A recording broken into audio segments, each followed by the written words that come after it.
Good morning, AGE fans. We are joined here today at Top Deck Keep. I'm here with Marcus. We are about to kick off our AGE March 21st. Lots to look forward to. Coming off the back of a heat wave, finally starting to dip below 90 here in Southern California. It's been quite hot recently. Yeah, How have you been handling it? Things have really been spicing up out locally, both in the metagame and the weather, Michael. Yeah, I would agree. Absolutely. We've got some weekend stories here to cover, starting off with Kayo finally hitting Living Legend. I say this as a Victor main. How do you feel as a Victor player yourself, Marcus? I'm also happy to see that big green guy go. He's always like cheating clashes more than Victor does by having a different power level than is described on the literal printed card. So yeah, minimum 6 across the board every time you hit anything lower.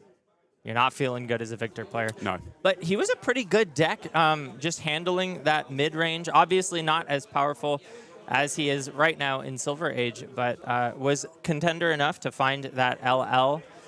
Wasn't really like at the top of the meta or anything like that. No, I think you make a good point because he earned a lot of his share during heavy hitters where in a mid-range format, arguably one of the most mid-range formats we've ever seen thus far in Flesh and Blood, he earned a lot by being just above mid-range in terms of like aggressive, proactive numbers. And then sort of wound down as other heroes, especially the Mistveil trio kind of took over the meta for a spell there. Yeah. No, but speaking of things that Victor cares about, obviously Verdance also hit Living Legend, so two kind of difficult matchups for him. Due to that, we've seen a uptick in Victor usage, I believe, at recent callings, and looking forward to seeing the meta breakdown today. Love to see Victor doing well, and he feels like, to me anyway, one of the more fair decks that you can bring to the table. Just in terms of, you know, he's not doing any kinds of 30 damage, 40 damage turns. No, he's not. But if you ask anyone that doesn't clash very well what they think of Test of Iron Grip with Golden Sun off the top, I don't think fair comes into that sentence for you, Michael. That combination is backbreaking. Yeah. Absolutely.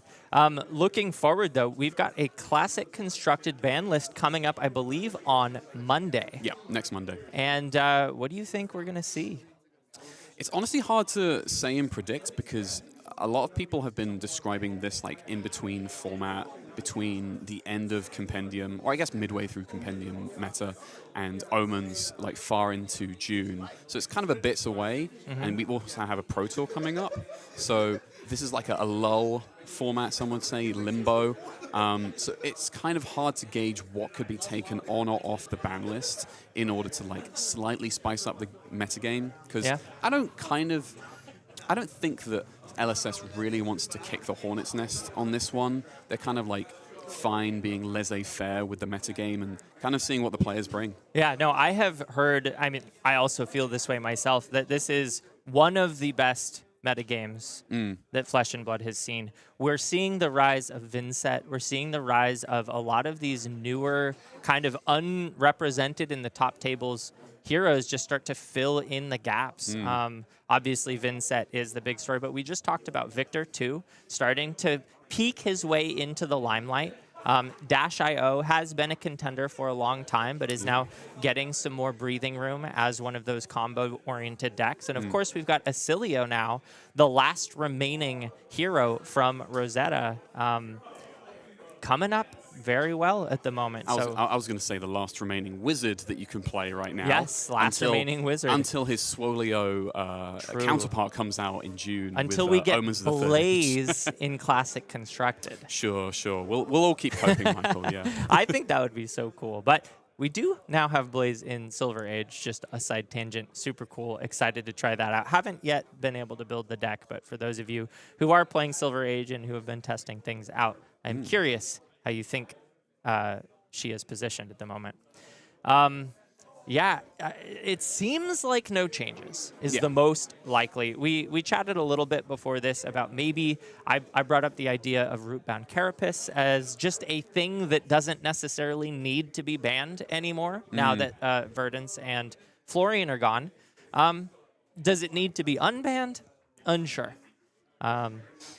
I was going to say, the one murmur that I heard was from other local Guardian enthusiast Brian Gutierrez, that actually Chart the High Seas might come off the ban list, he predicted. Sure. I don't know if I fully agree with that, because the whole reason it was put on there in the first place was Gravy got to make a lot of like one-card plays into like a chum, which could really like rocket him back into a matchup that he was previously losing, especially into these aggro decks where he had to put a lot of cards sideways, and then he can land himself back on his feet with a one-card chum.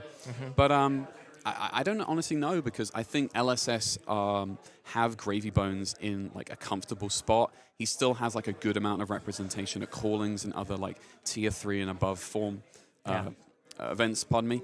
So I don't know. Like, I'm really stumped on what they would take or give back to the players in order to add something to the metagame without fundamentally overhauling it, you know? Yeah, and my one fear, if they did unban Chart the High Seas, is what if Gravy just comes back and sits straight into S tier again? We have recently gotten out of a Gravy-dominated meta, so it would be a little bit unfortunate, especially with the rise of some of these slower decks like Victor, to suddenly have a huge counter that can once again defeat aggro. So maybe, but right now I put my money on no changes.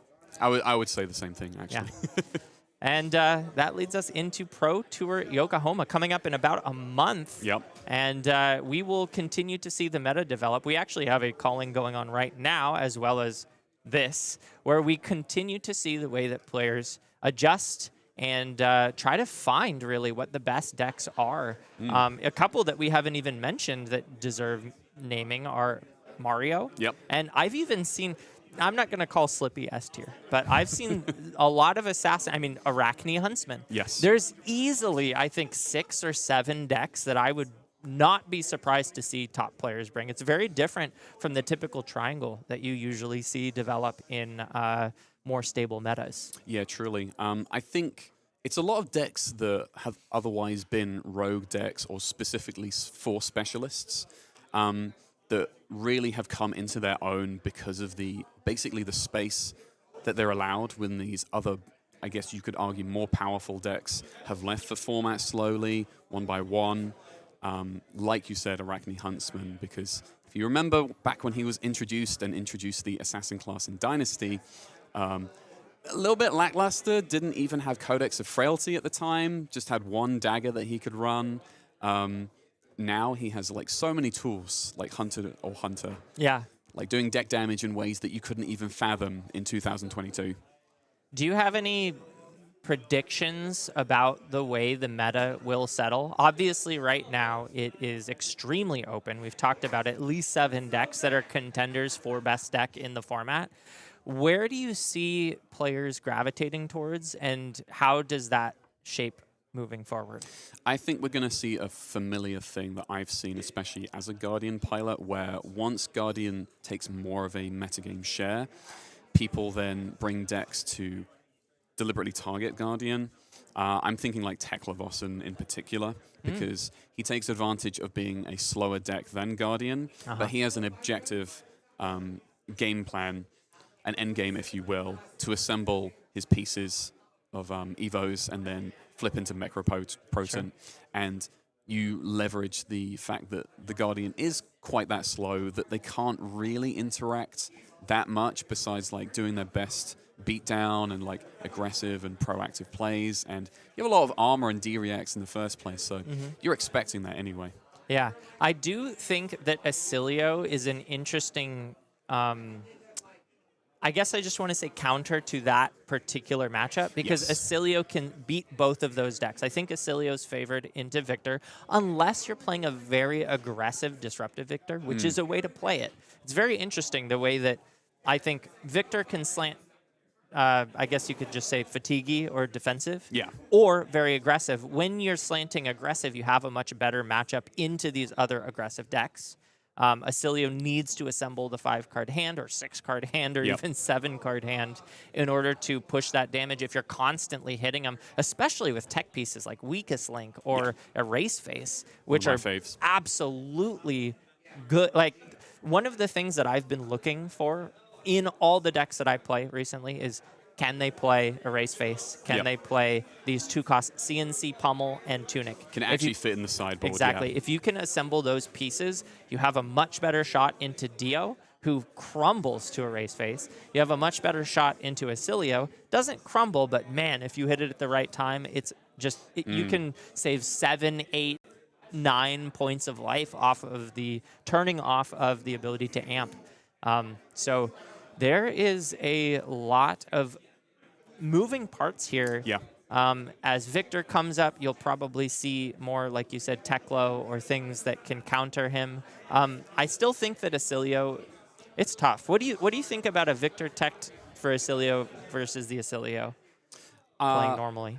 Quite honestly, I think it's not all that much of an ask to put a couple things in your sideboard slots to target Acilio, and I think even more so because he's just been so represented. The amulet, you can play Bells. I would argue that because it's another Clash miss for you, you're better off with Erase Faces and Weakest Links, and making sure to like Tunic Pummel him to make it an even like 3-card play against him, so you can use the other one to like block 3, for instance. I think what I'm realizing is one of the better questions to ask is actually which deck is not targetable. That is a very good question, because you only have so much sideboard slots that you can dedicate to a metagame. I think if you're being proactively built and keeping a robust core for the rest of the field, I think Tekla-Vossen might be able to get a bunch of decks that otherwise aren't prepared for him. I say that, but a lot of people are packing Remembrance right now, including like multiple copies in Huntsman I've seen. So even though Tekla-Vossen does have an endgame objective that he's trying to get towards to fight you with an inevitability with the Necroproton, you can be prepared for that by just like preserving life and cards in deck with like Sigil of Solace and Fiddler's Green to like elevate yourself above 40, because Teklo is hardly ever hitting you in that way before he flips the Necroproton. How does Teklo fare into these more aggressive decks? I'm thinking like Assassins, Mario, maybe even a fatigue-oriented Arachne Huntsman. I'm honestly asking because I'm surprised to hear that name come up multiple times, Teklo being an answer. Can you walk us through what you see there into the aggro? I think it's more that like Teklo is a deliberate answer to the evolving metagame. I'm not saying he's the truth in the way. So how does he fare into, say, like an Acilio, a Mario, and a Dio? I'd say 2 out of those 3 or 4 would be like kind of hard. Like Acilio is a very fast deck. Dash is Dash.io is a very fast deck. Sure. So you need things to go right in your opponent to have things go wrong and stumble. Into Marionette, I think there's a bit more there because they're all reaction-based for the most part. And you're more than prepared for Codex because Teklo is running like Ripple Away, which is also, it serves double duty into Victor Goldmane as well because it can turn off a state. Yeah. You know, as we are sort of piecing this all together, I'm realizing I think the answer to the least targetable, most powerful deck is actually Vinnset.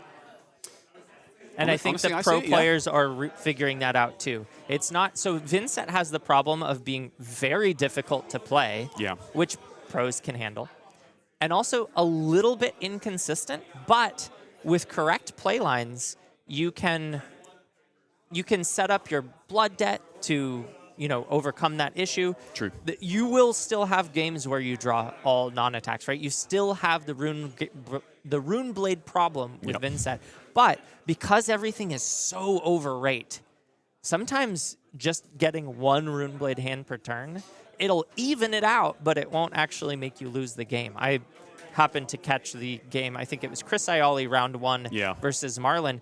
Had an all non-attack action hand. It wasn't enough to stop the Chris Ioli train. Exactly. And so, you know, that I think that might be the place to really look for Pro Tour Yokohama, looking at Vinnset, and then if there are Vinnsets out there, anything that counters Vinnset.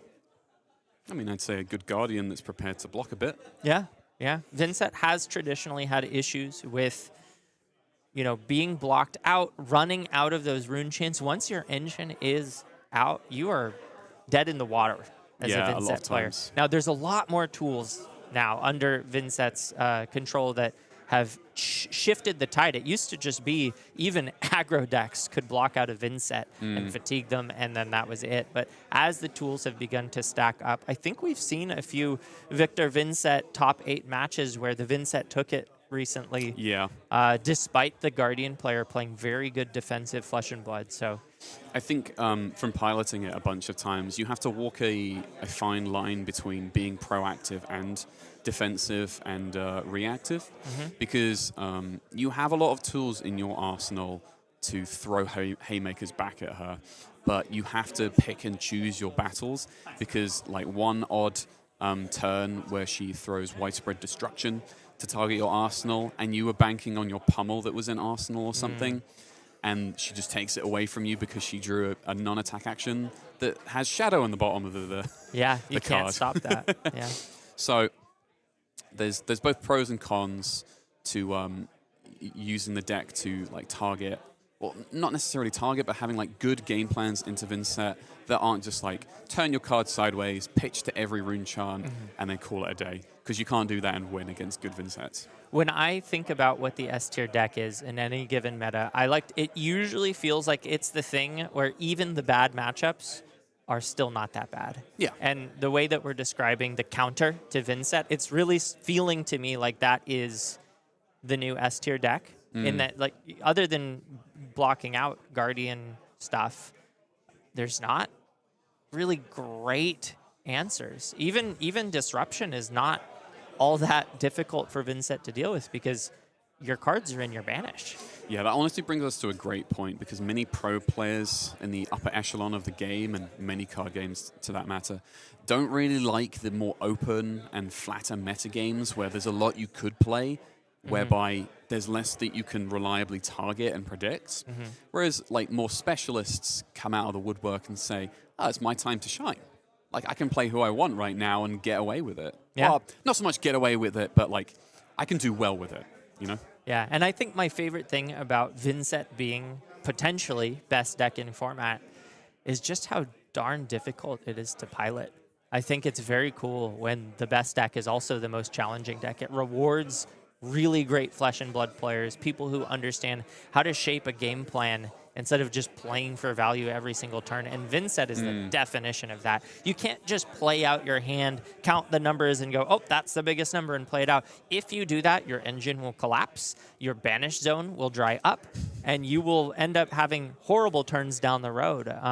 There have been multiple times, even just recently, watching Vinnset players not take the line that does the most damage, where everybody's sitting there going, wow, if they do this, this, and this, they are going to do so much. And then they just go, one card, 3 rune chants, 6 damage pass. It's recognizing what shadow cards and rune gate cards in particular that you want to bank for future turns, because instead of playing out the entire hand's value in this way that we have come to understand with Flesh and Blood, you basically take it into another turn cycle and then add it on top of what you could already do in terms of like an average hand's maximum value.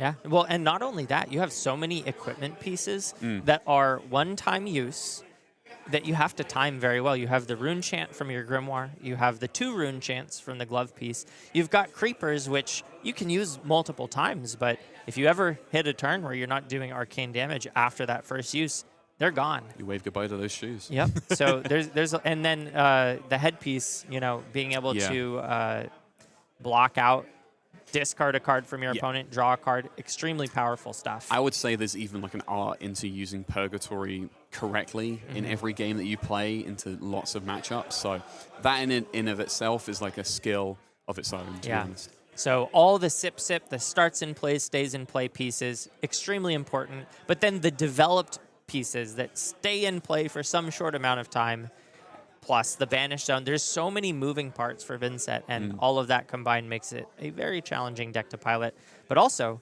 played very well. We've seen it put up results. It's very cool to see Vinnset now being potentially best deck in format. We'll have to see how the metas develop in the calling today and Pro Tour Yokohama as things move forward. We've got one more thing to hit, AGE Premium. Oh, yes. So let's talk about that. There's lots to talk about, actually, Michael. So here at Arcane Games and Events, we have a premium service that you can subscribe to for $10 a month, which gives you a bunch of different perks, including articles that are written by pro players on the team and from around the world alike. We have bonus streamed side games that we record at every Open nowadays. Event discounts, so your monthly Open that you come to, you'll get a bit of a discount on for just being a subscriber to the premium, and other things as well to follow. Yeah, one of the more exciting things we've been developing is a very deep and rich repertoire of premium articles, one of which is Jacob Clement's Leviah Sage ProQuest Tournament Report, where he tells you all about bringing Leviah and winning with Leviah in a Silver Age event. One of those picks that you don't necessarily expect to do well. I was going to say not one of the picks you'd expect out of Jacob Clements, but like as a pro player, anything can be in anyone's wheelhouse if you really think about it. I love when pro players deviate from the S-tier stuff and try to explore new decks, only to discover that maybe those decks are competitive enough to win if you're good at Flesh and Blood. It's true. We've got other articles too, including Ben Dodd, Value and the Theory of in Practice. Just going over, I believe you said earlier this was a response to another Value article. Yes, so Jacob Clements wrote another article for the premium about value in Fab, so stuff like hand assessments, trying to get the best resource to card spend, stuff like that. And Ben here has written a similar article that is more of a response and interpretation on value, as he's put it in the title, in theory and in practice. So just because good value is there on paper, staring at you on the Fabry link, doesn't mean in the game when you have to block, consider like new information, it's always going to play out that way. Well, we've got a lot of exciting stuff coming up at AGE, including Premium. We also want to thank Fab Foundry for sponsoring us here today. You can go to Fab Foundry, pick up singles, pick up rares and common sets, Silver Age decks. They have all kinds of Flesh and Blood product here, and of course, it is all farm to table. These are players collecting and selling cards straight to you, one single stop for all you need in Flesh and Blood. And they are just focused on Flesh and Blood. You know, this isn't one of those big card game warehouses where they have everything Pokemon, Magic, and Flesh and Blood falls by the wayside. No, they are keeping up with the game. They themselves are very dedicated specifically to Flesh and Blood, and you can get yourself a discount by going to www.fabfoundry.co/discount, and the code is /AGELA10. You can also just access that directly by scanning the QR code here on your screen. Once again, that's Fab Foundry. Go check it out if you want to buy some Flesh and Blood stuff. They are also about to host the Pro Tour Las Vegas. And I believe recently we also got word that they are the tournament organizers for another event, the Nationals. Yes, US Nationals this year, they just landed. For the United States. Yeah. So Fab Foundry really coming up and supporting Flesh and Blood, not only the players getting you the cards that you need straight to your door, but also supporting these events and making sure that we've got awesome Flesh and Blood events to attend and compete at. So very excited to see Fab Foundry doing all that they can for the Flesh and Blood scene. And I think that just about wraps it up. The player meeting sounds like it has maybe concluded. So we've got just a quick break here before we drop into the first match. Thanks everybody at home for joining us. We will be back shortly with more Flesh and Blood after this.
Welcome back, folks. Joined here once again, Marcus Brown. I'm your caster, Michael Murray, and we are about to kick things off. But first, I wanted to give a shout out to our sponsor, Top Deck Keep. This is where we are playing today down in Riverside. Still a bit hot, but cooling down. Thank you to Top Deck Keep for sponsoring us and continuing to give us a place to play, and really, really awesome flesh and blood support from them. We've got just a few seconds before the match starts. We'll just drop right into it. We have an interesting matchup here. We have Kayo, Underhanded Cheat, versus Phi Rising Rebellion. Kind of a real comparison of like different chapters of Fab's story thus far in a contemporary brew and a old original Draconic Ninja. The rebel versus the reviled here. And yeah, it's interesting. Phi has been around for so long, and it's it almost feels like we're just looping back around to a day that I remember not as fondly as maybe some. When Phi was on his tear, oh my goodness, was it a lot. And the reason Phi did so well was because of a card called Art of War. Sun Tzu's favorite. Yep. Just before the book banning, that card was absolutely dominating. But Phi's recently come back because we've got the new, I almost call Art of the War Phoenix. He's been Art reading of the War again. Phoenix. Fart of War? Oh my goodness. I wouldn't say that. I was going to say that, like the Phoenix, Phi has risen again from the ashes Yeah. with this new card. No, it's really awesome to see. Looking forward to kicking the day off with a little bit of an off-meta pairing here. As the players gear up, did we see who won the die roll? I'm not sure, but I'm actually thinking it's probably Steven, and Yeah. that's going to be to his advantage because gets an opportunity to roll scaps. You got to get that one out of the way early. Excellent, 2 action points. Oh, I see that's a show of strength in the hand. And it looks like Steven is deciding to play some cards out. Makes sense, can likely chip given the 2 action points. Plays out Show of Strength. This card gets -1 for each card with 6 or more defending it. Ninja's not known to do that. No, they don't have a lot of big hitters, to be honest. Reese just reaches down, puts a couple cards in front. I believe these are 2 blocks. Rising Resentment Blue as well There's a as... Phoenix Flame in that hand as well. Ooh, not the start you want. Really, really tough blocking hand here. Steven Suh probably looking to just ship it and send more damage. I feel like this is one of the greatest outcomes that he could have hoped for in this scenario going first. Yeah, when you send 8 and only 4 goes in front of it. Race Oh, face. no. This is backbreaking to start. Great part about this card that we spoke about during the intro this morning is that it plays double duty for a bunch of decks where it takes away class and talent types. Yeah, tell me why that is so backbreaking for this to hit on turn 1 against a Phi. I mean, if you read Phi's text box, he gets a cost reduction of his recursion of the Phoenix Flame for every Draconic chain link you have on the current combat chain. So if nothing's Draconic, you can't recur the Flame without pitching a whole blue. Well, not only that, but so many cards in the Phi deck rely on a Draconic card being the previous card in the chain link. It's kind of like combo, but easier to hit. It just needs to be Draconic. Yeah. And we can even see here, okay, the Fire Tenant Strike First does not require Draconic. It's a nice starter, but it itself isn't Draconic. Not that it matters this turn. I'm thinking actually that I don't see a single resource card like a blue in Reese's hand. I think it's all reds. Yeah, that can be good, but if there are any that need you to play a Draconic in order to gain go again, Reese is up a creek without a paddle here. There is still that Phoenix Flame that she had no choice but to keep. But choosing instead to send Mounting Anger here. An interesting choice to pitch, not the Phoenix Flame. Usually I like to see those go back into the deck to help fuel future tutor effects, things that can search for those Phoenix Flames. Opting not to pitch it here, instead pitches the Fire Tenant. Early armor block here, because like Steven still has the life lead, but he wants to keep it still at 40. Yeah, that is an interesting choice. I guess there is an on-hit, so you might as well cash the armor in. That's true. Here. And you can see, I think Steven is postured to just run away with the tempo here. Wants to just keep the pressure on, has another strong offensively converting hand. We see here, Reese just sending that Phoenix Flame. It gets 0 because there wasn't a Draconic chain link. That's very true. I was about to say that Steven falls to 39, but if nothing's Draconic, Phoenix Flame is just a probe for 0. Really, really rough start here for Reese. I don't think I've seen a worse start in a game of Flesh and Blood like this in a long time. Discarding an outside interference, grabbing Big Bully. One of the standout cards in this class and talent type with the Revered Brute. This one pummelable, although I'm not sure if the KO lists are really on a lot of pummel. There's a lot of 0-cost cards that they like to run to. Yeah, they have a lot of shrimps, as Team Runaways likes to call them. Shrimps, 0 cost. Thank you, Noah Bagelman.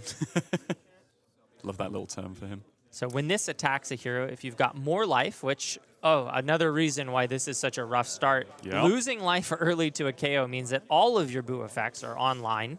And Steven will make its base 6.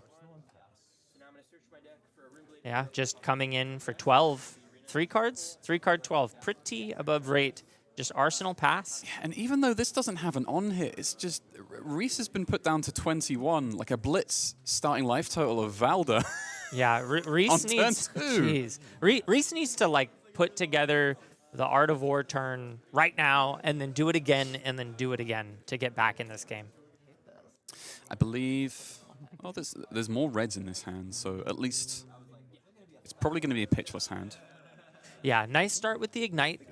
Coming in, this one reduces the cost of the next action you play by 1, so it can discount the hero ability, it can discount the weapon, or if you have a 1 or 2 cost. Oh, but yeah, just Steven, unrelenting. Blocks with that Scowling Flesh Bag. Even before... Even before Reese has an opportunity to really get a foothold. Yeah. Cashing in a nice efficient use of the Spreading Flames here, costing 0 thanks to the Ignite. However, losing a card when you're trying to combo off using Spreading Flames is really rough. And you can see Steven is just not even thinking about late game, just wants to end this game early. Interesting choice here, looking at a fairly defensive hand, actually, now that I'm thinking about it. There's a Sigil of Solace red, as well as the Fate Foreseen. Yep. Definitely saw those pieces in there. Not necessarily able to convert all cards to offense, and just opts to take the 3 here. I think that's one of the deck building restrictions that you find with Underhand and Cheat, is that because you need to start at a higher life total for a lot of your reviled effects, pardon me, you need to cash in your equipment fairly early to just keep that life lead, so that you keep yourself in the winning position. That's another very good point about, the typical Flesh and Blood player is saving that equipment, but a Kayo, just trade it so that you can keep that higher life. As we see Fire Tenant Strike first, buffing up the Blaze Headlong, coming in for 5. So a fairly good turn here. Obviously, I think Reese would have really liked that 5th card. This also threatens a Vigor as well. So just a Fate. Steven is going to leak 1 here if he's got no other effects to speak of. Yep. Triggering Mask of Momentum. Another good hit there. I barely saw the card. You have sharper eyes than me, Michael. So I'm a little confused now. We were just talking about using all of that equipment. Steven opting to allow the Mask Trigger instead of using the 1 block available on his boots. So maybe a slight misplay there, or just saying, look, I've got enough of a lead. I'll save it for something more menacing. As Reese is able to get 3 damage on that Phoenix Flame to end things out. Life lead starting to trickle back in Reese's favor. 27 plays, 21. I mean, had Reese not been chipped like 4 or 5 damage on turn 0, then this would be a lot closer of a game. So good that she's recovering from this losing position that, unfortunately, the deck made. It's a very big deal that she was able to get that headpiece. So now everything moving forward is pretty uninteractable, and Reese will be able to piece together 5-card hands a lot more easily. This looks a little suspicious to me. There's a flex strength on the combat chain, 2 unknown cards. However, it's more just an awkward hand that Steven had, so pitching his Tunic and his Sigil of Solace to just up it. Coming in for 9, I believe spent 3 cards to do so, so just an on-rate play. This gives Reese, if Reese can really pop off here, maybe we can take a look at the hand to see if there's anything. Another Ignite to start the chain, which is fantastic. Especially with Tunic up, because you can swing Sword without pitching another card. Yep, Steven blocking out with equipment once again. Interesting choice here, no on-hit. Whether Reese has a blue in order to pitch regardless. Yeah, blues are still fairly good at using that Searing Emberblade. Converts to 3 damage, go again, Draconic, as well as floating a resource. So pretty efficient way to continue that chain. Now here's a neat interaction. So in response to Fire that Burns Within, you can respond with Phi, put your Phoenix Flame to hand, discounted by a wider combat chain of Draconic Chainlinks, and then immediately discard it to draw a card and bring up Fire that Burns Within to a 4 with Go Again. This is starting to look pretty good. I don't know if it's too little too late, but these are the kinds of turns that Phi really wants to piece together. Steven said no blocks and took the whole 5. Rising Resentment, great role player of a head jab, but ensuring that this chain goes even wider than just 3 or 4 chain links. Steven now reaching to block. 2 more cards remain. Ooh. Another compendium card here. Getting the maximum value. Steven said no blocks. Are you running it? I don't think so.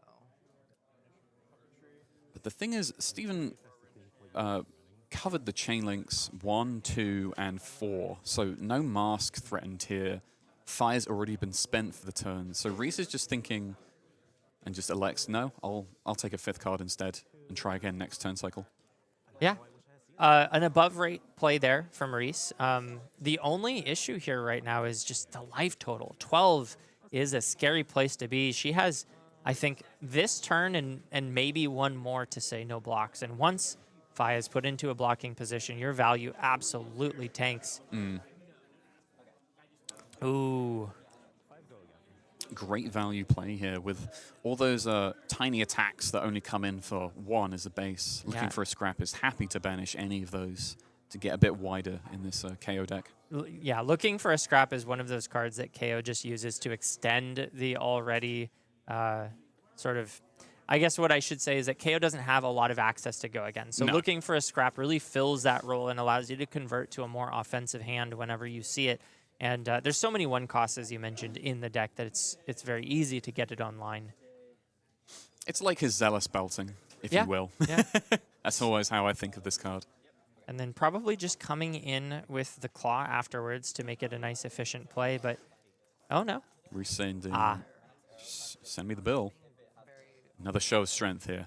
This is threatening lethal. And it's threatening lethal 1 turn before Reese would have really wanted it to. It's true. You can give up gloves here, I think, and keep the 5-card hand, and that's exactly what she does. I feel like considering how aggressive Fi is built, I think she has no other option on this back foot than to do it exactly as you described. Yeah, and I still don't see any Art of the Phoenix Wars in hand, so not coming up with any of her power cards so far this game. Multiple colors of Rise from the Ashes in this hand, so it didn't block too well either. Yeah. However, this will give a buff to the next Draconic on Ninja attack action card that's sent. Just Rising Resentment coming in. If this hits, it will discount the next action card or allow you to banish a card to discount it. Yes. Useful when there are 1 costs in hand. I don't think... Was that a Mounting Anger? Could be. I didn't see the rest of the hand. There's 1 Phoenix Flame still in there because of Rise from the Ashes. So there's 2 unknown cards to Steven and us. Rising Resentment isn't the most threatening on hit. It's not often that Fi can convert that extra resource. Sometimes it can, but sometimes you can just say, it's a head jab. The text is meaningless. And Steven, with 18 life, may be just thinking about that right now. How much do you value that on hit versus threatening lethal next turn? There is a Phoenix form in this hand, though. Ooh. So Reese might be threatening a very, very meaningful on hit further down the chain because there'll still be a Fi activation that she can make in the middle of this combat chain. Now, Phoenix form gets really scary when there are 3 Phoenixes on the of course. chain link. Only 2 available at the moment. 1 in hand, 1 in graveyard. This hand composition is really just missing like a Flame Call Awakening right now. Oh, that would be insane if she had that. Although it could be an Arsenal because I don't think we spied it earlier. True. Yeah. Maybe Reese is able to piece together. If Reese was able to piece together a 3 Phoenix form, this could be the turning point, even though she's sitting at 1 life. Oh, we mentioned Pummel earlier, and Steven is currently looking at one right now. Wow. But he has no attack to land it on. Yeah, so he has a bit of a clunker in hand. D-React, Pummel. I hate seeing D-Reacts paired with attack reactions. It's so clunky. He does have a decent value play because I believe he has another looking for a scrap red and a blue, so he can at least present lethal on 2 chain links. Yeah, that's rough. With but he's elected to just well. cover this up, actually. Yeah. I don't know. I mean, I guess you have to block this turn. No, you don't. With the looking for the scrap, I'm not sure how I feel about that. Oh, pitches. Yeah. Yeah. I believe that's the reason she didn't play out both Rise from the Ashes, because she needs to swing swords somewhere on this combat chain. Sure. Steven elected to say no blocks, takes 3. Still has the resource to get the Phoenix form off in the form of Tunic. The Yes. Phoenix Flame comes through for 1, chipping in. I actually don't think it's about... Because Phoenix Form is a 0 cost. Oh, is it? And it's effectively a head jab with more text at Majestic. I think I mixed it up. I think because Reese hasn't spent the flight path, because of the Tunic resource, she'll actually use Tunic and that 1 floating to swing sword a second time this turn. Ah, swinging that second sword, something the boots can help you with. Exactly. Phoenix Flame number 2 on the combat chain, slowly empowering that Phoenix form for combat, or 4 chain links now, and blocking that out with the Tunic. And here it comes. Phoenix Form for 5. Go again.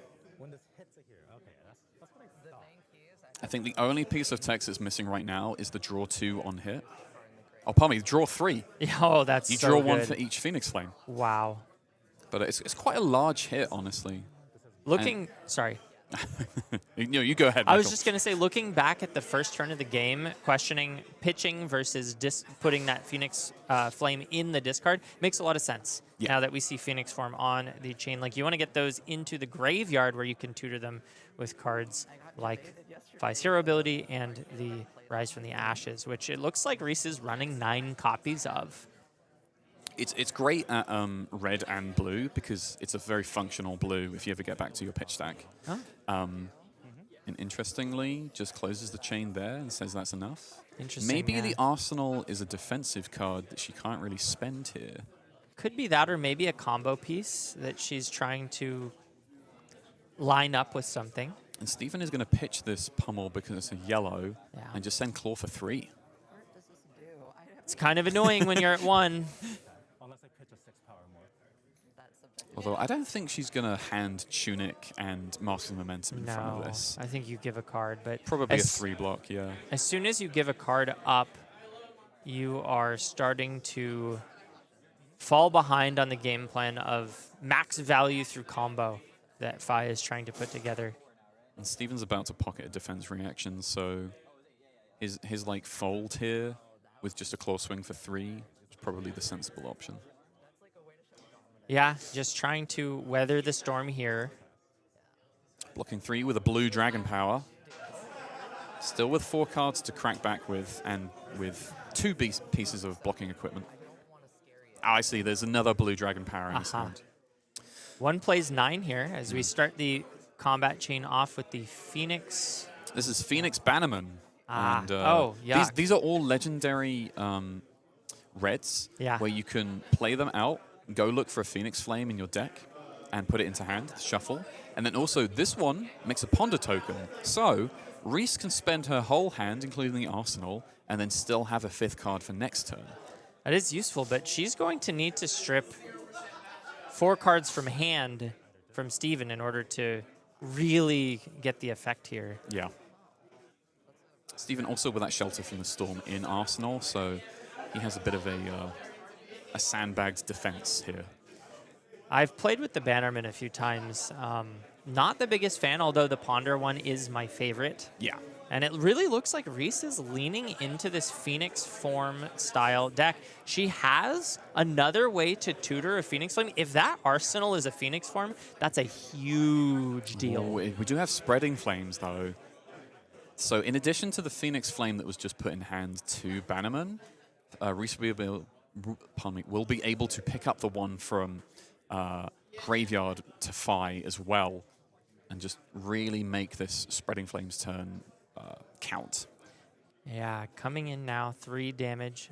Blocked out this time. Steven sitting at 6 life. Phoenix form for 2. Buffed up thanks to that Spreading Flames. Steven said, I don't want to give a card for this little pinprick. Well, how about this one? Another 2. No. Dangerous, going to 2. Mask of Momentum threatening. Oh, but his hand. Oh. Whoa. Is that Warmonger's Diplomacy. interesting? I don't know that that really affects Kayo very much. It means he can't roll scabs Oh, okay. Well, as a thing here. Steven's got 2 Sigil of Solace in hand. a D-React in Arsenal, still not really able to threaten much. It's nice to bring that life total back up to 8, Yep. but a blue and a claw is not really where you want to be. It really just means that we're going to do this song and dance again on next turn cycle. Yeah, but I mean, we just saw what happened when Reese, was able to just block with a card. Now, if Reese is not able to... He just plays them out right now. Yeah, all that work undone as Reese is just, slightly disappointed. So he's going to go get a red Mocking Blow from his sideboard. Okay, that makes sense. Coming in for, what is that, 7? Should be 5. Oh, just 5. Yes. Oh, phew. You're One thinking card when 5. you're thinking when Kayo actually raises his base. Yeah, it gets crazy when. But because of the lack of Tunic and lack of Vigor, this is just his 1-card play. Just a 1-card 5. That's going to take 2 cards from hand, minimum. Maybe time to give up the mask.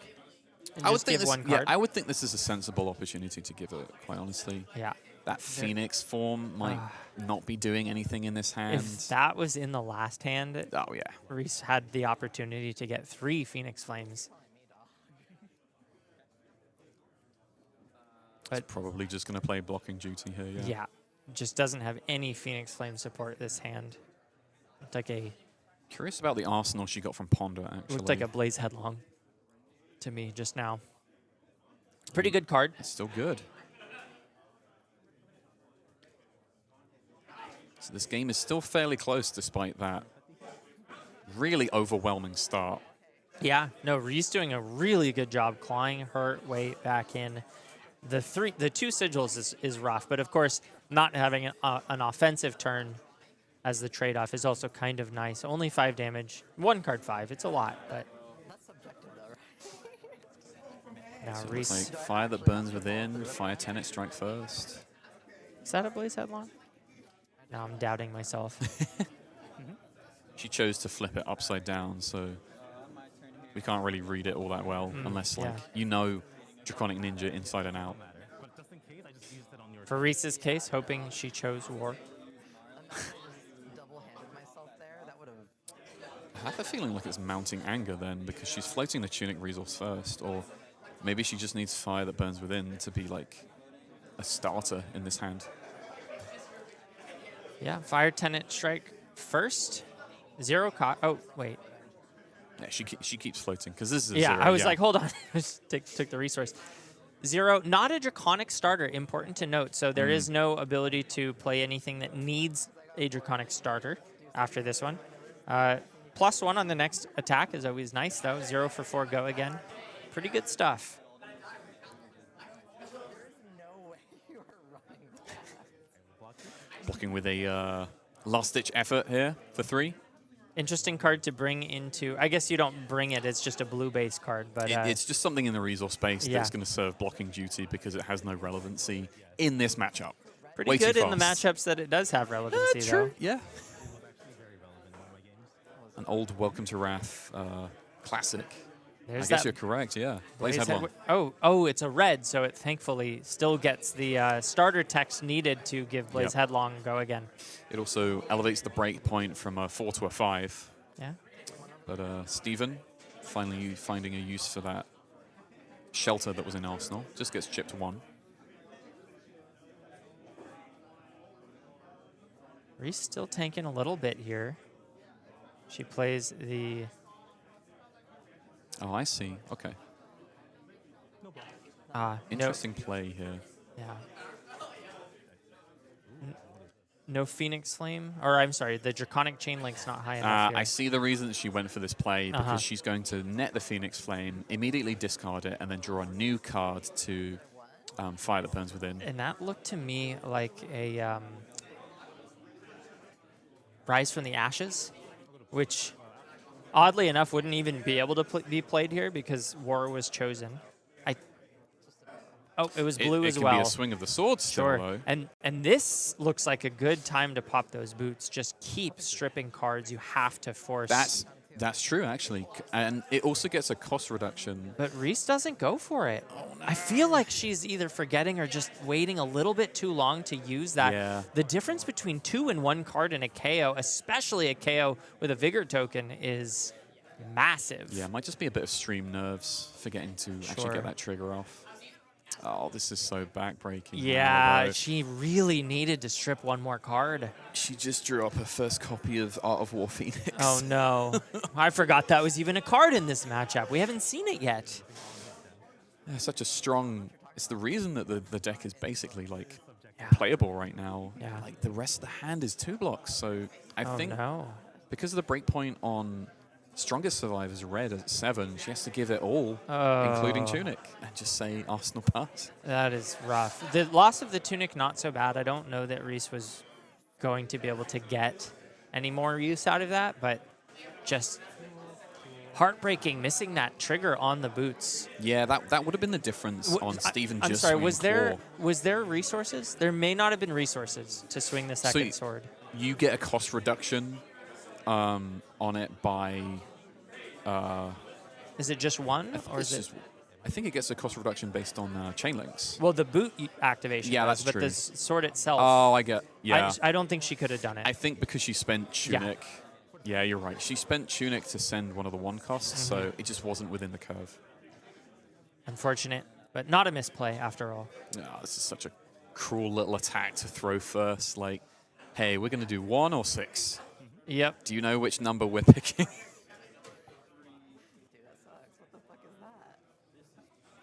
Steven has 2 blues, so it's at least 6 go again into a claw.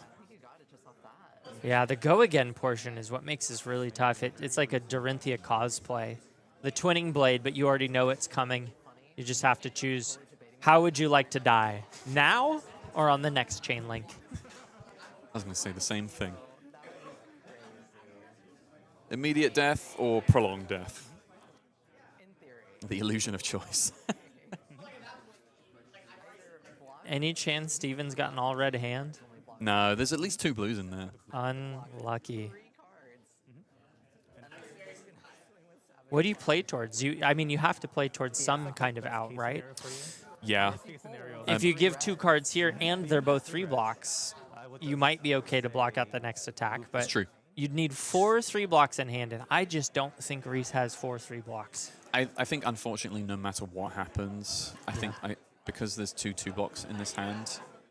I think you have to play for the all red hand, and that's what Reese is doing. Like, show it to me. Yeah. I think that was correct.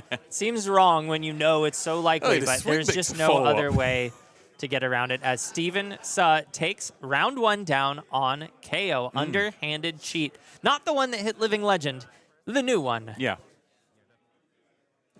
Interesting match. Yeah. Wouldn't you say? That was great. I mean, the start was so brutal for Reese. Coming in, not only taking something, was it like 10 damage? Something like that? Not quite on 8? turn 0. It was more like 4 or 5. No, because there was 8 that came through, 4 got blocked, and then another 6. I think she took 10 damage. No, you're thinking the following turn where she took Big Bully down to 21. Well, there was Scabs rolled, right? That's true. Scabs was rolled, and then the Strongest Survive was played.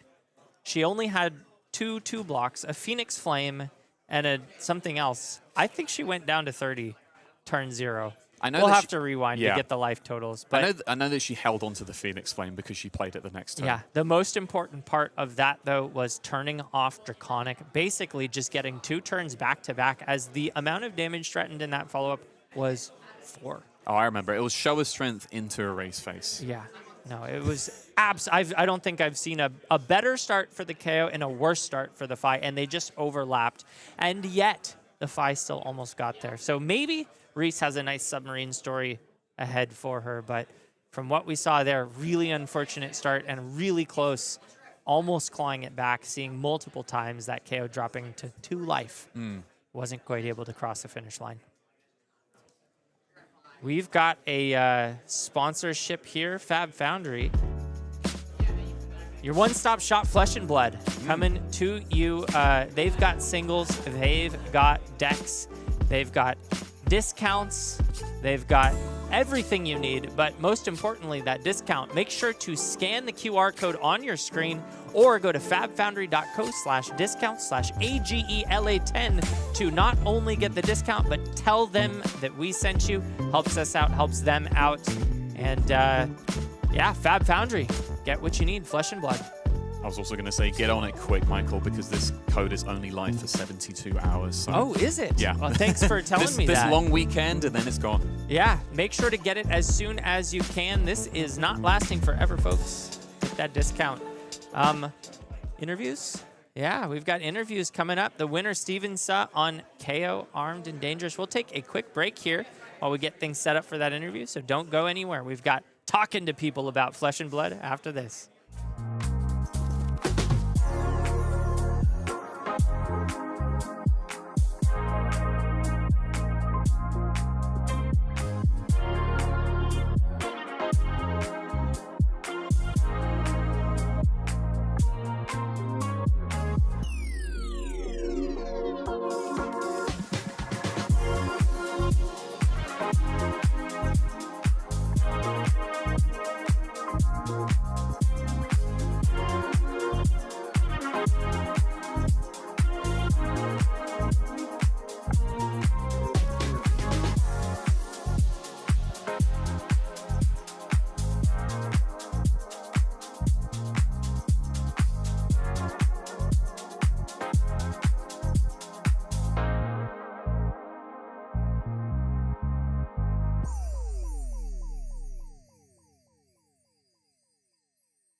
Welcome back, everybody, to the AGE March Open. We have this round's winner, Steven Suh from Turn Zero Games. How you doing, man? I'm doing all right. So you pretty handily took this match by the horns and went first. So won the die roll, established a life lead, and then landed a nasty on-hit into this matchup with Erase Face that Reese could not cover up. So tell me a bit about the matchup for me. So I lost the die roll, which means the aggro player will probably go second. Oh, And you lost the die roll. I lost the die roll. But whenever that happens, I always have a contingency plan, and that's to roll scabs. Yep. And if my hand lines up, I basically can snowball the game into a win. So I don't know the matchup that well. I assume it's very similar to Syndra, but it's basically block with cards and send attack with disruption every turn. Yeah, you generally don't want to present just raw damage into aggressive decks, especially Fi, because most of the time you just got to ignore it.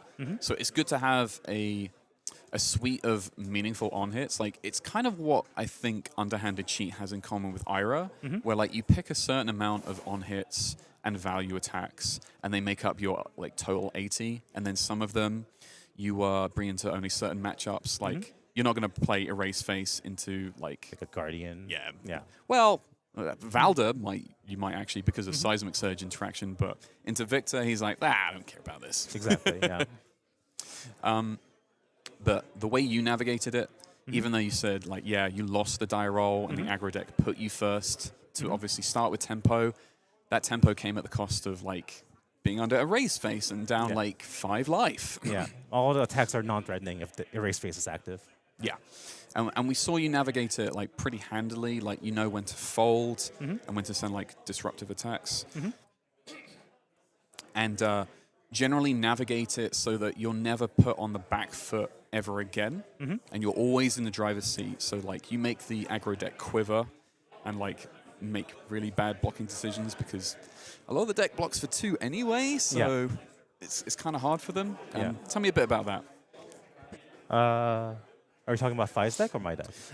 Like Fi's deck in particular, because he has to run a certain amount of non-blocks anyway to make the deck powerful. Like the Phoenix Flames, he's playing all 3. No blocks, yep. Art of the War Phoenix.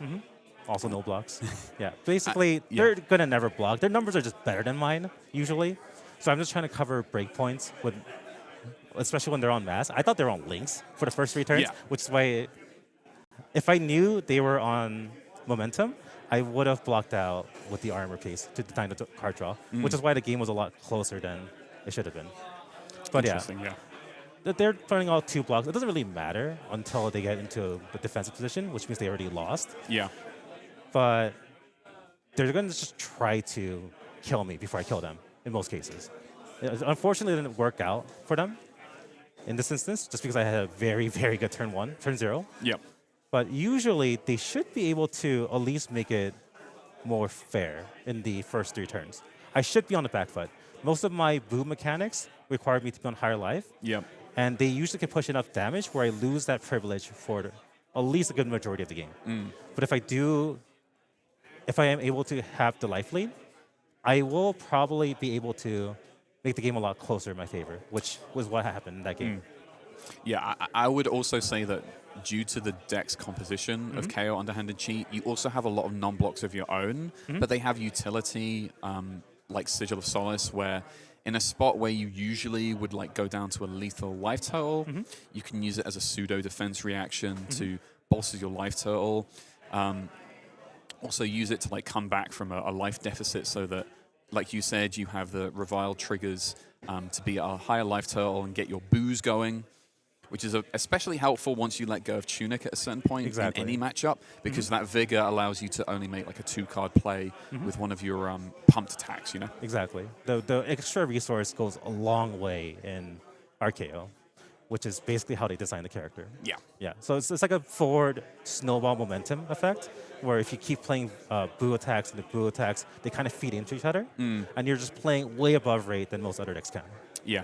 It's like a proactive value deck. In a lot of ways, I hate to bring...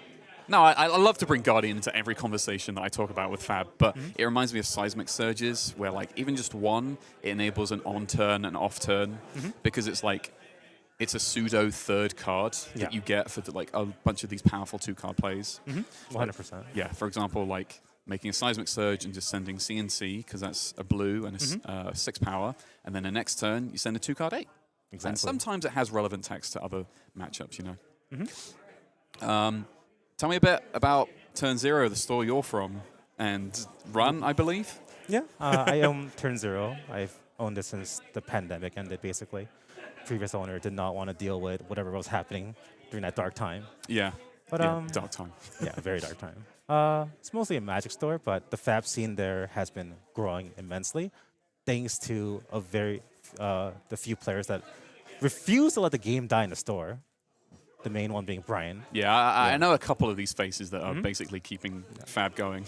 I love the Fab community in my store, but yeah, it's a small store. It's in like the heart of Koreatown, so it's kind of hard to get parking, which is the main complaint. But it's a cool store. The vibes are immaculate. Everything else, not so much. I like to go into like these kind of stores and look at what an actual card game store looks like. I think you're somewhat limited by like the play space that being a LA store affords you. So like, not to feel like too outclassed, because this is the middle of the suburbs, arguably a bit more out of town than most suburbs Riverside is. But yeah, you know, it's basically neighboring downtown. I'm in the heart of LA. Yeah, everything's a little rough, but I can seat 32 with some Warhammer tables. It's comfortable. It's comfortable enough. The fact that you can still fit like a ProQuest worth and have people playing like Warhammer 40k, it's still pretty impressive for like inner city. Exactly, yeah. I made sure that I could fit a minimum of 32 players. Okay. Yeah, so I can run these higher caliber events. I can think of play spaces in stores that aren't even that inner city that have more cramped play spaces, and they do not want to change the way things look in the store. So yeah, you're doing good on the players by that part. Yeah, I love my players. I do everything for the community. That's all good to hear. Well, I wish you luck with the rest of the AGE run, Steven. And we will join you guys after a small break and bring you round 2. So don't go anywhere. Cool.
The Phoenix falls against our reviled Kayo in a close match, but it didn't start out close. No, it did not. We've got another round of Flesh and Blood coming up soon, but first, let's hit that metagame breakdown. See what we've got playing today. Quite a field here, Michael. Yeah. Kind of some expected faces, with most represented being Arachne Marionette. Very strong deck from the past format. Basically flexing those chops in a new one, but kind of an even spread across a bunch of other decks in the 3s and the 2s here. Yeah, a lot of what we talked about earlier, expected meta result, or champions rather, showing up in the top. The Assassins taking the lead. Dio, pretty expected to be up there. Gravy Bones, a little bit surprising, although we did talk about how he can target some of these slower decks, namely Victor, coming up in the next slot, and then Vinnset, one of those decks that seems to be very close to top tier, but maybe a little bit more difficult to pilot. So only 3 people showing up with that Vinnset today. After that, it's just a smattering. I'm a little bit surprised to see Acilio down there at only 2 in the room. Same number as Tough Nut. And yeah. Actually, right behind Tough Nut, we actually have one of each copy of the currently CC playable Draconic heroes. Yeah, Syndra, Fi, and Fang all taking up the tail, one of each. One Yarl, that's another deck that I typically see more of, maybe not as represented today because... I'm not in that field. Yeah, because you're not there. And no Valda, too. I think Valda, I was looking at the calling breakdown, and there were, I think, 8 or 9% of the room was Valda. Really interesting pick, because if you look at the top decks here, quite a few people are drawing cards. Well, Dio, Acilio, and Victor, and Marlin. Yeah, Marlin as well, yeah. I don't know if you're out here trying to target Marlin, but hey, any kind of extra percentage you get is really good. We've got AGE Premium to talk about, though. The front page of competitive Flesh and Blood.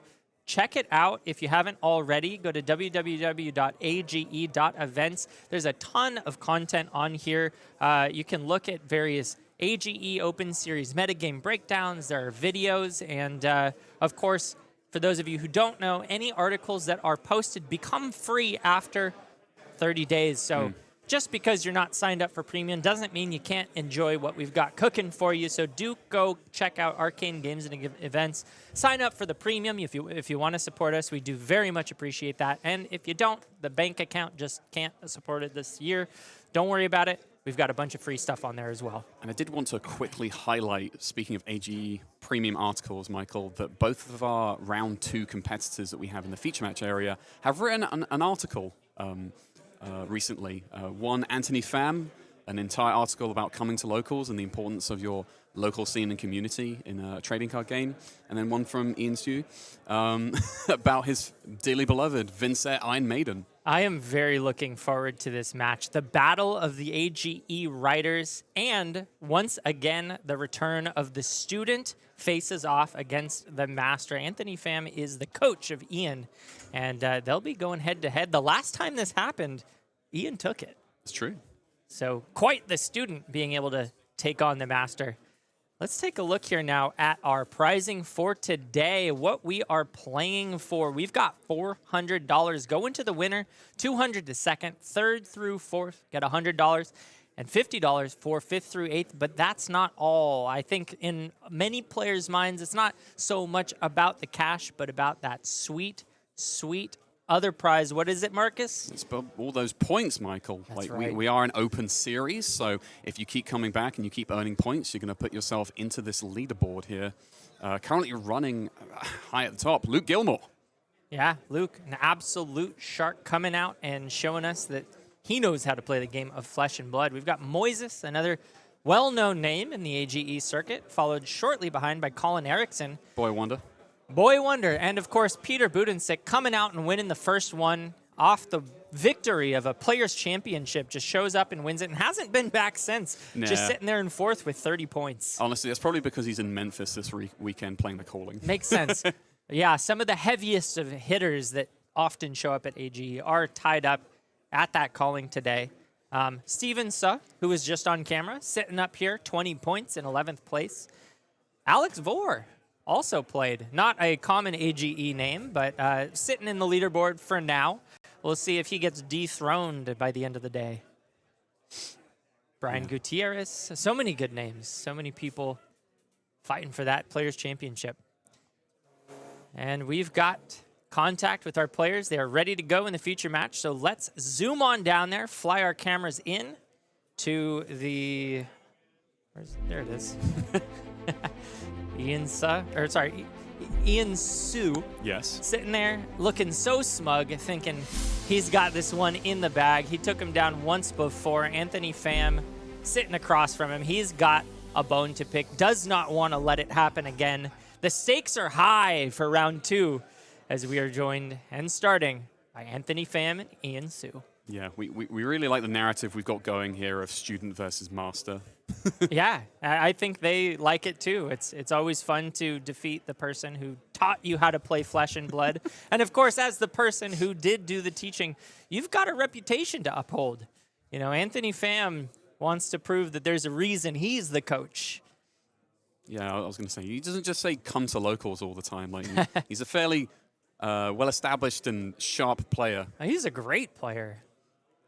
And today, bringing Arachne Marionette. Last time they faced off, he was on Dash.io, which he believes is a worse matchup. So coming prepared, maybe even choosing this deck specifically to fell Ian Suh on Vinnset. I would say he's correct in that assessment. Like Dash.io has far more non-blocks. I don't think there's a single non-blocking card in Marionette. Like it's mostly 2 blocks and a lot of 3 blocks. Decent amount of defense reactions. Crazy Brew on the screen. Not sure why. Hang on. Trademark card of Ian. Is he really playing that in this? No, I'm Arachne sorry, of Marionette? Anthony. I don't think he's on it in Marionette, although he has played it in Slippy. He did that against me. Exactly, yeah, quite a few times. Yeah, that's true. Yeah. Made famous by Icelander in Players' Championship from a couple years ago. Hey, playing that card at instant speed. Now that's value. Yeah, it's no longer at risk when it's coming out of your arsenal at instant speed, truly. It doesn't cost you your whole action point. Ian reminding Anthony what Vinnset does. Anthony, grateful. There's just so much to know about the game of Flesh and Blood. Sometimes you just forget what the S hero does that you've played against probably every single time you sit down. I think coming from Ian, there's no way Anthony is going to forget what Vinnset does. Like, Probably not. he's had to pick up the text box and go, right, how does this interact? How does Fist this matter? bump coming through. Arachne set up with the daggers on the right. I don't like it when players do that. I get it. Our producer, Justin, does that even worse. He likes to make a square with his equipment over Don't the worry, side. Michael. You can go over there when the match is over and go tell Anthony off. I probably will, especially if he wins. Looks like Anthony might have... Nope. Ian's going first. I feel like Ian won the die roll and didn't Yeah. like to go first. Yeah, Vinnset likes to go first. Definitely for all these auras that you can set up turn 0 and prevent your opponent from filtering any opening cards that they have in their hand. It's got a Deathly Whale blue. Decent banish target. Would have liked to see maybe a red there. Also has a Deep Recesses, one of those new compendium cards that has been quite the talk as an Yeah. addition to the Vinnset arsenal. It can be a little bit tricky to start the game banishing that one just because of how many rune chants it takes to establish. That's true. It's a 4-cost blue sex. Does look like that's the option, though. Wants to set up for later in the game. Oh, nope. Tricks us. Blue Whale coming out here into the Banished. Makes a rune chart. Grasp going up to 2 rune chants. And probably a pass of priority. Looks like it. Players already joshing around, having some fun. Anthony is already rejoicing, like, yes, he didn't play any auras in my turn 0. You do love to see that. Just 2 rune chants, one of the slower starts possible. Ian takes a 1 tick of blood debt. Anthony opens up with a Meat Madness coming in for 3. New compendium card. This one's tricky. I do find myself often choosing not to block it and just crossing my fingers that it hits the top of the deck. But this one's really interesting because what it does is it says, at random, banish a card from hand or arsenal or the top of deck when it connects. So Ian looking like he's going for the no blocks and saying, I bet you fail that random roll. Also, because Anthony led with a attack with stealth that isn't a dagger, he has to flick now to connect and keep his turn going with the go again from Arachne Marionette. Looks like banish from hand was the option, and Ian already had his choice made up. Banishes that beseech the Demagon. Actually, no, I think that came from Arsenal. Oh, you're right. Yep, just loses the Arsenal. And now dodges the Leave No Witness. Well played by Ian. Choosing the right mode, getting rid of that secondary on hit. Not quite adding to the blood debt pile, but maybe helping Ian dig a little deeper into the deck just by taking these hits. Yeah, Anthony IP1 on that turn. As Ian starts things off, banishing his 2nd blue Deathly Whale. What are we playing, Guardian right now? Bit of a slow start from both players, although 10 damage is nothing to scoff at. I was going to say, Ian's already fallen to 30, so he needs some of this to count after being put to 3/4 of the starting life total.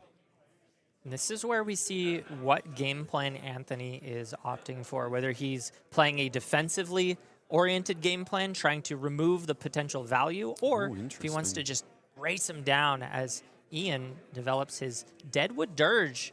Ooh, interesting. So Ian basically going tall, pardon me, with the rune chant count here in order to guarantee with this odd number of rune chants that Anthony won't pay to cover up the Deathly Whale trigger. Another interesting thing is that it threatens another bonus rune chant because of Morph Skies. So if this remains unblocked, not only is Ian going to come in with another attack this turn because of the action point, but he will also get an opportunity to get another rune chant for free if this connects. Yeah, notably, Ian has not taken damage yet this turn, so the only way to get the 2nd rune chant from that Deathly Whale is to swing the flail, which is partially, I think, one of the reasons Anthony may not care as much about the on-hit, because the rune chant sort of can come through either way. This way, the hit comes through, the rune chant comes through, so it's just +1 damage, but not necessarily +1 rune chant at the end of the turn. And I think Anthony elected to just take everything on this Deathly Whale blue. Yeah. Because the 5 rune chants just immediately caved him down. And then we have Flail coming in with a single rune chant made by Morph Skies and threatening another on hit. Yeah, a trade of blows here. Anthony likes his hand, and I don't blame him. He already has the Leave No Witness in discard as well as that Codex of Frailty, one of the power cards for the Assassin class.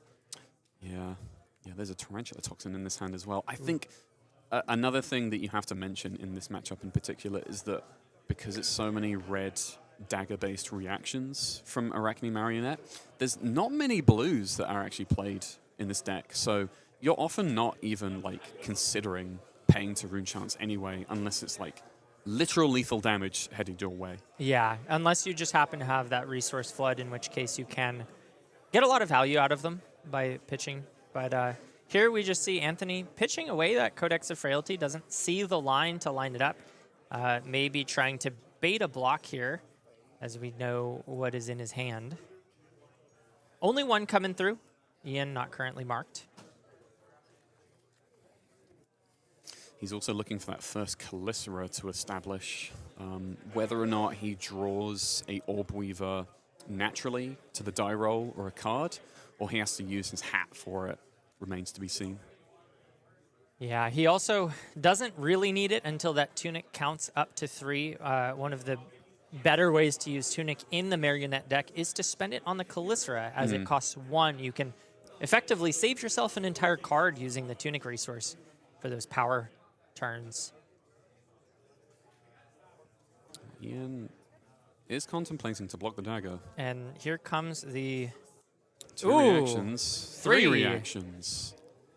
Mamma mia. So Tarantula Toxin is going to equal out the Eloquent Eulogy that was put on blocking duty, and 10 is just going to make its way across to Ian.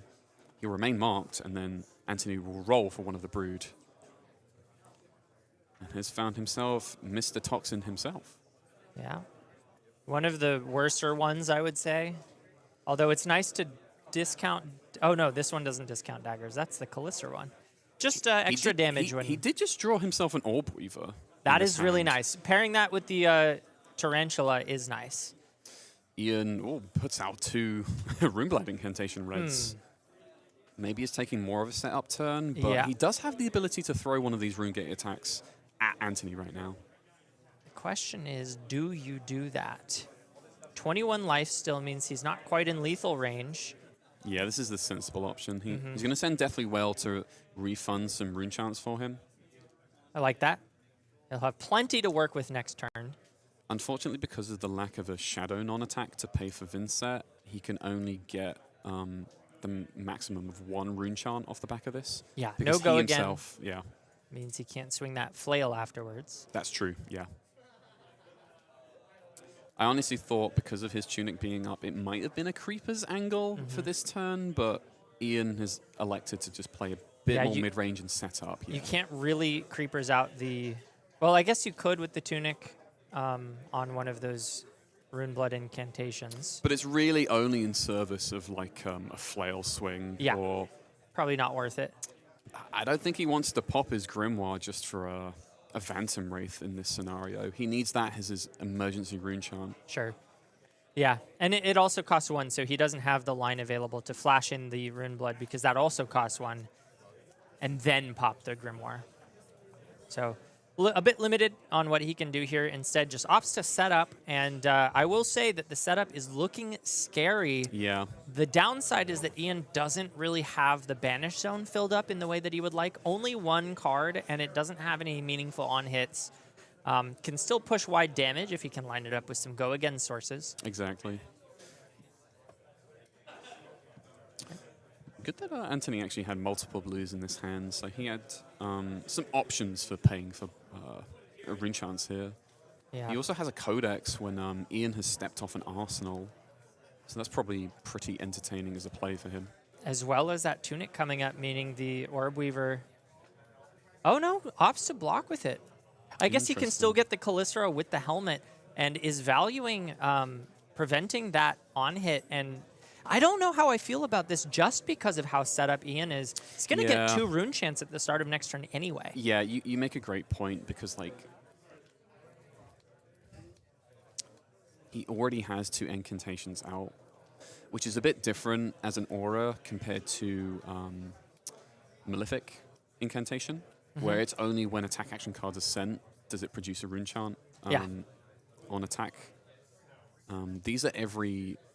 their start of turn, I believe, not start of action phase. Yeah, and it looks like Anthony did reconsider that block, opting to get the 3 value out of it rather than the 2 on block, although it would have been 3 if you count the rune chant. So it's kind of 3 one way, 3 the other. Interesting to note that Anthony Pham has been working on this deck for a very long time. Seasoned Arachne Marionette brewer, and recently won a pro quest with it. So yeah, he won against me. Has his chops. Good to know. The gold foil that he opened was a gold foil Sledge of Anvilheim. Oh, wow, that must have hurt. It's okay, it's mine now anyway. Oh, well, I'm sure that didn't cost you anything. Anthony Pham now ripping through his turn, ends up activating the Orb Weaver, playing out the Codex of Frailty. Yeah. Getting his Calycera, and wow, just racing through this turn, has the Graphene Calycera now enabled. I mean, I kind of like this play. It's a nice lean turn. He's executing it very cleanly. In addition, because Ian still has available his helmet. Why am I forgetting its name? The face purgatory. The face perk. So that can be a threatening thing in this matchup in particular because Marionette tends to play a lot of reactions. If you're ever in a scenario where you'd usually punish a go again by codexing at the end, if you can't make it through the reaction step without discarding your codex, it can be a little awkward. However, Anthony's played it out in such a way where he's emptied his hand, made his Calicera, and his follow-up will be Leave No Witnesses. Yeah, Ian tanking on the discard. Doesn't want to, based on body language, would really rather keep the 4 cards in his hand.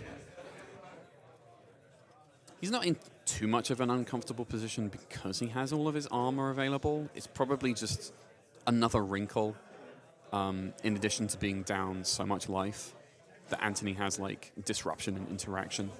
He does have armor available, but he doesn't really have a clean way to block it out unless he wants to give up the effect of the Face Purgatory paired along with the Grasp. So Yeah. it's a viable play, but leaves a little bit on the table if he goes for that line. The other thing to also consider is that if he just lets Leave No Witnesses hit anyway, he gets a free banish from recurring one of these RuneGate cards from It's a Graveyard. good point, and it no longer is affected by Frailty. So maybe thinking about lining that up. The on-hits, and especially the banishes that Assassin is using to disrupt all of these other decks, is sometimes just free card draw in Vinnset. So it makes this matchup a particularly interesting one as we see him choosing that Eloquent Eulogy. Yep. I think what made Ian furrow his brow this much in this scenario and context is just that he doesn't have the greatest selection of RuneGate cards in the graveyard already. So his options are like Eulogy or Blue Deathly Whale again. Yeah, no, he still hasn't seen the red Deathly Whales. That is the power card in this deck, along with the disruptive options. But that one is the engine option, and playing it out in blue is just leaving value on the table. True. Still a good card, but wishes it did 6. I think he's just he's doing a smart thing where he's going for a value block on Grasp, especially because of the shred effects in an Arachne Marionette. You block on stuff that doesn't have a reaction threatened by a bonus card in hand or something, so you know it's a safe block. He only blocked 2 on that, am I right? Yes. Okay, But should be banishing the Arsenal. He will be in a second. Okay, just cleaning things up. No, it looks like maybe the trigger was missed. Let's see if Anthony sees that. It's a pretty vital one. Yeah, it's important. But like I was saying, that he only blocked 2 with Grasp of the Arcanite, but a value block on armor on damage that you're otherwise not preventing an on-hit from is twofold. Like, you can get a breakpoint on the next armor block, especially the Battle-worn 2s and Temper 2s, and you are not at risk, like I said, of being shredded on your equipment blocks. Like, for instance, have you ever been playing Bolton with Sabers, and you blocked with your Courage of Bladehold, and it got shredded, and your combo is gone? That has not happened. It does look like the block was complete, so there was no banish effect on that Arsenal. Okay. Oh, he elected not to banish. It is a you Anthony may. can choose? I didn't know that. Very face up. Now we see why Anthony is one of the flesh and blood players of all time. You may banish. Very interesting, and choosing not to. Heads up play by Anthony Pham. I think no matter what, Ian has a good target in Eloquent Eulogy. Yeah. I don't know if he holds a non-attack action in hand. Well, he couldn't Creepers anyway this turn, so no resources. I think there's going to be an IP no matter what, because Ian is off Tunic this turn. Yeah, it does look that way as Ian's closing the combat chain. Anthony takes the 3 rune chance down to 7. Whoa, just kidding. He's going to Cull, though. Yeah, Cole hits, and all of a sudden Anthony is at 13 life, just the same as Ian, and has to banish a card from hand. Interested in what he might choose actually from this hand, because he has a good number of reactions. I think that's a sensible choice. Yeah. Scar Tissue, hitting the Banish Zone. Anthony holds another Tarantula Toxin, which is great to leverage with this Graphene and that Tunic counter that he just had. He does still need to pitch to land a mark first. Yeah, getting that dagger value with the blue. Just one, threatening the mark, but could always flick it in the next chain link anyway. So Yep. Ian is almost certainly going to be marked, if that is what Anthony Pham so desires.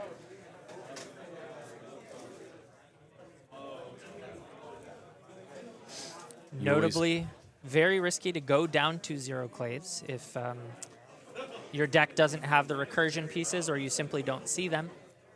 So may be crossing his fingers that Ian doesn't block here. You especially because they took away the yellow and blue Orbweaver Spinnerets in the rainbow for Arachne Marionette. You have to be very cognizant of when you do flick.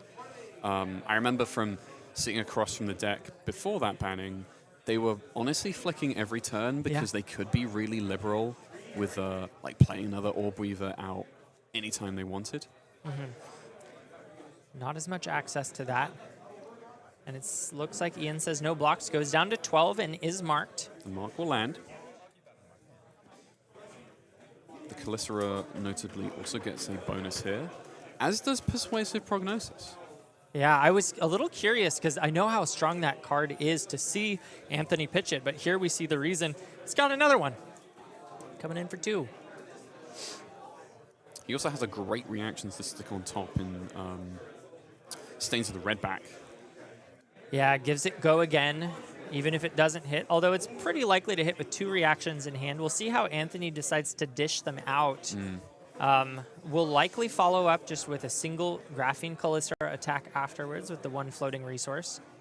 This is kind of what I was mentioning earlier, though, that when you play in the reaction step as an assassin against a Runeblade, Face Purgatory can really snuff your turn in terms of like disruption. So we'll see if Ian actually has the attack and non-attack in hand that he wants to commit to a Face Purg activation. I see the Shadow Puppetry in hand, which is such a power card. I'm sure Ian is remiss to block with it, but it's also very powerful to put the Face Purgatory. So he's tanking right now, just trying to decide which line gets him in a better position here, playing out that Shadow Puppetry or using it to block with and cover it. It's unfortunate because I think Here it comes. Yeah, and there it is. Blocks with it. So gives the Shadow Puppetry and a Phantom Wraith red to trigger Face Purgatory on this chain link. Throws away the Stains of the Redback. Yeah, I like that. I think Anthony now just arsenals the Tarantula Toxin, one of the most powerful cards in his deck, and is now hoping to line up a kill turn. Interesting.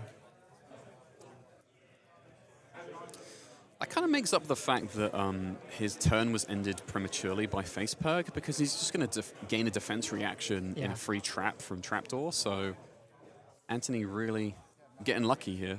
Yeah, pretty nice hit in this spot. Both players at equal life, going back to Ian with 3 cards in hand, 1 in arsenal. So all of a sudden, it looks like the tempo has shifted over to Ian a little bit.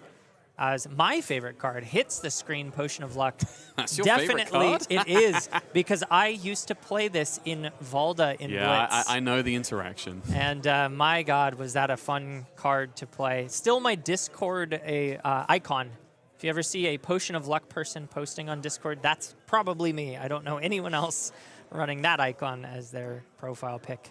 One of my favorite cards is always going to be Red Pummel, to be honest. That's a good one. It's a good choice.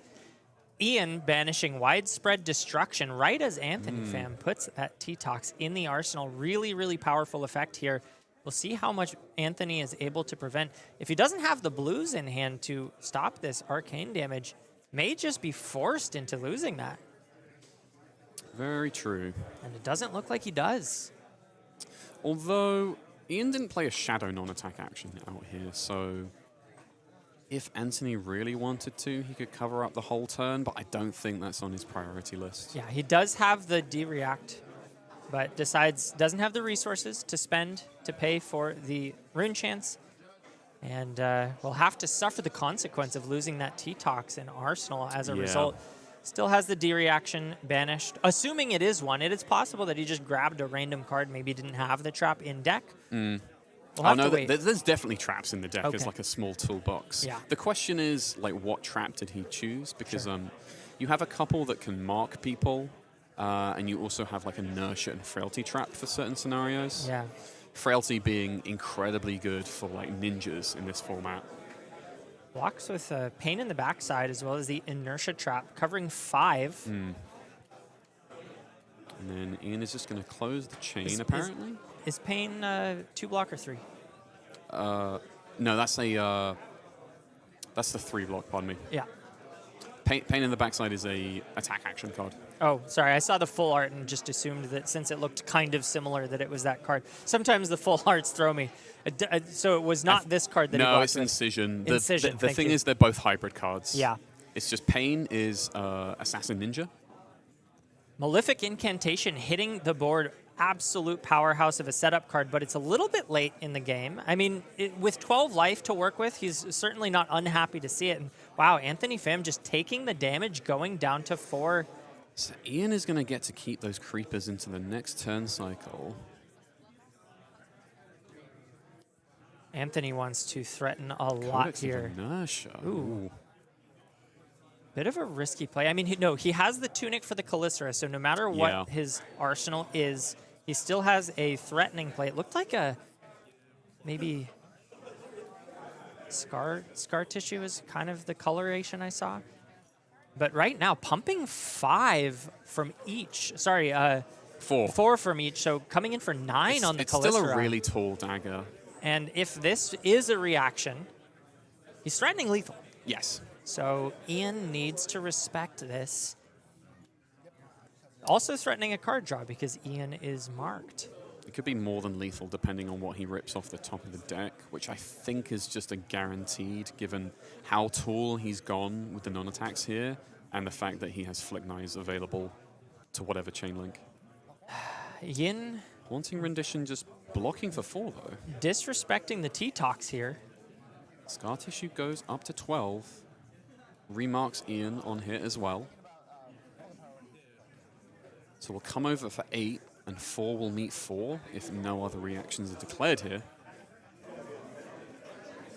I guess it wasn't really a T-Tox disrespect because he would have lived at 1. That's true. So actually very nice play around that potential. Instead drops down to 4 here as Anthony... Oh, one would have been He's going to flick picked him up with the beforehand. flick. Remains marked.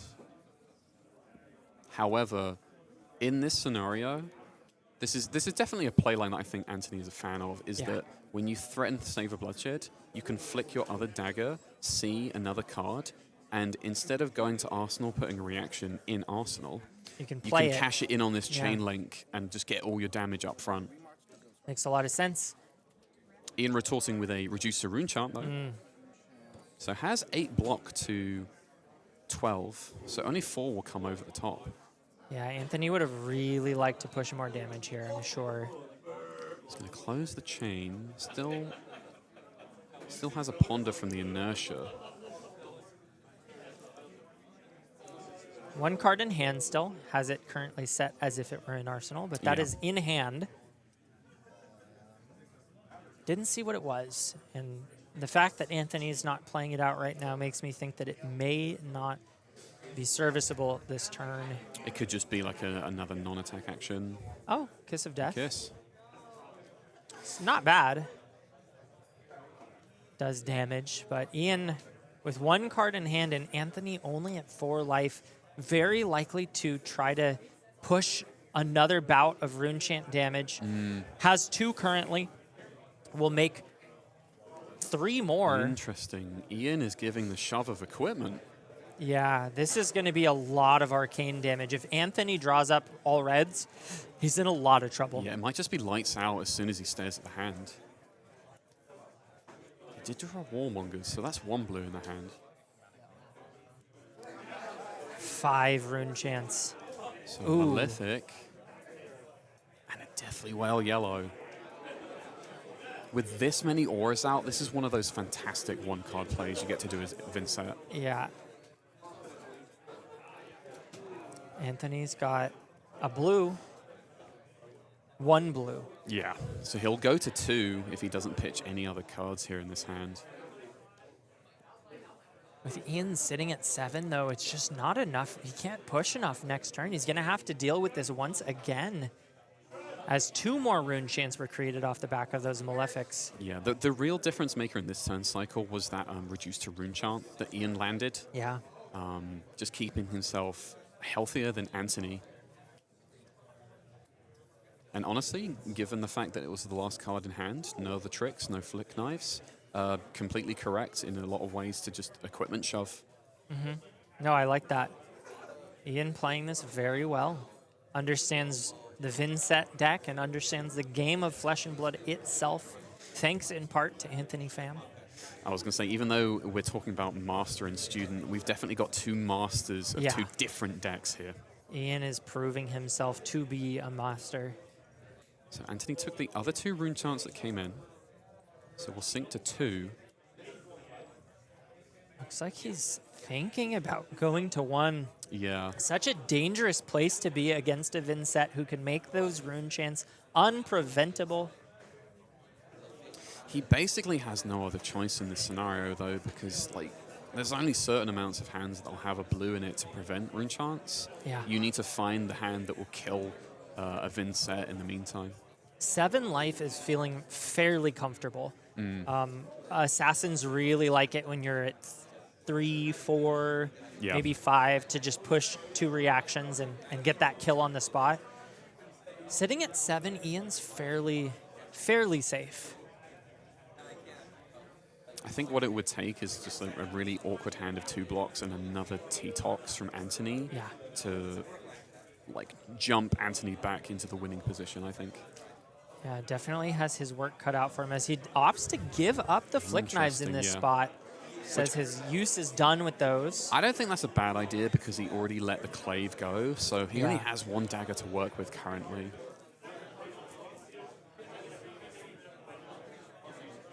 Meat Madness comes in for 4 go again because Anthony is back into Arachne Marionette, so he gets that +1 on hit go again. Yeah, I was going to say needs to hit. Anthony likely sitting on at least 1 reaction. If not, Ian could really stuff this if he had a D-react. It's still a really tough situation, given how close this is from both ends, because Anthony's working and leveraging the unknown information and reactions against Ian. Looks like he's got the Shadow Puppetry and Blood Moon in hand. Is that also a Malefic Incantation? Looks like maybe he hit the Runeblade hand of all non-attack actions. Yeah. This is exactly what Anthony needs, if that is the case, to come back into the game. Roll for the banish. And we have, I think that's hand then? No, I think Arsenal, but he's trying again. You know, I think Ian might let a pip of this damage come through on him so that he can maybe get a banish off the top. I could see that. Because his hand is all non-attack actions. Yeah, he's in a really rough spot. He needs to find a Runegate card to keep pushing tempo. The really awkward part about this sort of hand is that Ian could pay a life for the Shadow non-attack to be unpreventable. Yeah, but Anthony's at 2, as you mentioned. Yeah, because he's only got his flail available to him. Yeah. It's Malefic, and I think it's a reduced to rune charm. Yeah, I think no, I think that. Well, my guess was Blood Moon. We can only see that upper left corner; it's red, but it could be anything with that red coloration, really.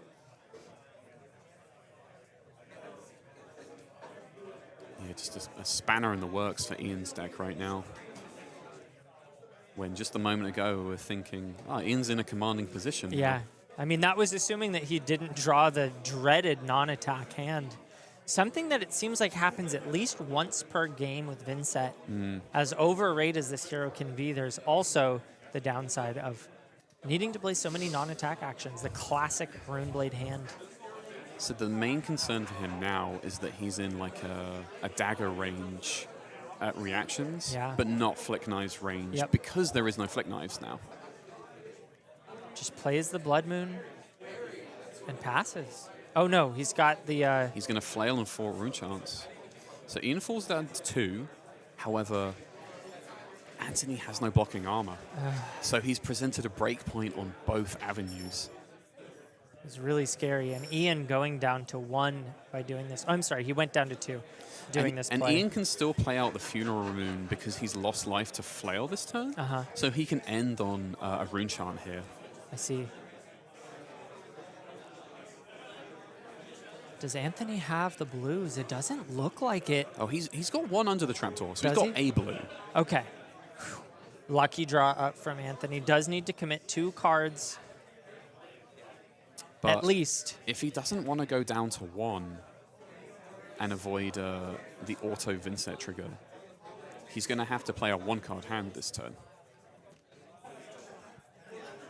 Because he'll have to cover up Flail with a card. He'll have to cover up Rune Chance. And he opts to fall to 1, it looks like. He's thinking about the last one, huh? He is. It's a tough spot. If he has reactions, no. He's going to 1. Goes to 1. Incision in hand. Yep. So he's taking that risk, and he's keeping a second card. Uses it to block.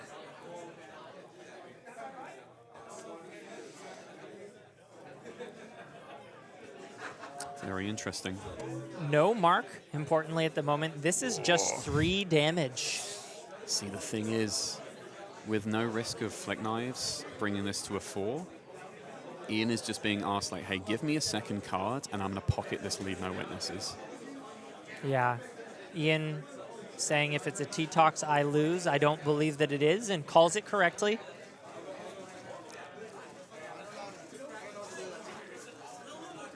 I think Ian does have a reduced to enchant in this hand. Oh, does he? We don't. I think I narrowly spied it. Anthony is really thinking it over. Also, in situations like this with operating at reaction speed, there's a certain amount of like bluffing and suspense that you just give your opponent to keep them on their toes, and then eventually Anthony passes. Neck in neck is this game as Widespread Ian ruin. sends in, yes, widespread ruin. 2 rune chance and 6 damage, asks for 3 cards from Anthony. Once again. Oh, he does have a shelter in hand. Nice timing. No blues to, oh no, does have 1 the blue to blue. cover it up as well if he chooses to, but the shelter is nice, but doesn't really do anything other than block 3, assuming he has another 3 block to pair with it. This time only has 2 cards to work with. Needs to decide right now which 2 he wants to keep in order to push back. I think no matter what, Anthony is forced onto a 1-card play again. He can block the 2 rune chance with the blue and then give 2 cards. So he has the 1 in hand and the 1 in arsenal. 2-card play. I guess it's always a 2-card play on the receiving. Oh, wow. 2 D-reacts. Now, with that look on his face, he doesn't look too happy about the top card. Yeah, definitely tanking here on this one. Bottoms it. I mean, isn't it in the spirit of a dagger-based assassin to have a game on a knife's edge? I will say that sounds accurate. As 4 damage comes through, it is a breakpoint. It can banish. Ian still has 2 life to work with, can opt to block with just 1 if he so chooses. Does not appear to want to take that extra damage. Reaches for 2 cards. He has a shadow puppetry in hand, but he's going to put it on blocking duty. And a cull. Fascinating. Does he have a second one in hand? I don't think so. I think he has a... Oh, he's got a beseech. Yeah, Okay. so he's got the shadow non-attack. He just needs to play that out. And it looks like he'll... I think this will be game, set, and match. Activate Vinnset. So he needed that 1 life. He had it. He's sending in unpreventable. And the fist bump is extended. And Ian takes the series 2-0 against Anthony Pham. That's definitely going to be a story he recounts in the Honda Pilot car ride home. Oh, absolutely. Definitely flexing those chops over Anthony once more. That was a real nail biter for the last 5 to 7 turns. No, I agree, yeah. Could have gone either way. Anthony had a few moments where it looked like maybe he could push it, but the D-reacts lined up for Ian, and he just kept unrelentingly sending those 1-card 9 split damage over and over. Unable to keep the cards he needed to close out the game, and Ian finally finds the window, makes that unpreventable, and closes it out. It was still a very well-navigated game by both players, but particularly because Ian went first and found no auras on turn 0 to set up. He found them in later turns and used those reps that he has on the hero to like carve away to the later game. Well, we've got one quick Fab Foundry announcement to make. Don't forget, our sponsor, Fab Foundry, has a ton of singles and sealed product for you. Decks, sealed. You've got your packs of rares and commons. And, of course, you've got that discount only live for 72 more hours, 3 days in counting. Yep. Go ahead and scan that QR code at the top of the screen or head on down to www.fabfoundry.co/discount/AGELA10. Let them know that we sent you and get that 10% discount on your next order from Fab Foundry. Thanks again to them for sponsoring us and helping us give you the coverage and the gameplay that you love to see. Well, we've got a short interview coming up just in a minute, so don't go anywhere. We'll be joined with our winner of the match, Steven Suh, as we figure out how he was feeling through that game, taking us through to the end. So don't go anywhere.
I'm back with resident rage baiter and Vinnset aficionado, Steven Suh.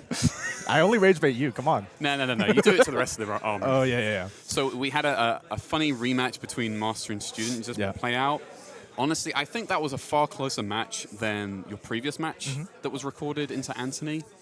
Tell me a bit about how it went down. Like, did you win the die roll or did he? No, so I won the die roll. Yeah, and you went first. That gives me points into him, yeah. And I went first. So, yeah. I mean, I'm glad it was a closer game. Last time it felt kind of bad just blowing him out. And then this time, since it's a closer game, I showed it's not a fluke. But then he's going to say I won the die roll. So he's going to be like, you won the die roll, Ian. It's all luck. You're playing a meta deck. It's all luck. You're meta chasing. Yeah. Yeah, it was interesting because like you went first and you opened with no auras, but you knew how to navigate the turn and sculpt into the next hand and eventually give way to other points where like patience pays off. You played out two Malefic not two Malefics, two Runeblight incantations in one hand. They pay dividends into the successive turns, and like eventually you got Anthony down to the point of, hey, pitch away 2 cards, block with the other, maybe 2, and basically put him in the blender with the split damage. And then eventually the next Shadow non-attack, because he went to 1, is just sealing the deal. Yeah. And then I only have to play around if he has a sigil there, right? Yep. And then I drew my D-reacts at the correct times. Kind of playing around them is what I needed to do. I would say on my part, probably a little slight misplay, not blocking with the Deadwood Dirge and playing it instead. But I mean, other than that, I think that's the only misplay.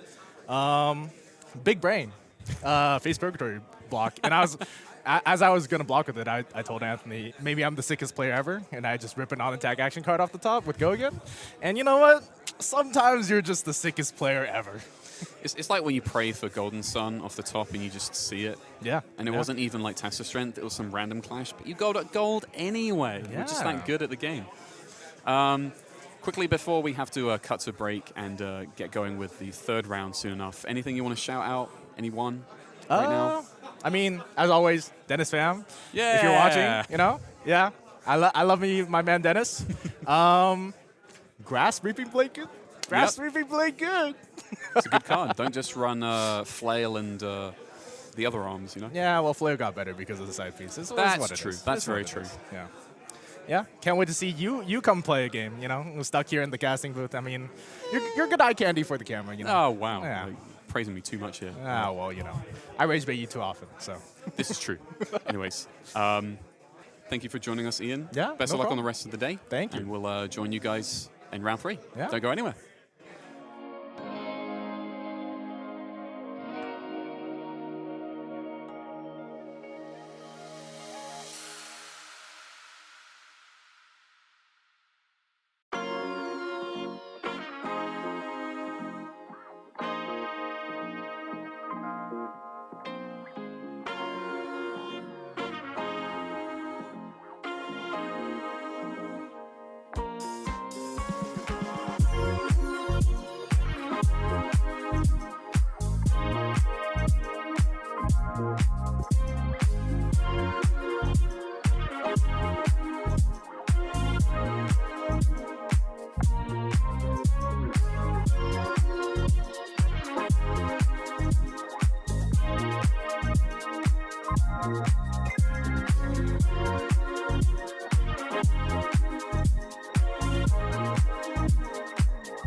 say what I mean, and everywhere I go is the wrong place to be. I think I should go home, but I don't know where it is. Bring me back to me,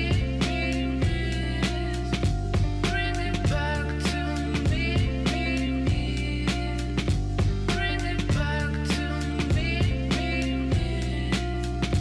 It's making me feel so weak.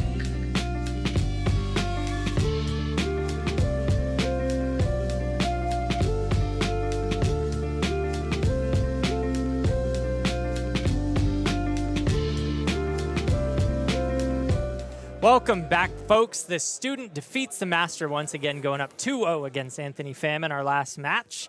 Vinnset proving to be a deck to reckon with. Let's take a look at the schedule coming up here. AGE events. Today we've got March 21st AGE Open Series. This is what you're watching right now. Coming up April 11th, we have New England coming back through. This one is CC at a new store. Which store is this? Ooh. Sorry, say that again, producer. The Battle Standard. That's what that says right there. April 11th, AGE Open Series Los Angeles. We're back here at Top Deck Keep, another classic constructed. As we go into April 25th, we've got the Open Series in St. Louis, our newest and most recent AGE circuit, the third one to join us. This one's at Fantasy Books and Games. Then we've got May 9th, the AGE Series returns to New England at Grave Troll Games this time around, classic constructed. Rounding things off, May 23rd, back in Los Angeles, Top Deck Keep.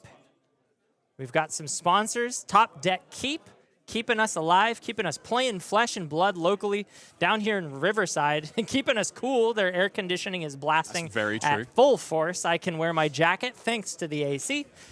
Keep it spruce and good looking. Staying spruced up, yeah. Spruced up. But speaking of spruced up, we've got what I think is our favorite thing to cast. Guardian Mirror, that's true. right. Yarl Vitradi, piloted by Brian Gutierrez, the runner and owner of the Guardian Discord, if you didn't know. He knows Guardian, and he sticks to Guardian, and he's been thinking Yarl is what he needs to play to take it down. But he's going up against Victor Goldmane, what seems to be the S-tier Guardian in this meta. Now, Victor likes to clash, and Guardians are good at clashing, but Yarl has a lot of non-attack action, so we'll have to see how the top of the deck fares as this matchup unfolds. This is true. What do you know about this matchup? I know a decent amount, Michael. Yeah. You are correct. Yarl likes a lot of non-attack action cards in his class and talent pool.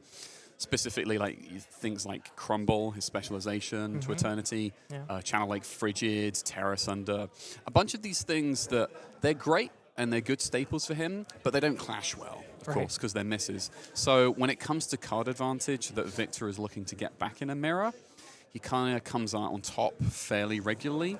You do still have some powerful 8s of your own, like Glacial Footsteps, Cranial, Macho, all these things, but they're not the main part of your deck. Yeah. In addition, we also have a Max at 2-0, facing another Arachne Marionette on our backup feature match. So if you are looking forward to that, that'll be on the AGE Premium as well as a backup match. Yeah. But back to the Guardian Mirror. What other things are we expecting to see? Well, from what I understand, the Yarl, it will be very important to target the equipment suite of Victor and try to get rid of those equipment pieces as soon as possible so that you can start stacking the Frostbite tokens. If you can start to disrupt, even though Guardian has a lot of blues, a lot of what Victor is trying to do is still crafted around a particular curve. And if you can start to stack 1, 2 Frostbites, it can really start to decrease the amount of value that the Victor can output. It sounds like we are ready to go down to the match intro. And here we go. All ready to start. Brian Gutierrez on the left, piloting Yarl Vitradi. 2-0, facing off against Clark Moore. He's been on camera a lot recently, piloting Victor, and he has been a Victor player for a long time. Really enjoys that hero. Yeah, we've spoken at length about some deck building decisions and quite honestly, we have like some differing opinions, but like we're all individuals. We all pilot decks ever so slightly different. Even on like the same 80, we'll have like different things that we prioritize. So it's good to have a collection of opinions versus like a bunch of yes men on a deck. Yeah, Victor is surprisingly one of the more difficult decks to net deck. I've noticed that there's so many variations out there. Some lean really aggressively with the pummel package. Others are more defensive and looking more to fatigue. And as you mentioned, even if you bring the same list, your game plan and how you make decisions on whether you're blocking more or going more for the aggressive plays changes a lot about the way that Victor ends up playing throughout the game. Yeah, and what I will tell of like deck building decisions and variations from deck lists as a result of that is that because he's just a regular Guardian, he doesn't have a talent to him. You have sort of a more limited card pool than Yarl, for example. But because of that, any deck list differences are really like amplified and really put under the microscope because you have different tech cards that you'll bring into all these certain matchups that you expect. And right away, we're seeing one of those tech pieces coming out. The new Shield Beater from Compendium of Wraith is the ability to come in for 5 for 4 resources still gives you the access to that oh-so-important Argem Aegis, which counts as a gold, which Victor really, really wants. Does indeed. But Shield Beater paired with the Tunic is kind of like a pseudo Sledge, and of course we see that on the side of Yarl as well. Yeah, it's Sledge's little brother that came out in Compendium. Looking very crisp in the Guardian Mirror, just access to more of that fatigue slanted gameplay. It serves a really good purpose in some of these slower builds of Guardian where like you present a shield, but you necessarily want something to actually fund a swing with Tunic. Yeah. Because sometimes you arguably sit on this Tunic counter for a long time and don't actually cash it in every 3rd turn like you would Sledge. So having an outlet is pretty good. Speaking of outlets, it's also an outlet to pitch multiple cards and filter. Yeah, nice Brian. filter here. And this, I think, speaks very, very deeply towards what Brian is expecting this matchup to be like. Fatigue.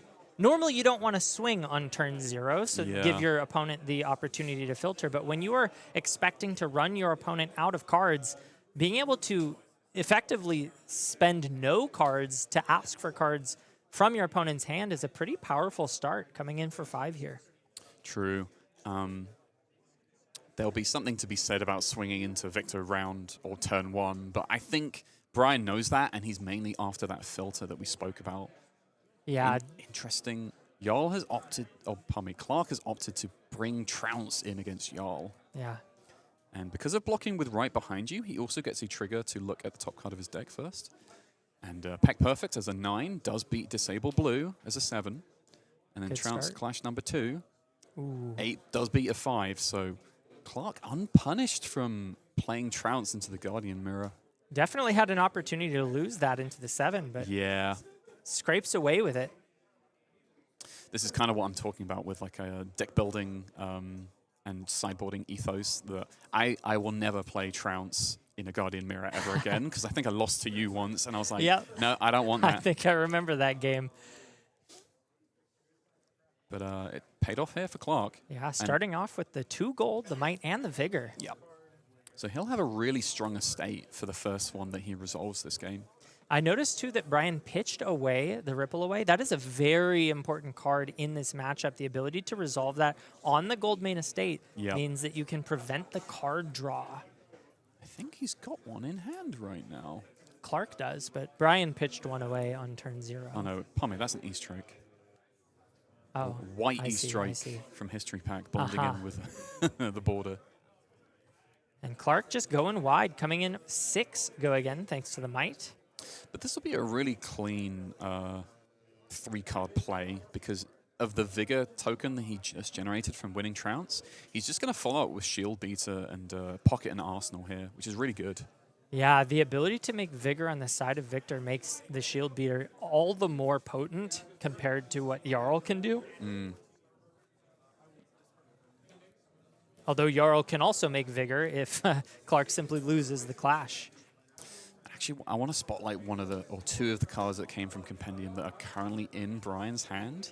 He's actually got an Elemental Strike and a Colors of Aria. Yeah, very and powerful. the interaction between Colors and Elemental Strike is that because you are asked to banish a Aria element card from hand in order to satisfy Elemental Strike, you get +2 for Earth, Dominate for Ice, and Go again for Lightning. But because Colors of Aria reads, while this is in all 3 zones, and here we're going to see it, Yeah. this counts for all 3.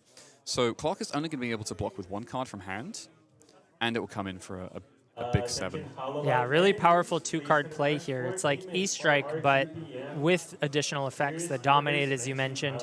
And if there was any equipment missing, it would also create a Frostbite. Just a test of strength here. So 7 beats a Felling, so Clark is going to go to a healthy 4 gold pile on Wow. turn 2.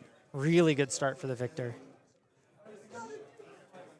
Brian does get the knowledge that he's got a Felling to resolve on a successive turn after just banishing a first Earth in Yeah. quotation marks cards. And he drew it up, too. Oh, here comes estate number 1.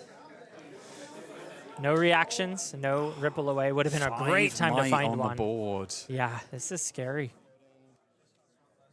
Procs Victor, and we'll draw a new card from making a gold this turn. Finds a pummel. A pummel and a spinal. I think his hand is 2 All pummel. red. Yeah, doesn't have a lot to do here. May have to just pass. I wonder if he's considering popping a gold to find a blue, though. Ooh, that's a risky play. It's a possible play, but going down gold isn't really what you want to do. It looks like he Gonna goes go for it. Let's see what we find. That is a blue. Yeah. It's right behind you.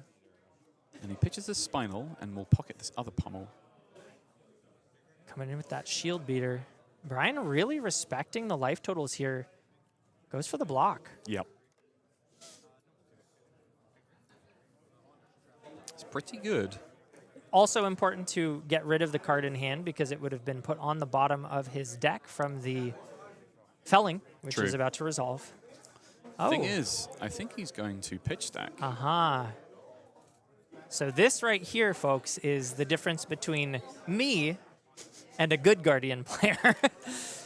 Really, really cool to see Brian thinking more about the late game. It's very tempting sometimes to just ship the most value that you can each turn, but we were even talking about this in Vinnset, how important it is to set up instead of just always going for the highest value play when you see it. Yeah. Value on first turn cycle is very important, but later a matchup can go, the more important it is to sow that power back into the deck. Brian sees another Felling in hand. Yeah, I saw him like sort of like shake his head and Yeah, roll he his doesn't want to eyes. see these yet. Pitching a Rich is my... Oh, Ooh. this is filthy, Clark. It sure smells like a pummel to me. So he's going to proc Riches. He'll go to a 6th gold. Yeah. No ripple away once again. I mean, you can't, you can't yeah. ripple a gem. That's a good point. Draws up. 4-card hand. Still. Oh, and Brian just He's like, I fold. blocks. Oh, did have the ripple away. Oh, again, it doesn't matter. It was, yeah. it was revealed from the clash earlier. Yeah. My goodness. And So there's the doing some pummel. additional filter. Brian just He's going to goes keep his and- own pummel in by pitching to quick dodge. Yeah, probably also just trying to skirt the discard from the pummel. It's also interesting that even though Brian had no arsenal, Clark went for the CNC play Yeah. because he did have a boulder drop in his hand. It can be really backbreaking just because of the text that you can't play D-Reacts. That's very true, to be honest. And Brian's just going to pass back.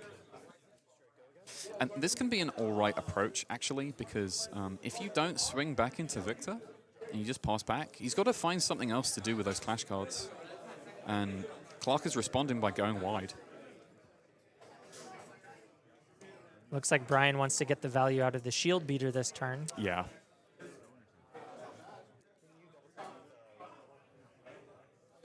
Clark is just realizing that I'm not sure what he's going for here. I think he had perfect resources, so it's probably some other interaction. Because his hand was a clean E-Strike 5 go again into a boulder drop. Right.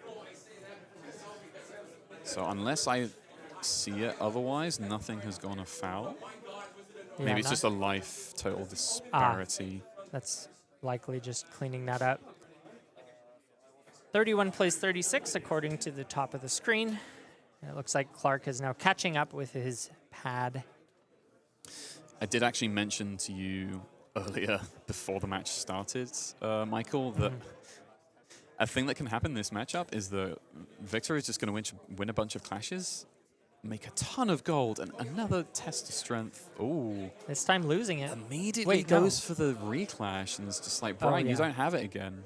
And he doesn't, apparently. I do like that choice. Interesting. 3 for 3 on the clashes? Yeah, I No, think- he missed one, or he tied one earlier. So Yeah. 3-1-0.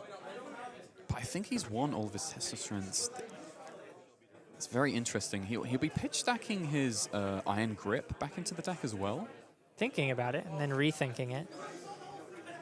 But this is kind of what I'm describing in the, like, without a go again attack, you have a lot of these cards that you need a way to filter. Yeah.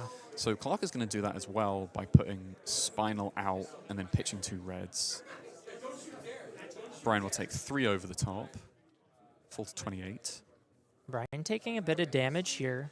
Still has a lot to work with as he plays E-Strike, coming in for 7, bottoming that Remembrance for later. Clark drew up his own Remembrance.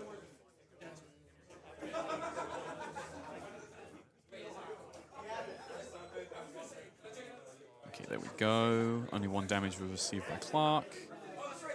And it looks like we've got a shield beater off. Both players understanding that ripping cards from deck is paramount in this matchup. So swinging that weapon as much as possible, even if it's a lower value play, is what is going to effectively get you ahead in cards. As Brian sink below and chooses to sink. It's interesting. Brian is holding onto a CNC here. He's just going to deploy it to get a bit more interactive into Clark finally. It looks like he may have caught him with a Staunch in hand, unable to deploy that into the Command and Conquer. Yeah. The nice part is that Brian isn't on Tunic 3, so there is no risk of this being a pummel. It's just an awkward way to block and move past this turn. Yeah. Forcing attack action blocks. Too zealous is kind of wow. awkward. Yeah. Clark, very awkward blocking situation there. Yeah, he had a 3 red hand here.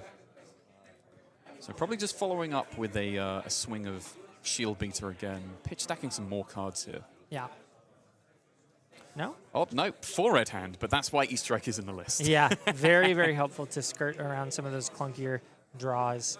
7, no go again. As Brian blocks 6. Takes 1. Right now, from what I've seen, it looks like Clark Moore is slightly ahead on the I like fatigue this play. plan. Yeah. Another CNC.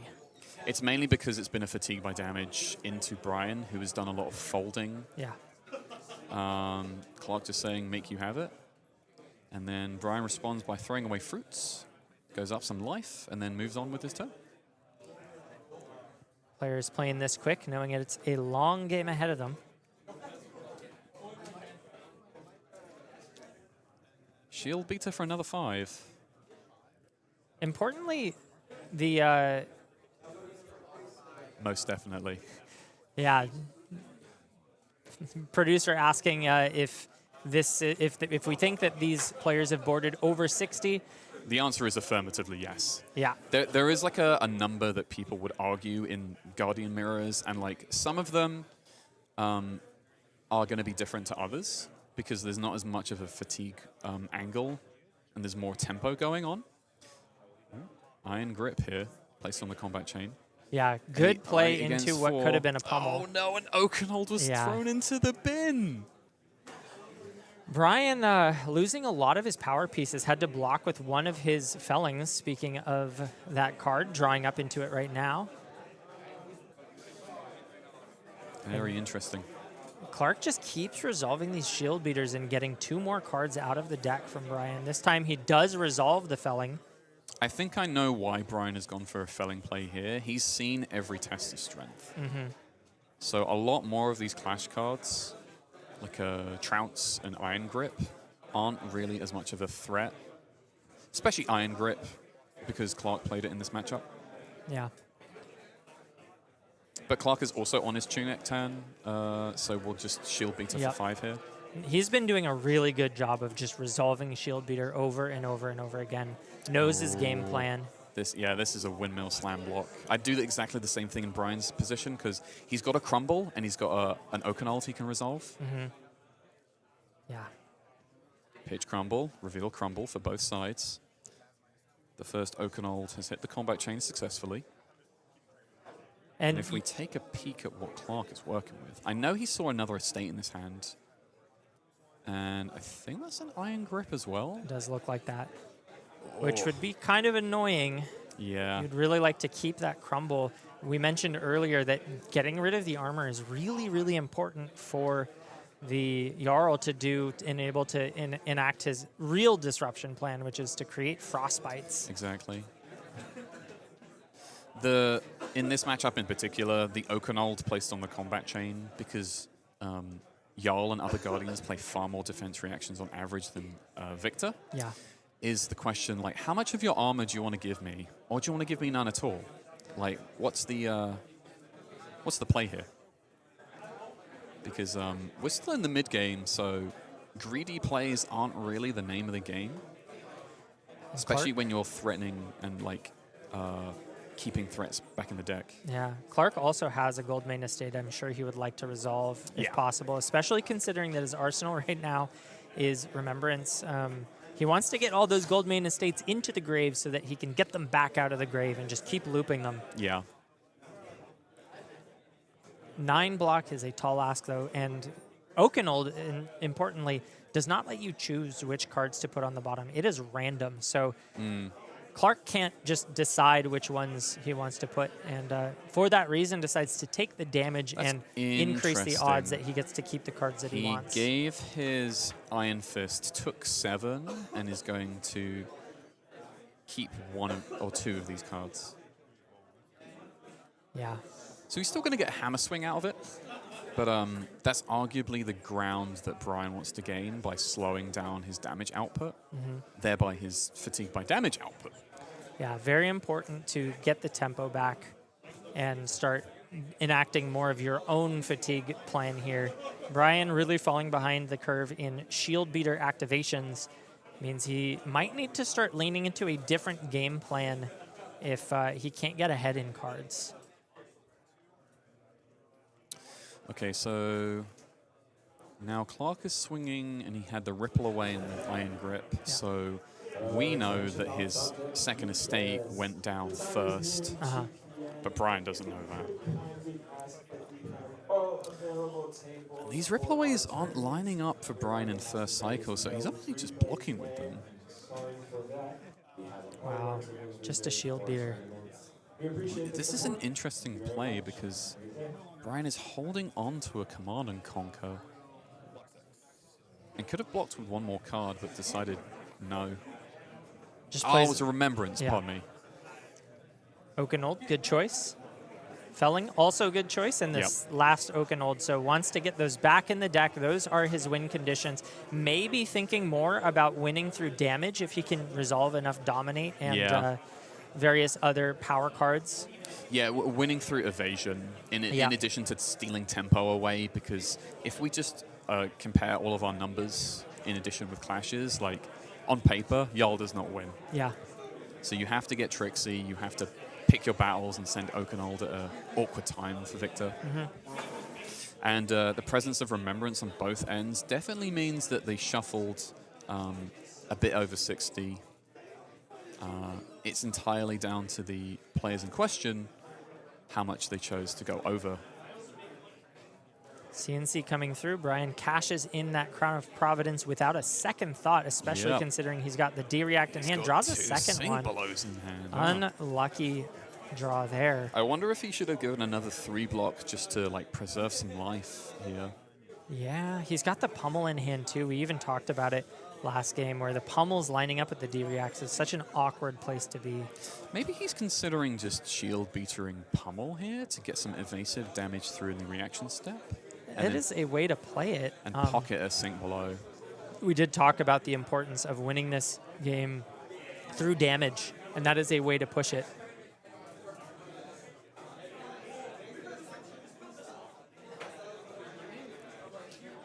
He's just thinking how he wants to stack it. Oh, he has a red staunch as Yeah. well. It's a little too awkward. Pitches away 2 of his 3 D-Reacts. Interesting. Clark just said, send me the bill. Yeah, likes his hand. And I can see why. He's got a peck perfect Ah. along with the estate. gold main estate. Is there a ripple away? No. Yeah, can't line it up. Another remembrance in hand. So Brian still has the outlet of Tunic Shield Beater in this turn cycle. The thing is, Peck Perfect's coming in for a huge number here. Yeah. And I think, well, Clark is threatening pummel on this one, but I believe his arsenal is still that remembrance. Yeah, not uncommon for Victor to IP, especially when drawing cards. And Yeah. looks like Brian is just opting to... So this is an interesting interaction because Clark is active player. Peck Perfect's trigger comes first before a card is sunk for sink below. Yeah. So at least you get an informed decision of what you'll either discard off the top or draw to your sink below. One of the upsides of clashing for the player against it. Yep. Bottoms the card and draws from the sink. But Crumble to Eternity is just going to go right in the bin. Yeah. Not a terrible card to lose. It pairs great with Oakenold, but doesn't push a lot of anything once there are actively Now Clark will Remembrance. -1 counters on the equipment. Yeah, these are good targets. 2 estate, 1 Peck Perfect. Life totals are getting kind of low already. Brian Gutierrez sitting at 13. I think Brian is taking this moment to be his real pivot point Yeah. because he's trying to disrupt this estate turn that just got resolved, and he's probably going to go for the Boulder Drop Pummel. It will cost him Tunic in pitching that Oakenold, but it's still a scrappy play that gets him in a winning position. Yeah, he needs to strip cards, as you mentioned, and just prevent those mites. I don't think he has enough. Man, he would have really liked to have that Crumble in hand right now. Yeah. Yeah, if you can Oakenold Pummel, Yeah. fantastic. Yep. The thing to mention actually about Shield Beater, it's great that it's a mini sledge, but compared to Titan's Fist and also other one-handed hammers like Miller's, it can never be a one-card play in a vacuum. Yeah. It always has to have a second card, a Vigor token, or a Tunic counter. So in scenarios where you threaten to pummel people and get cards out of hand, like Boulder Drop, you have to be ready to lose a card or two and still have enough to swing your hammer. Otherwise, like, all those mites that you're just staring at, it's going to waste. If Clark gives up a card to block here, which it's looking like he will. No. Goodness. Okay. Good call from Clark. I was going to say he can't even Shield Beater if he does that. No Tunic Yeah. counter. So dodges that very smartly. He'll put something on top. He'll discard something. I think he's going to pop this other estate. He's going to add insult to injury here. Where life totals don't tell the whole story. Like, No. it's the power in deck and threat density. Oh, and Clark is just going to get so much tempo from these massive Shield Beater turns. Yep. Coming in for 11 on the weapon. I have to wonder how much Brian is going to fold on this hand right here. I feel like it's all of it. Because with an estate that's, Oh, I mean, man. yeah, like this is an example I Now was just he about to point can't. to, is that this Golden Sun is 17 overpower. There's a chance that Brian's just dead. He's at 13. He has 5 in block with Stalagmite and his Tunic. This is 6, so he falls and goes to 2. Oh my gosh, with 8 mites on the table for next turn, he needs to do something heroic right now. If Clark just lands another Golden Sun, it's just lights out for Brian. Yeah. But he's going to go with Colors of Aria, Yarl Trigger, puts a Frostbite in that exposed arm slot. Maybe makes things a little awkward for Clark. It's a good play, Clark just but motioning over to Connor. yeah, Probably has a judge. rules question. Rules question, yep. Really, really tough. If there's any evasion in Clark's hand at all, Brian's just dead. He has that iron grip in there. Deploys it. Brian needs to win this. Oakenold, he does. Oakenold meets Riches. This is tough. Even if Clark pops the gold, Yeah. the likelihood of beating a 7 is low. I think there's multiple ways you can approach this. You can lose the clash Yeah, he's just and gonna put Riches in hand. Or you can bottom Oakenold so that you know it's not a threat that they can leverage against you next turn. and Clark just goes and loses the clash, discards that Spinal Crush. 2 cards is plenty to send a Shield Beater for an enormous amount of damage. I would also say it's quite important now with Riches, the interaction with Quick Dodge Flexes, in that it can be kind of a test of strength at reaction speed. So he's going to pop the gold. He's going to dig deeper. Wow. He's going to draw 2 cards. I think he just found a Golden Sun. Oh, no. I saw yellow. Yep, he's got it. He's got this is it. Clark found what he needed, and Brian, sitting at 2 life, does not have 2 staunch responses in hand. I don't think it's... I don't think you need to overcomplicate this, No, Clark. You just send it. This is... He's just Yep, fist bump. nothing you can do. As Clark Moore takes the game on Victor, Yep. the better Guardian. Look at that smug look. Not on Clark, but on the hero. Maybe a little bit on Clark. Clark is looking like he's just recovering. Yeah, he's like, locked in right now. Wiping Brian the sweat off Gutierrez his brow. is such a powerhouse of a player. So beating him is always a challenge, and you can see Clark is glad to have made it through that one. If you play this much Guardian in the SoCal area, you're not a slouch by virtue of playing Guardian in the SoCal area. Yeah, there's a lot of good players out here that play that class. We've got Fab Foundry Pro Tour coming up here. The next Pro Tour. Yeah, the next Pro Tour. Pro Tour Las Vegas. Fab Foundry is our sponsor for that event. Also hosting nationals, as we got word, I think today, maybe recently. Yeah, U.S. Nationals, yes. U.S. Nats this year, founded by Fab Foundry. And don't forget, you can head over down to their website at fabfoundry.co/discount/AGELA10 to get 10% off of your purchase. They've got singles. They've got packages of commons and rares if you like Sage. They've got decks. They've got playmats. They've got everything you need for the game of Flesh and Blood. It's the one package. You know, normally you order from TCG Player. It all comes to you in 15 different envelopes. I was going to say a dozen at least. One of the vendors forgot to open up shop that day, and you get your cards late. Because one of them doesn't have the foil you requested. Yeah, because Sleepy Connor was running the helm, and he just forgot to send it. No worries on that anymore. You get it all at one place at Fab Foundry. So scan that QR code at the top to get your shopping done. And don't forget to tell them that we sent you with that AGELA 10% discount code at the bottom. Well, we've got an interview coming up shortly, so we'll take a look and pick Clark's brain about how that game went.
Welcome back, folks. I'm joined here with the winner of round 3, Clark Moore, piloting one of my favorite heroes, Victor Goldmane. Yeah. Yeah, it feels really, really good. I was really nervy going into the game. Sure. My original version of this deck list had 2 Remembrance. Uh-huh.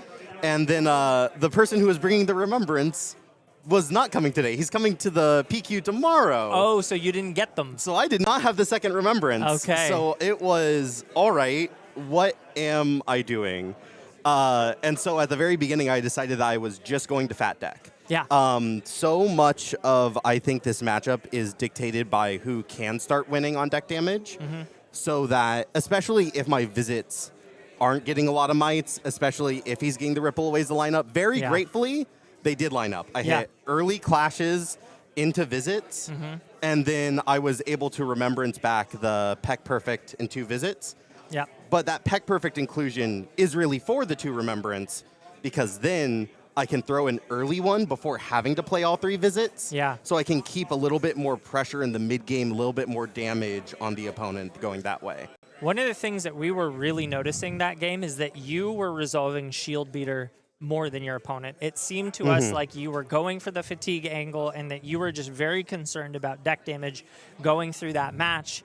And then you ended up closing it out with a giant Golden Sun back-to-back. Well, not literally, but you got 17 damage in, followed up with, I think, 19, was it, for the last one?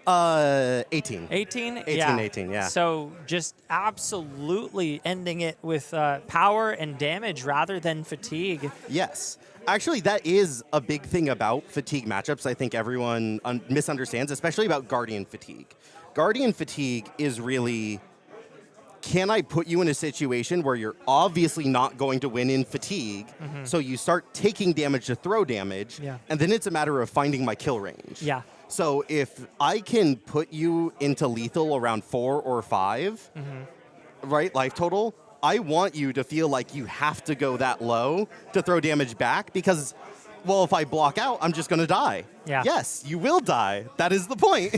It looked like you were really in Brian's head in that case because he really started to take damage, especially after there were turn after turn after turn of you just resolving Shield Beater over and over. Early in the game, he was giving 2 cards every single time, but it looked like he did that and then was sending a card and then just going 1-for-1 on cards. So you were going up 2 cards every single turn.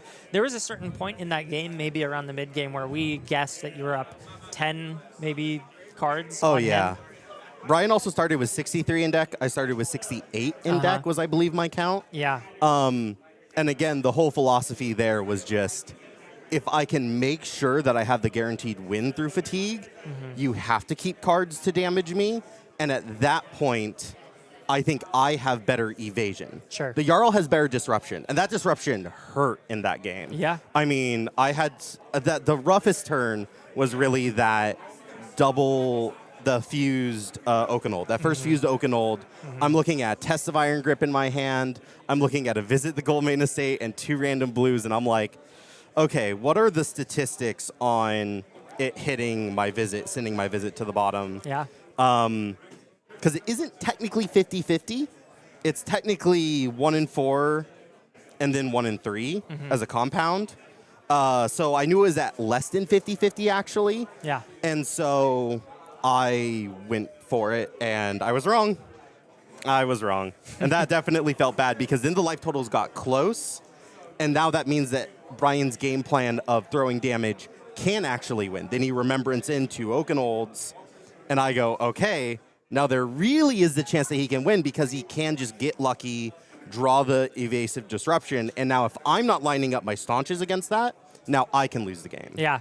No, it definitely transitioned from a fatigue game into a damage game once Brian started taking that damage and sending the evasive disruption back. And again, all of that came from early gold clashes and that first early visit that didn't line up with a Ripple Away. The moment that that happened, the philosophy of the game had to shift. Yeah. No, it's one of the reasons that I really enjoy watching Guardian Mirrors. I think that there are 2 camps when it comes to the Guardian Mirror. Some people find it to be such a snooze fest, but even though there were a lot of turns that were just Shield Beater pass, you played them quickly. Respect to that. And once that sort of phase of the game ended, we really saw the sort of going for the throat game plan coming from both players. And there was even a point, I think, where Brian had the Oakenold in hand and the Crumble to Eternity on top of deck. I don't remember what you did exactly, but it ended up in the graveyard when he had a Sink Below that he could have drawn it. I believe it was you played a Peck Perfect. Yeah. So what was really crazy about that interaction was if he was able to draw that instead of discarding it from that sink, he had an Oakenold coming at you that was empowered. Yeah. Oh. So, yeah, I don't know if you really caught that, but you dodged that second Oakenold by the skin of your teeth thanks to Peck Perfect. Yeah, I mean, Peck Perfect, I think, is one of those interesting cards that not every Victor is going to be on. Yeah. It's a matter of what meta are you expecting to show up in? What meta do you think you need to play towards? And when we are on the Clash package now of 3 Tests of Strength, 3 Iron Grip, and 2 Trounce, our Clash value should, there's a big asterisk on this, should be enough to give us the percentage points into the Classic aggro that we don't need to worry about it and start running extra copies of like Crush the Weak, which is what we used to do, Chokeslam, which is what we used to do. We don't need that anymore because we have the Clashes. But what we do need to do is make sure that we can guarantee win through fatigue, especially when the meta is so slow that we're seeing Arachne Huntsman, we're seeing Victor Mirrors. You know, once you start having to deal with these matchups and have a plan for these matchups, you really want to make sure that you can get every percentage point that you can into that fatigue, because now your Clashes aren't as guaranteed. And that's why I'm on the Peck Perfect. It's because it gives me just that little bit of an edge. It's that extra 9 in deck for Clashes. It's that extra little bit of deck damage, and it's a good early target for Remembrance, so I don't have to play all 3 visits early. One of the things I've noticed about that card in particular is that into a fatigue matchup, it's also evasive damage. They don't want to block that card. And so you even saw it here where he ended up taking 5 and just giving the Sink Below out of fear of fatiguing out, which is kind of interesting in that spot. I think that he realized that he was going to lose the fatigue match, so he opted to take the damage. I wonder if maybe at that point he should have gone, we're not going to fatigue, because it was, you guys were both pretty low by the time that happened. Yeah, it's so interesting. I think the mark of how do you navigate the Guardian Mirror is how do you balance that staying alive to stay out of the lethal range and blocking but possibly risking the fatigue. Yep. And it's a turn-by-turn evaluation. I think it switched at least 2 to 3 times in that game. Yep. Where, you know, I mean, talking about that first Oakenold turn, I probably could have just blocked 4. You also made such a brilliant call on that turn because I think it was, I'm sorry. I was actually thinking of the boulder drop turn. Yeah, the boulder drop pummel. I felt good about that. So well. When I saw that when I saw that Riches on top, I was like, yep. Yeah, that felt good. No, because if you gave 2 cards there, you can't swing. And you lose all of your mites. So read it very well, understood that the pummel was a possibility. And I thought Brian actually bluffed it really well because he just sent, he overpitched like he would normally do as if he was trying to stack. And he just sort of looked down. But you knew what the out for him was. And you said, even if you're bluffing this, it doesn't matter. That's my lose condition. Yeah, and you played around it. Well, it's also just, I didn't have to play around the pummel. Yeah. Is sort of the mindset. Like, I had the life lead that was generated by him no longer blocking. The moment that he's no longer blocking and he's leaking all that extra damage, now I am finally in a position where I can build a life lead and then take that disruptive damage. So, again, it's the how we interplayed between the 2 philosophies. Yeah. I got to say, though, if you have the 4 block possible on the boulder drop, it's tempting to just give that. You didn't, and you made the right play. But when you push the equipment, I thought, that's 4 with the card. Didn't go for it. Didn't bite. No. Yeah, awesome. It was a cool game. It was great to watch, and I think your deck cooperated. You got the gold early. It really did. That first trounce was so nervy. Yep. Oh, man. I know... I do love that you're here interviewing me, but I know that if Marcus was here, he'd just be like, Clark, what are you doing? Why are you running Trounce? I play Trounce into Guardians too because I am better at clashing than other Guardians. I think for Yarl specifically, yes. Into the mirror, no, I just meant no. me. Oh. Yeah, I would you're just goated I'll with play it. into Victor. Yeah, you got the sauce. What, am I afraid I'm going to lose into a Victor? They've got the same deck as me. Yeah. It's a 50-50. Yeah. Why do I care? Yeah, that's You my should. philosophy. You shouldn't run Trounce. Do not run Trounce in the Don't Victor run mirror. Trounce in a Victor. It is not the right play at So all. if you're the opponent, if you're the Victor and you see someone play a Trounce, are you sweating now? Because you're like, oh no, I could lose this. I could win this. Who wins? I mean, like, it's the what I'll say. One thing that's actually nice about it is that most Trounces will actually result in a tie. Yeah. No one wins. Like, usually it's like one Victor will win one Victor It's will win just the a red other. 3 block that is an absolute clunker into your arsenal. But by being a block card, it's also decent into like mid-game Golden Suns. And like, hey, play to high roll. Yeah. That's one thing that Fuzzy talks about, my co-host on the podcast.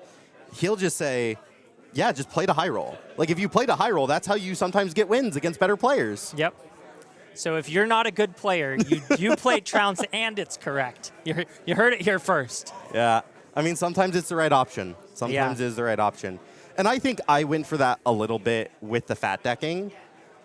But through fat decking, I was also able to include more cards that won clashes. And so I think that's... Got to even it out a bit. Yeah, I felt like I was evening it out, and that's why I felt comfortable going for it. Well, that was a awesome game to watch. I'm curious about your AGE experience so far. This is what, the fourth one for LA, or is it the Third, the right? third? The 'Cause third January, February, March. That's right. It's the Yeah. third one. Got ahead of myself. You know, I don't remember the first two, and that's probably because I didn't do well. You just wipe them from your mind. Well, Yeah. today you've got a 3-0 start. That's Yeah. a really great place to be. And, of course, you're on Victor, who's just looking so good in this meta right now. And you know, one thing I've been thinking about when it comes to tournaments is like, who wins tournaments? It's never the first seed undefeated. They never win. No, they that never is win. a curse. No, you want to win your first 3 games.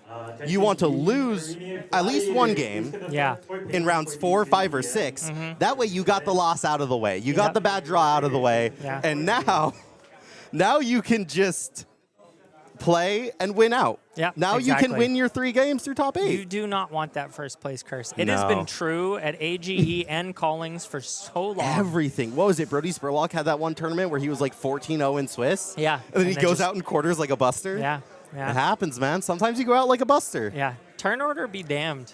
Yeah. You just got to rely on the truth, Yeah. which is that first place is bad.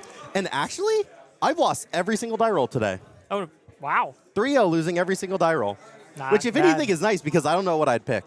I haven't nearly been grinding this meta enough. What were your matchups before this? Round 1, I faced into Tyler Horspool's Dash.io. That game was nervy. That game was tight. Yeah. And then round 2 was against my local Noah on Mario, Arachne Okay. Marionette. Yep. Who just played the secondary match right next to me. Ah, very so cool. if you want to see how Noah did, premium. Yeah. Look at And that. That was what was that into? The That was into Max Nitro. That's right. Ooh. That's an interesting game. Yeah, no spoilers, no spoilers. No but spoilers at Max all. was 2-0, maybe 3-0, if you want to check that one out, Yeah. like you mentioned. AGE Also, I Premium. don't even think I could spoiler it because I was way too focused on Yeah, my game. fair enough, fair enough. I did notice, and I actually think this is endearing about you. You get nervous when you yeah. are playing Flesh and Blood. I can tell you care a lot about this. I do too. When I'm playing Flesh and Blood, especially when there's stakes, I start to just feel adrenaline surging through my body, and yeah. you want to win and you have to focus, and there's just it's funny because it did look like you just kind of like put him in the dirt at the end there, but even then you were just kind of like worried maybe he has the staunch, maybe he has something. At least Yeah. that's what the adrenaline was telling me. I mean, in terms of what I was specifically thinking Yeah. about is, am I willing to pop a gold here so that I can arsenal a Macho Grande? Yeah. Yeah. Because I can Golden Sun overpower for 18 Sure. with a Macho Grande behind while Findalls is going to tick to 3 next turn. Yeah. Very good spot to be in. But yeah, it's when you're a really nervous player every loss feels so bad. I know I don't always comport myself great at the end of games as a result of that, or even like during a game. Sometimes I can get too nervy. I can say something that can end up being tilting if I win. If I'm like, oh man, this hand is so bad, Yeah. and then I end up like clashing good, or like, or it's like, Sure. man, it's been 6 turns since I've seen a clash card, and then I then just you start just- winning clashes at the end, and I win the game. Yeah. It can be a feels bad at the table, but it's when you're a really nervy player, I think it's important to be able to let some of those emotions out rather than hold them in. Sure. And then I also think it's really important that you give yourself a little bit of grace when you're a really nervy player, because by giving yourself grace and by honestly addressing the emotion as you're feeling it, I think it lets you still lock into that critical thinking and you don't fall into emotional thinking, and it lets you find the lines that you need. That's some really great advice. Yeah, like the not blocking the 4 block on the Oakenhold, or going for some of those lines where I just took the damage. If I'm getting really emotional about like, oh, maybe I lose this game, you know, I don't think through it the same way. I start blocking too much. The disruption rips my hand. I don't have turns, and then Yeah. I lose as a Yeah. result of that. And you know, just beckoning back to that boulder drop pummel play, I think if you're too nervy, the automatic response is to give 4 and say, Yeah. oh no, I don't want to discard a card, in which case you would have to discard 2 plus the block card and then lose your 6 mites. So staying composed, very, very important in the game of Flesh and Blood. And if you are a nervy player, which I've seen this question pop up like on Reddit and on Discord and just in interviews of people wondering like, man, how do you stay focused when you're nervous and worried about the game results? And I think that what you just talked about is some pretty good advice. The other option can be to, you can try some defensive pessimism. That's a strategy that a really close friend of mine I does. haven't heard that. Yeah, so this is a real psychological concept called defensive pessimism, where you use pessimism as a defensive tool for your expectations. So by going in saying, I probably won't win. I'm going to bubble, Yeah. I'm going to 0-3 drop, you essentially every win on top of that is going to feel good. You're going to be like, oh, I did better than I expected. Sure. But you have to honestly believe it's going to happen. And I think you need to express it in a way that doesn't make your friends go, Clark, you do fine every single time. Why do you say this? Yeah, sure. There's Well, certainly ways of doing it. all but kinds of tricks. Yeah. Awesome. Well, you got any shout outs or anyone you want to thank for being here? You know, I'd like to shout out Brian. Last week, I went to a PQ, and I missed the PQ. I woke up late. I've been struggling with my sleep, and I woke up late, and I couldn't make the PQ. But I showed up anyway because I had to give a card to someone. So I show up, and Brian has already punched his ticket. He's already won a PQ. He already has his invitation. But he was there helping out some friends and carpooling with everyone. Sure. So he sat down and he ran some games with me last week when I was fresh on Victor. Yeah. So Brian is such a joy. He is such a light in this community. And I really want to shout out Brian. And then I think I have to obligatorily shout out my podcast. Of course. That's what I was Pitch It To Me expecting. Podcast. Yeah. Pitch It To Me Podcast. We are a podcast about the past, present, and potential future of Flesh and Blood design. So we talk a little bit less about competition, even though we all do compete, all 3 of us. The 3 co-hosts are me, Joel, and our very close friend Fuzzy. Fuzzy has also shown up in a lot of top 16s Yeah, here he's a great at AGE. player. Yeah. I played him recently at a ProQuest. Yeah. I was on Victor and he was on Katsu and didn't end well for him. Good. As you probably know, He that has can a tendency sometimes of go. not practicing, showing up and spiking a tournament. Yeah, he can do that. I think He's- luckily the Ninja he's so Guardian good. matchup is so cursed Yeah. that he wasn't able to best me. But looks like we have just a few seconds left of this interview. So Yeah. let's start wrapping things up and looking forward to the next round for those folks at home. We've got more Flesh and Blood coming up after this.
In the Guardian mirror, Victor Goldmane looked in the mirror and said, I am the golden sun.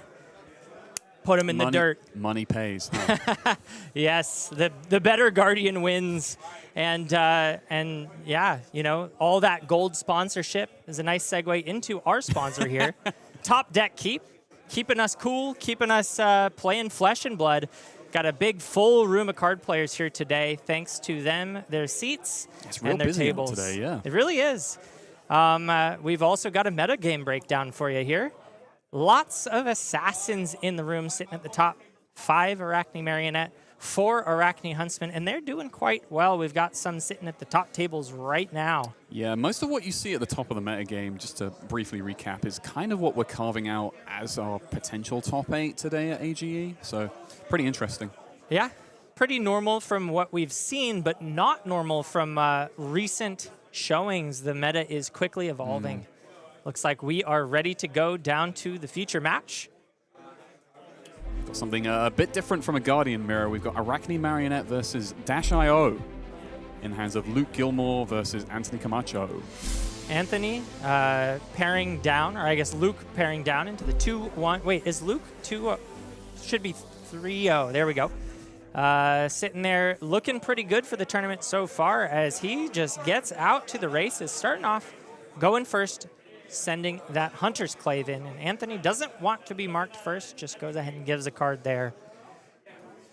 Yeah, Anthony also has 1 item in Teklo Core in hand, so the less that he has to block on the turn 0, the better. There's potential if Luke decides to go wide, but here, just another Clave. See if he chooses to flick here. A normal play may go for it. Don't want to take away from the tension of the game, but I always love that Wait I'm Goated t-shirt that Luke sports.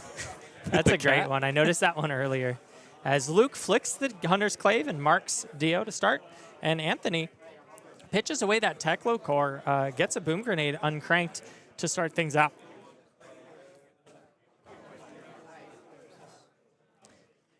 Just a quick note, Luke Gilmore is our #1 rated player so far in the championship race, sitting at first place in AGE points this season.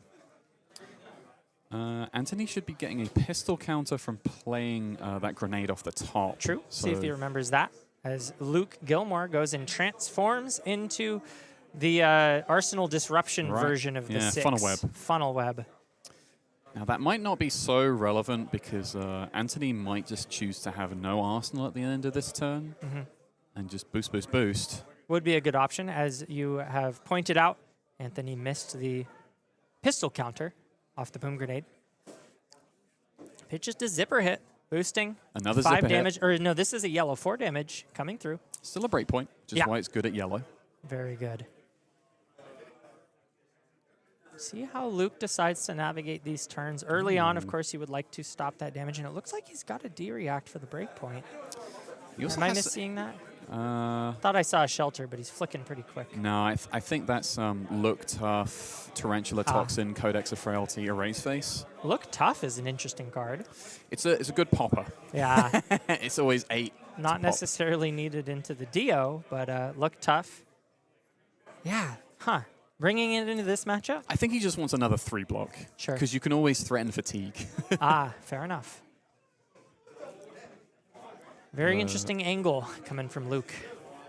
I don't even think he wants to do anything related to daggers. I think he just wants to throw that Erase Face and make Anthony's life a little harder. Yeah, I can see that. Looks like he's having trouble blocking out this breakpoint and may just opt to take it now. Get it over with. Get it over with, exactly. Because I'm sure you know from piloting enough Dash.io that how heavy you hold a grenade over your opponent's head entirely depends on how they react to the grenade in terms of respect or the lack thereof. Yeah, and Luke says, get it over with. Take 4. Blocking 3, I do like that. It sort of still leans into his ability to play fatigue, takes as little damage as possible without going under rate and inefficient in the block step. So sparking here in the middle of the combat chain. Yeah, Luke, seeing the spark here, maybe wishing he committed a little more on blocks if there are no more attacks coming. But I think this is what we just touched on in the if Luke had given a piece of armor to cover the breakpoint on grenade, Anthony might just respond by getting another grenade to do it again. Yep. And you don't want to give up really any armor piece in this deck. I guess he could have given up the Black Tech Whispers there. But you just don't know what else is coming. And Luke, seeming to have guessed a little bit wrong, could have potentially saved that life. Ends up not. I think it would be a bit premature to do that, maybe. Yeah. Choosing the Cerebellum to get a bit more set up, sculpt some larger hands to really push damage.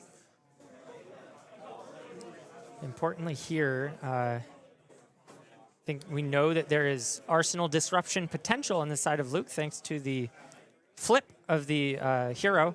So Anthony sitting on a max velocity. Looks like that will be destined for the Arsenal. Here comes a throttle. Luke just blocks 3. Yep, I think this is correct. You love to see him blocking with the Tarantula Toxin. And I think Anthony opted not to boost, so he didn't get a pistol shot in, but that's okay. Yeah. He probably looked at the top and went, I'd rather have this. And as you predicted, Luke just sending that erase face, which is quite annoying when you're sitting on a card that really needs 3 other boost cards to support. So Truly. Anthony not going to be able to resolve that max V. Of course, at least he knows that there's no Arsenal disruption, as you can only do that on assassin cards. Yeah, when it comes to generic 2-for-6s at the Majestic slot, I think Erase Face is the greatest have in your sideboard right now. Yeah. Just because it's hitting so many matchups like Mechanologist, Acilio, even some fringe ones like Valda, actually, taking away Seismic Surge synergy.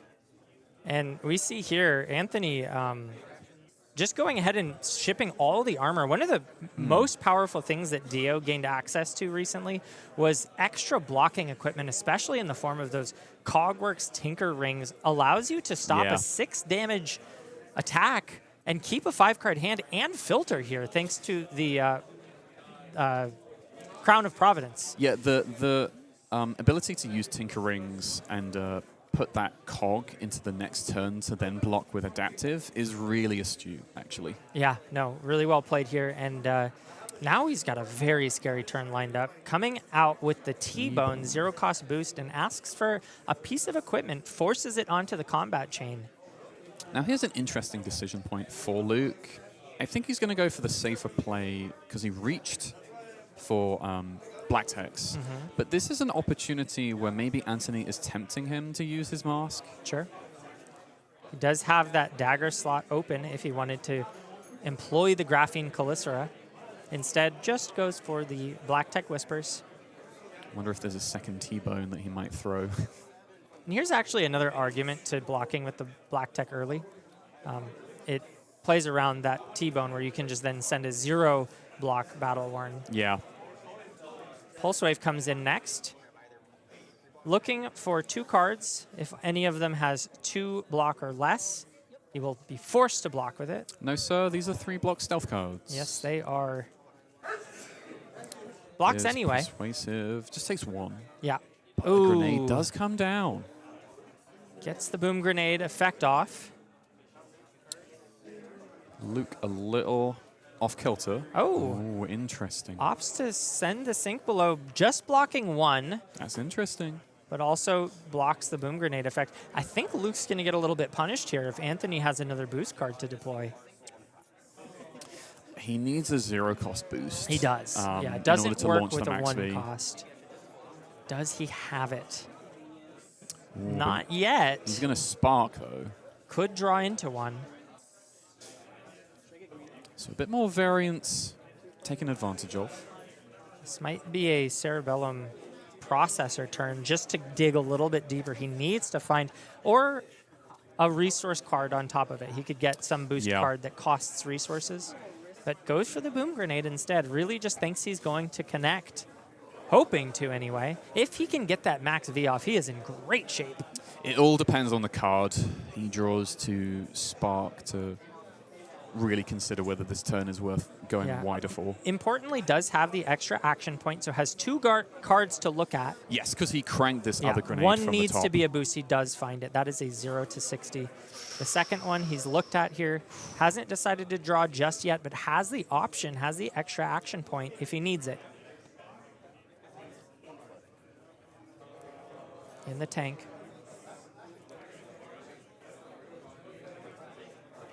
I like that because of the hunted token that's the mark from Luke's marionette, it looks like the hunted is just being tapped. Yeah. He's marked for destruction, but he's the one doing the destroying this turn. So we know that at least 18 more damage is being shipped this turn. Okay, so he's elected to not... Not boost. No, he's boosted. Oh, is boosting. But he wanted the card off the top to Cerebellum. Yeah. I guess he ticked down his action point. So does he have the extra action point? I guess not. I think he wants the arsenal instead of a pistol shot. Uh-huh. A lot of items going in there. Yeah. Good targets for heist if he has it in this matchup. Luke Gilmore has 1 card in hand.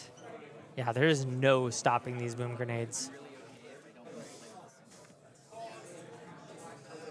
This was the reason that Anthony looked at this hand and went, I'm going to give a bunch of armor to Erase Face and just burst you. Yeah, no, he had what he needed. Even had the boom grenade on the top. And this is Luke's 3-block. He's thinking about the mask. if he gives up everything, he can Holy block this moly. out by going to his trap door. Oh, Get it? I actually really like this play from Luke.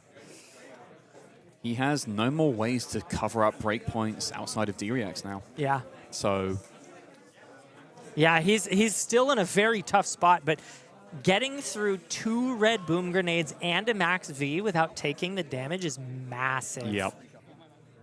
I think Anthony isn't so displeased about No. this exchange, though, because he's ended on an arsenal after Cerebellum, Yep. and he has a bunch of pistol counters as well. Yeah, no, he's definitely happy in the long term getting rid of all that equipment. And Luke is happy in the short term staying at 31. But Yep. this will bite him. The longer the game goes without his tunic and without his flick knives, the more he is going to feel it. That's another max V in hand. I think he's got max V in arsenal and hand. Oh, bit of a clunker in that case. So all the items go. Luke's got the D-React this time if he needs to stop a breakpoint. And it looks like we are just going for fatigue at this point. Luke doesn't have the tools anymore to push really gross over-rate turns. You really need that tunic to pair with the Calyssra attack to stay above rate, and that's gone. Yeah, this game has turned into Luke probably prioritizing just disruption, like one-card codex plays and stuff like that, and basically turning all the other cards sideways. I have to say, I don't think I've seen this spot in a game 31 to 35 with no equipment on the assassin side. And now this outpace is utterly useless because we Yeah. don't have any blocking equipment. Can't do that, Luke. No I'll zero give block. my Black Text. Well, why not? Yeah. Outpace coming in for 4. We know Anthony has no more red boom grenades and even banished, I think, at least another one off of the Teklo Foundry Heart. So Luke is just going to play it slow and put 3 in front, not worry so much about the breakpoints anymore. And even has the He has a shelter, yeah, shelter for if breakpoints. he needs it. Anthony's just going for some more setup. IP1 and passes back. Ooh, a backup protocol. Now we'll see how Luke gets actually to retort. Another erase face. Just playing it slow and stripping cards. If you're going to fatigue, the best way to do it is to keep Dio off of 5-card hands. And you can see Anthony just nodding his head like, yep, you are being annoying. Technically representing Pummel. Technically is. That is correct. Technically, the best kind of correct. But If you've ever played a one of Pummel in your assassin deck, you have my respect. absolutely. And, you know, Luke just not even wanting to be efficient, happy to IP as long as he is able to keep cards and keep Dio off of them. No more armor either. I was going to say that he might want to just int this Yeah. defense reaction in Shelter because the ability is far more useful for him covering up damage than Right. putting it in Arsenal, Yeah, per se. I like that. Just keeping it in hand rather than plopping it in Arsenal and losing half of its text. Yeah, just because he knows all of his armor is gone, so like breakpoints Yeah. are the name of the game Yeah. for getting like little bits of damage through. And now he's really starting to see his defensive pieces. He's got the Sink below in hand. He's got the Shelter in hand. Expedite coming through. It's got an on-hit, but easy enough to block with a single 3 block. Yeah, that Shred isn't doing much in this hand. No. So out it goes. Anthony just setting up once again. Just no crank pass. Yeah. And Like- Luke's really like stranded right now with D-Reacts in Yep. hand, but I think he's okay with that. His game plan has very much shifted. Is there anything he can really send apart from a dagger swing? Doesn't really look like it. I wonder, he has a blue in hand? No. Up sticks in to leave no he's witness. just playing it out to get the Just 2 block out of clearing it. hand. Yeah. This does threaten that 5th card from Anthony, though. This is the least efficient I think I've ever seen an assassin play. And it's kind of working. I don't know, Michael. Have you ever seen like Nu when she has like 4 chi in hand and go Yeah, okay. transcend, transcend, transcend, dagger, dagger, pass? I actually got the entire Mystic set, like Flesh and Blood arc lobotomized out of my head Okay. because of how much I hated Zen and his freaking, and I guess Enigma and also Nu. I liked Nu. I'm a fan of Nu, but man, Zen and Enigma. When you have to describe Nu in this scenario as the most fair out of 3 unfair decks, I like, wouldn't even say she was fair. I just thought she was interesting. I did not That's find true. Zen to be interesting. her text box is just Yeah, disgusting. yeah. I also found Enigma interesting. But Yeah, you can make fun of me all you want from the producer booth, Justin, but I endured a lot of pain in that format. Justin's out here clowning on us for being Guardian players talking shit about other decks, which And fair. I also inflicted pain by playing a bit of Nu, but I always felt a bit dirty. And once again, just a little bit of disruption with an annoying breakpoint has Anthony sitting here tanking a little bit, trying to figure out if he wants to block or if he wants to just give up the Arsenal. His Arsenal, I believe, is that max V, right? Yeah. Really wants to be able to resolve it, but if he gives up a card here, he probably won't be able to. Yeah, if he gives a card and his Foundry Heart, he loses that last breakpoint on it. Yeah. And also, he has to resolve the max V on a future turn anyway, which gives space for Luke to actually recover Yeah. from being on the back foot. I do think that Anthony needs to resolve these max Vs if he wants to win the game. Yeah. It's really important. He's to go elected over for no rate. blocks, though, because Yeah, he already okay. pitched one to the bottom of the deck, so Sure. he's saying, it's okay. Yeah. He's gonna dash first. Oh, Ooh. more setup. Goes for the Teklo core. That's quite good. And he's gonna back up protocol Uh-huh. with the floating resources to get another one anyway. Oh, wow. Very heads up. Yeah, I like that. We lose one, we gain one. We're neutral. Yep. Luke getting the 2 silver. Plus, with this Teklo core, he might afford himself this max V on this turn anyway. Yeah, no, I think that actually sort of made up for it because the card he would normally needed to pitch is made up for in the Teklo core, and then he just gets the max V. This was, in effect, drawing him an extra card. Yeah. Really, really heads up. Paying dividends from just passing with that backup protocol out. I do see that he has 2 1-cost boost cards in hand, so Yeah. a little bit clunky. Needs 4 total resources if the last one is a 0-cost boost, which he can not get currently. Okay, zipper hit coming in. Banishing an outpace. 5 go again.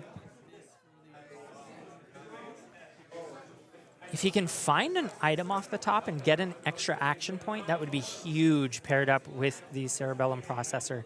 We do know he's a little item light because of the way the banishes fell earlier on the Yeah. Teklo Foundry Heart turn. There's quite a few, there's like a couple grenades and another Teklo core in that banish zone, so there's less to find off the top now. Yeah.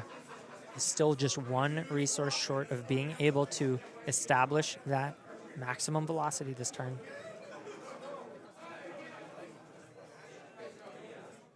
Ends the chain, goes for the Teklo Foundry Heart. Probably digging for an item at the same time as trying to gain those extra resources. He would have had to do Yep. it at some point anyway. Might as well do it when there's not an item. Just to look, and he found one. This is Ooh. huge. He really needed this.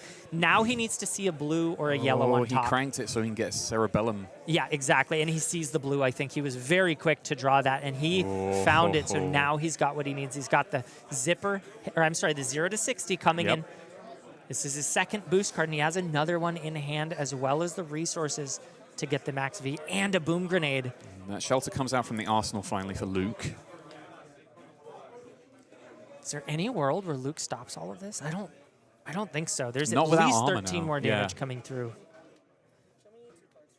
It's just how much of the bleeding does he want to stem? Yeah. Gets to see 2 cards. Luke will show him Sink and an inertia trap.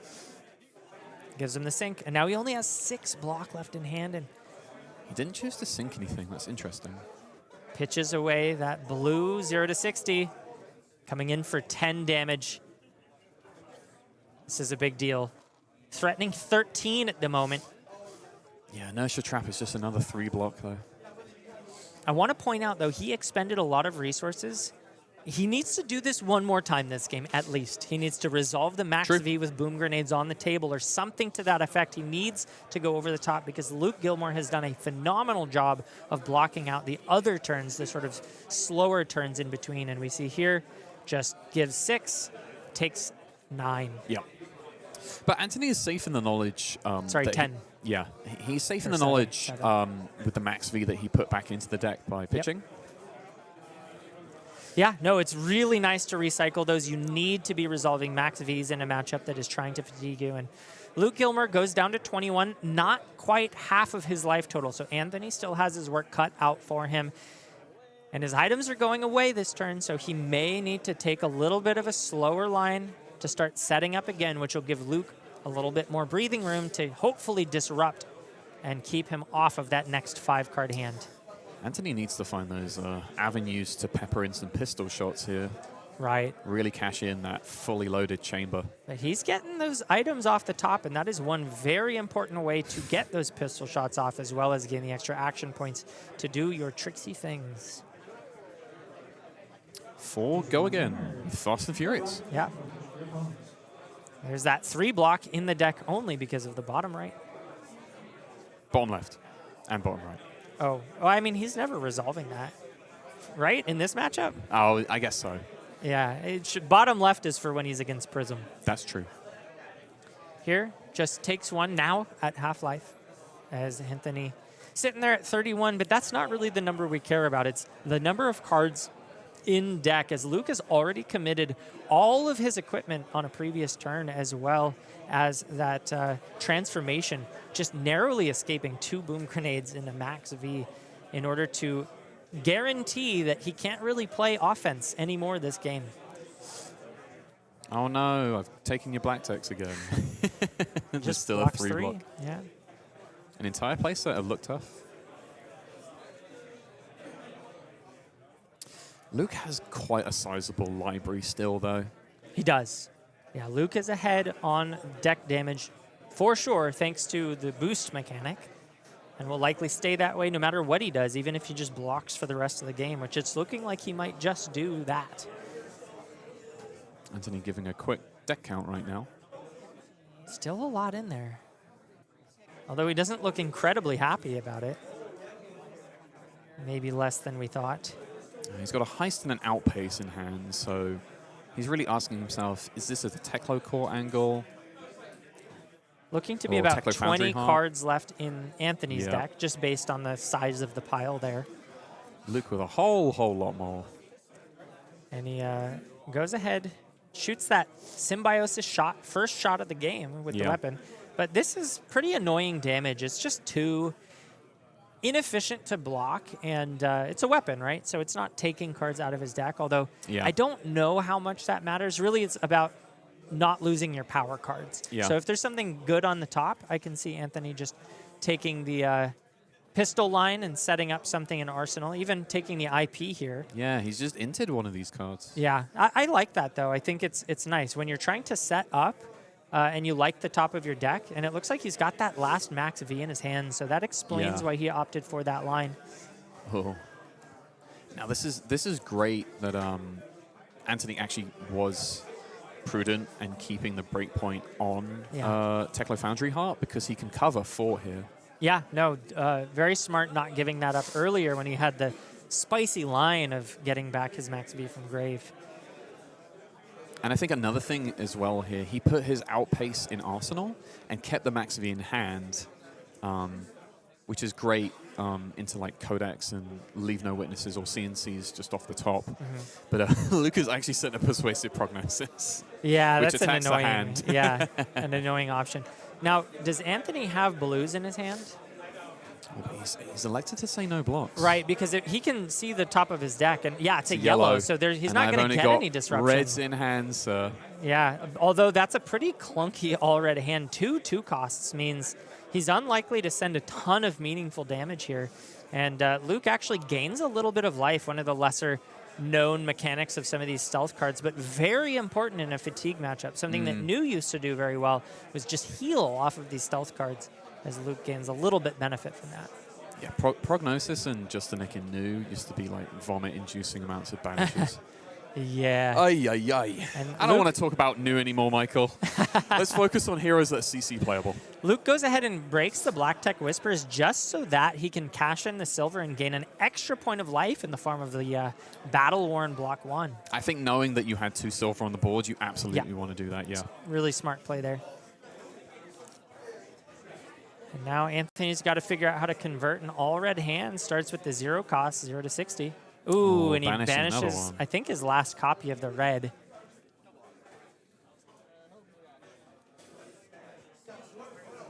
Shelter just for 4. Yeah, it's a clean follow-up there. I almost wonder if you just give the 3 block in that case, because you can Arsenal the Shelter for a more meaningful turn. You know that this one's going to be weak. Oh, but he has the Sink Below too, so I take that back. Take the breakpoint when you've got it. And his outpace, which Anthony will surely pay for by pitching a red. Yeah, pocket max V, keep throttle and pitch, banish another red throttle. Right. Wow, lots of red cards being banished here. So the threat density of Anthony's deck is quickly dwindling. And there, Luke goes for the 3 block, takes 1, and pockets that Sink Below, which is a huge deal. Being able to Arsenal or have the space to Arsenal a D-React is really, really important when the Dio is trying to set up offensively. You're now set up defensively to answer. Yep. Luke will fall to 15 after eating a pistol shot for 2, I believe. Or did they already update that life total? Well, he was at 17, so I don't... Either Anthony didn't swing it or they haven't quite updated it. No, they'll update it in a second. Maybe he didn't boost. That's true. Yeah, I think that might be it. Just values the cards in deck. Interesting. Okay. I don't know how I feel about that. I can see it. I mean, if it's a good card, again, you don't want to boost away your threats. But the pistol's nice because it's kind of evasive damage. You don't want to block it. So it's your game plan is to, kill them, and getting guaranteed damage is pretty nice for that. There's a Teklo Core in his hand. Yeah. We see another D-React in Luke Gilmore's hand as well. So just defensively postured to the 9s with a CNC if Anthony's not able to convert very well. If he opts to take a setup turn, Luke has another disruptive turn. I'd say even given how much Anthony can possibly throw with this last max V that he has access to, Luke can still just about squeeze a CNC to be an attack thrown his way. Heist coming through with the just now rejuvenated Black Tech Whispers plus 2 4 blocks is Luke is sitting so well for this in what would otherwise demand 2 cards. Yep. Oh, but it looks like he just goes ahead and gives the 2 cards anyway. Interesting. Just more disciplined. Interesting.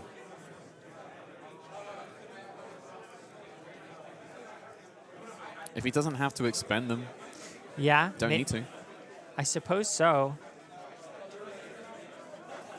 I just really valued that CNC, and I think like holding on to it. But maybe you just think there's no world where you keep 2 cards, so you just go ahead and commit it early. I think he's now in a lane where. Max V's So gone. there's that other one, where like pure fatigue is part of the game plan now, or is it the only game plan? Pardon me. Yep. Just develops that Teklo core, so a bit of a setup turn. And yeah, if Luke went ahead and committed that D-React, he would be able to send a CNC here. But it's very hard to predict when the Dio is going to set up versus when the Dio is going to. And he just passes, laughing about something. Oh, is Anthony down to 1 card? Yes. Oh, this That game was- is over. Yeah. Well, there you go. We boosted through 20 pretty darn quick. And so Luke feeling very good. Well, that explains a lot. Anthony doing his best to do 17 plus 12. Yeah. Yeah, this is it. Just playing out for posterity, boosts away, and now he doesn't have access to boost anymore. Heist, please give me the action point. And Luke says no. I shan't. Here it comes. Wow. I Yeah. got to say, that was such a great play by Luke, finding the line to give up all of his equipment and not take the 2 red boom grenades. It was like as soon as that moment came out from him, it was the immediate pivot point Yeah. to just true fatigue. Yep. Just put everything sideways, block sensibly, don't be greedy, don't pivot from this plan, and but basically commit to it the whole Yeah. way. Very, very well played by Luke Gilmore. And of course, Anthony, no slouch himself, had some very great lines, but just wasn't able to get there in the end. We'll be back shortly with an interview after this.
Welcome back, folks. I'm joined here with Luke Gilmore, winner of round 4 on Arachne Huntsman, opting to play a little bit. Oh, sorry, Arachne Marionette. I'm getting confused. There's plenty of them. 6 different marionettes. There's the Huntsman. There's a Slippy. Yeah, I don't blame you. There's a lot of, and they're all here too. So. Yep. Oh yeah. No, it's like all top tables, all top of the breakdown. So, but here we've got the marionette. And man, the first thing that I want to talk to you about is that play that you went for 2 red boom grenades on the table and a max V coming in for 10. You only have 2 cards in hand, and you find a line to block all the damage. Tell me what you were thinking about. Yeah. Or 1 card in hand. Sorry, you had 1 card in hand. So that turn was crazy for plenty of reasons. First thing is that he's sending the Pulse Wave Harpoon, and I'm like, well, I could just give the Sync. It's a clean block. But my hope was to block a little, play the Erase Face out of Arsenal, and then Arsenal the Sync below, waiting for a Boom Grenade turn, right? And I'm like, maybe he has it on top. Nah. And so I block 3, and then he has the Boom Grenade, and I'm like, well, if I just use the Sync below, this doesn't happen. But now we're here, so I was like, well, I have to cover it, because, Boom Grenades and Max Vs are they're basically 2 ways of breaking through, right? So I do that, and then he's doing everything, and I'm just sitting there, and then he hits the Max V.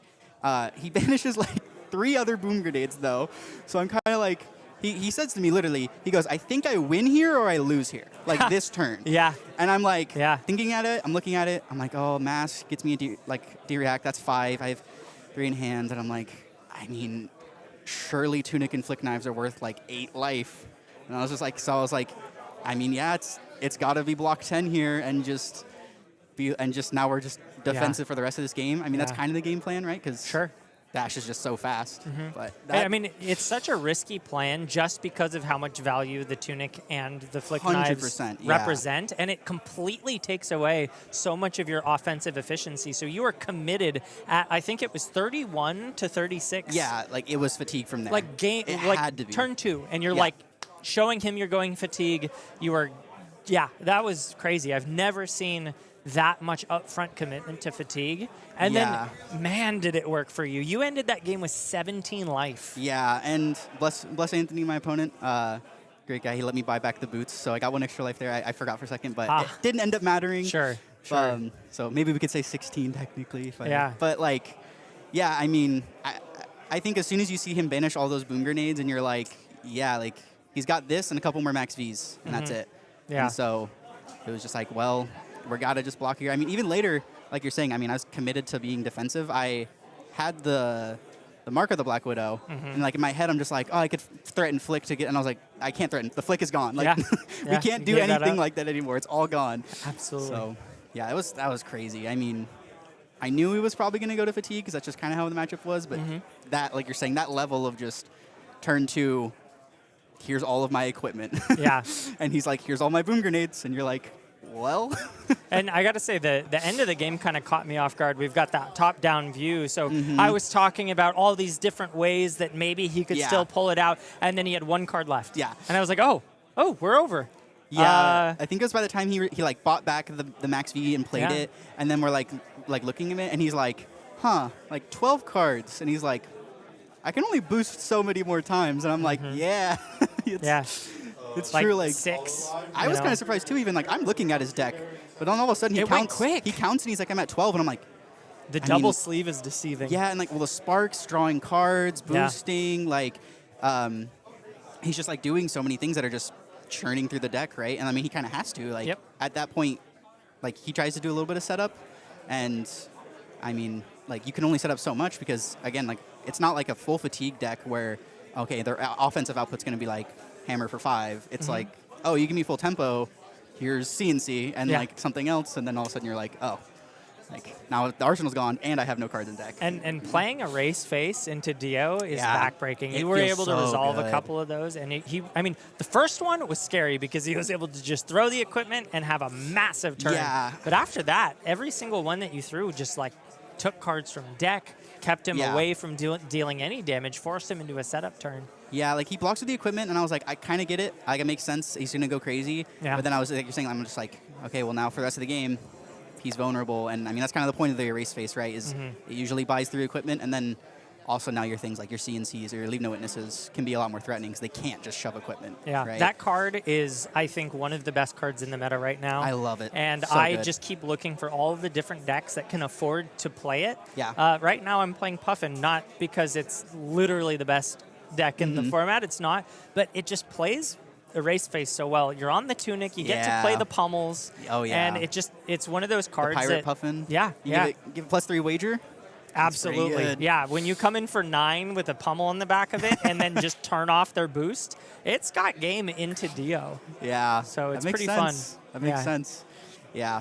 No, Erase Face is great. I mean, obviously, like, yeah, Dash, Acilio, 2 decks that it hits pretty hard. I think it's just a good tech card. People Absolutely. are probably going to be kind of, it's probably going to, start to Yeah, climb. I haven't checked the price of it, but I bet it's going up over as these callings and AGE events pan out, and we just see how effective it is into certain top meta decks. Acilio, it's amazing into Dio, just absolutely backbreaking. And all of the Draconic decks, and we have a couple that are in the meta right now. Fi is not looking bad, and Fang shows up sometimes. And Yeah, when I was on Florian back at like the Vegas Battle Harden, I had like a Syndra game where I sent Erase Face, and they're like, yeah, I'm like, I'll block, it's fine, and then they'll like do a small hand, and he was like, that hand was gonna be like Rake Over the Coals, giving the turn plus like 8. Yeah, yeah. Well, like, Erase Florian's Face just gone now, stops but it's actually like a sleeper pick even into Yarl, I've noticed. that's a Turning good off point. ice, turning off earth. Turning off Earth, they can't means, decompose. Yeah, Yeah. no No Oaken Old, gauntlets.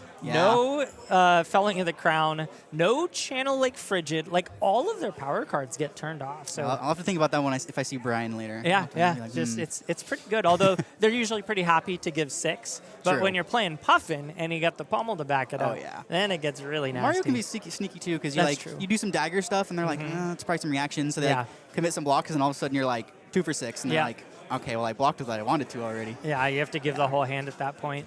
But yeah, it's just a good game. Yeah, I gotta say, you are right now sitting at first seed today at this tournament, and first seed at AGE. You are Yeah. number 1 in 2 ways today. Well, we got to get there today because I can't make it to the next 2. Ooh, So I'll be in Yokohama and I'll be in Prague, which Yeah. are unfortunately That's awesome. the weekends line up. Oh yeah, I'm Sure. super excited. So yeah, yeah. I kind of went into it today like, need to make sure I keep those points up so I Yeah. don't miss 2 and then all of a sudden just come back and I'm like back down, right? So if I get Yeah. some points today, I don't recall if Get this up is a there. 6 or 7 rounder, but if it's think it's 6 rounds. If it's a 6 rounder, I think you're at least locked for top 8. I think so. Yeah. So that's a- undefeated at 4-0 that sounds right. Yeah. Yeah, but you know the difference between 15 and 30 is still pretty wide. I'm sure Well, you'd like to take it all. I was talking to some people earlier, and they're like, you don't really want to go 6-0, and then you get the curse. So Oh yeah, we were talking about the maybe- curse earlier. maybe we'll just take a strategic L. I'll do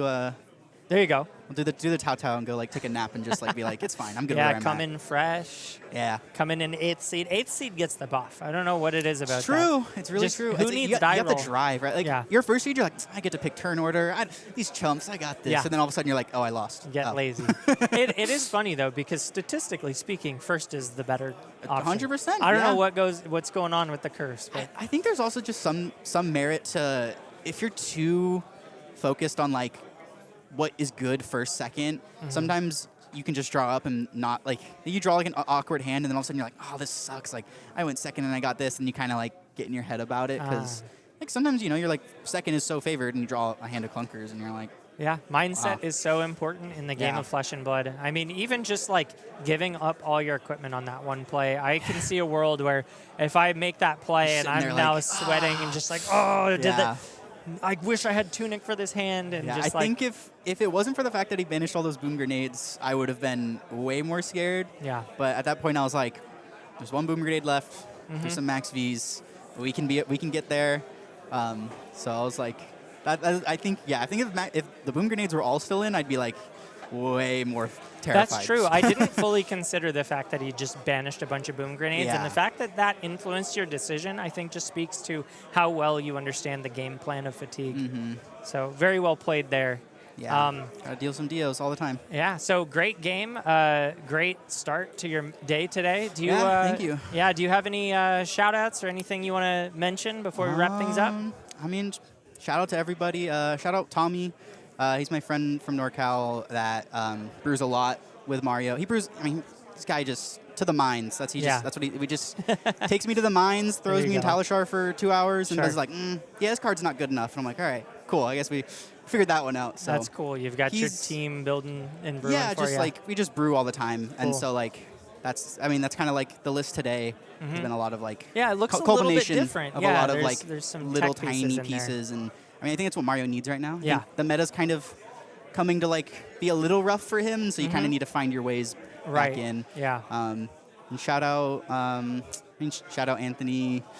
Carpool. I got the carpool today. There we go. Which Team was, Honda Pilot. Yeah, which I feel happy about. I just only recently got my license.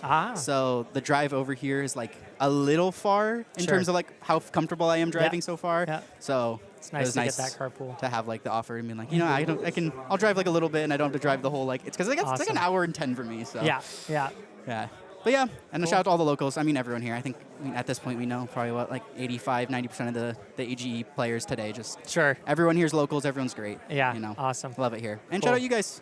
Thank you. Well, thank you. I'm so happy. I mean- Nobody's shouted us out before. I mean, yeah, shout out AGE. I mean, Wow. this is like, I got my PQ win early, which I mean, super happy with. Right. It was Silver Age. But I was also like, well, You get at locked first I out. was very happy to Yeah. not play CC because I was just like, I don't know what's going on in the meta. I don't Yeah. care anymore. Yeah. And then as I was brewing Mario and stuff, I was like, I kind of want to play CC and I can't go to any events, but I can come here. So yeah, that's the it's fun really thing nice. I think about just having a new meta is when you find something that feels like it's unexplored. That feeling you get when you're just onto some new cook and you just see the way the pieces fit together and you think you have something good, but you just want to test it. Like, Yeah. such a good yeah, feeling. I'm excited, and this is kind of just even more games and reps for Yokohama. So Awesome. Great. Try and keep it Well, up. Glad to have you. Thank you for the interview. Thank you. And folks at home, we're going to take a quick break, but we'll have more Flesh and Blood after this.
battle goes to fatigue, but we've got no fatigue here at the table. Lots of flesh and blood coming up.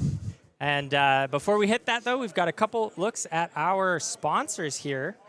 Top Deck Keep. Thanks.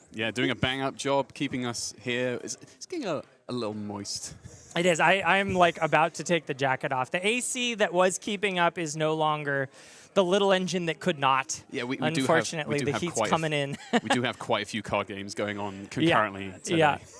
3 separate events here today, including our Flesh and Blood tournament. Speaking of, Arcane Games and Events Premium is on the table now. All you have to do is head over to age.events and sign up if you want to get some of that premium content. We've got special articles like the one shown on the screen right here by Ben Dodd, talking about value in theory and in practice, a response to Jacob Clement's article on value as well. And I believe that's also an Arcane premium article. So if you want to learn the depths of Flesh and Blood strategy, head on down to AGE Premium, where we've got all things Flesh and Blood, the front page of competitive Flesh and Blood, if you will. Well, we've got another game. Sorry.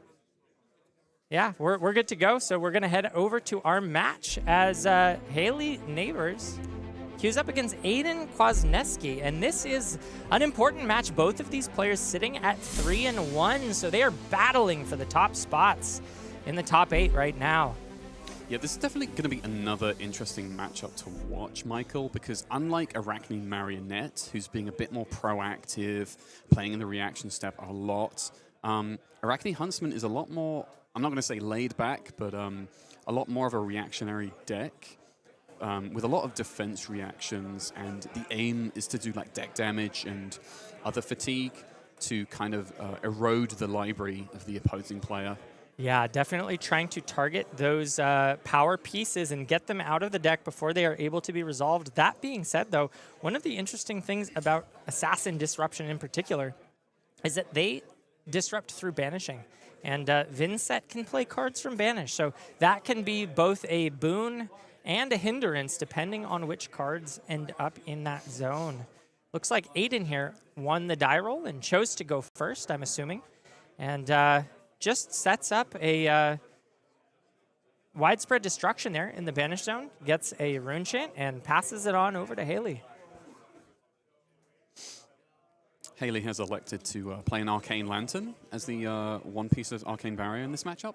Yeah. Foregoing another dagger, which is interesting to see. Yeah, I really like this from Assassins when able, because all the other pieces of equipment are so powerful, especially those Graven Gloves, being able to continually loop them using 2 silver to gain back 2 block is such an efficient way to play that fatigue match and prevent damage or heal life, if you will.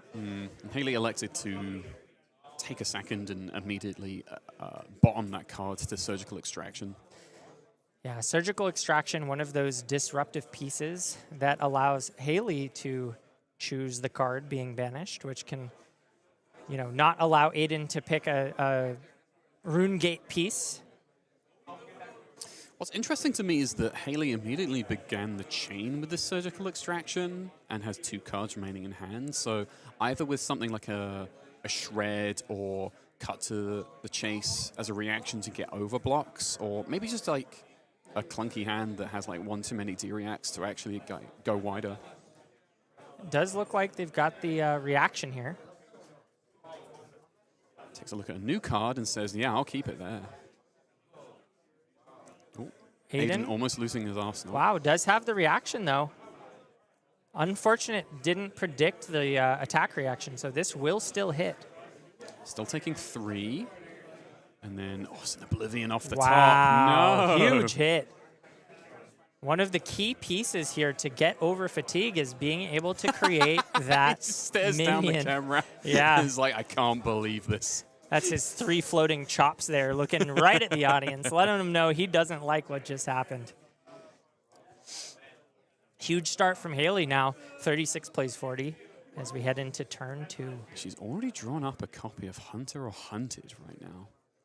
Yeah, another massive power piece. This allows you to strip up to 4 copies of a card from a deck if they run more than 3, simply by playing a defense reaction. So very, very uninteractable fatigue and deck damage. Aiden deciding on his first banish of this next turn. Goes for the Cull. Another power piece. Yeah, not a bad option. Yeah. And has the 3 rune chance as well, so can send the Rune Gate card if he so chooses, and has the support to buff it up, as well as the Succumb to Temptation. Yeah, he's got quite a lot of tools to actually get this turn going. Yeah, really, really nice start here. So we'll beseech, we'll pay for Vinnset. Yep. So Haley's Arsenal, if it's not a defense reaction, is not long for this world. Yeah.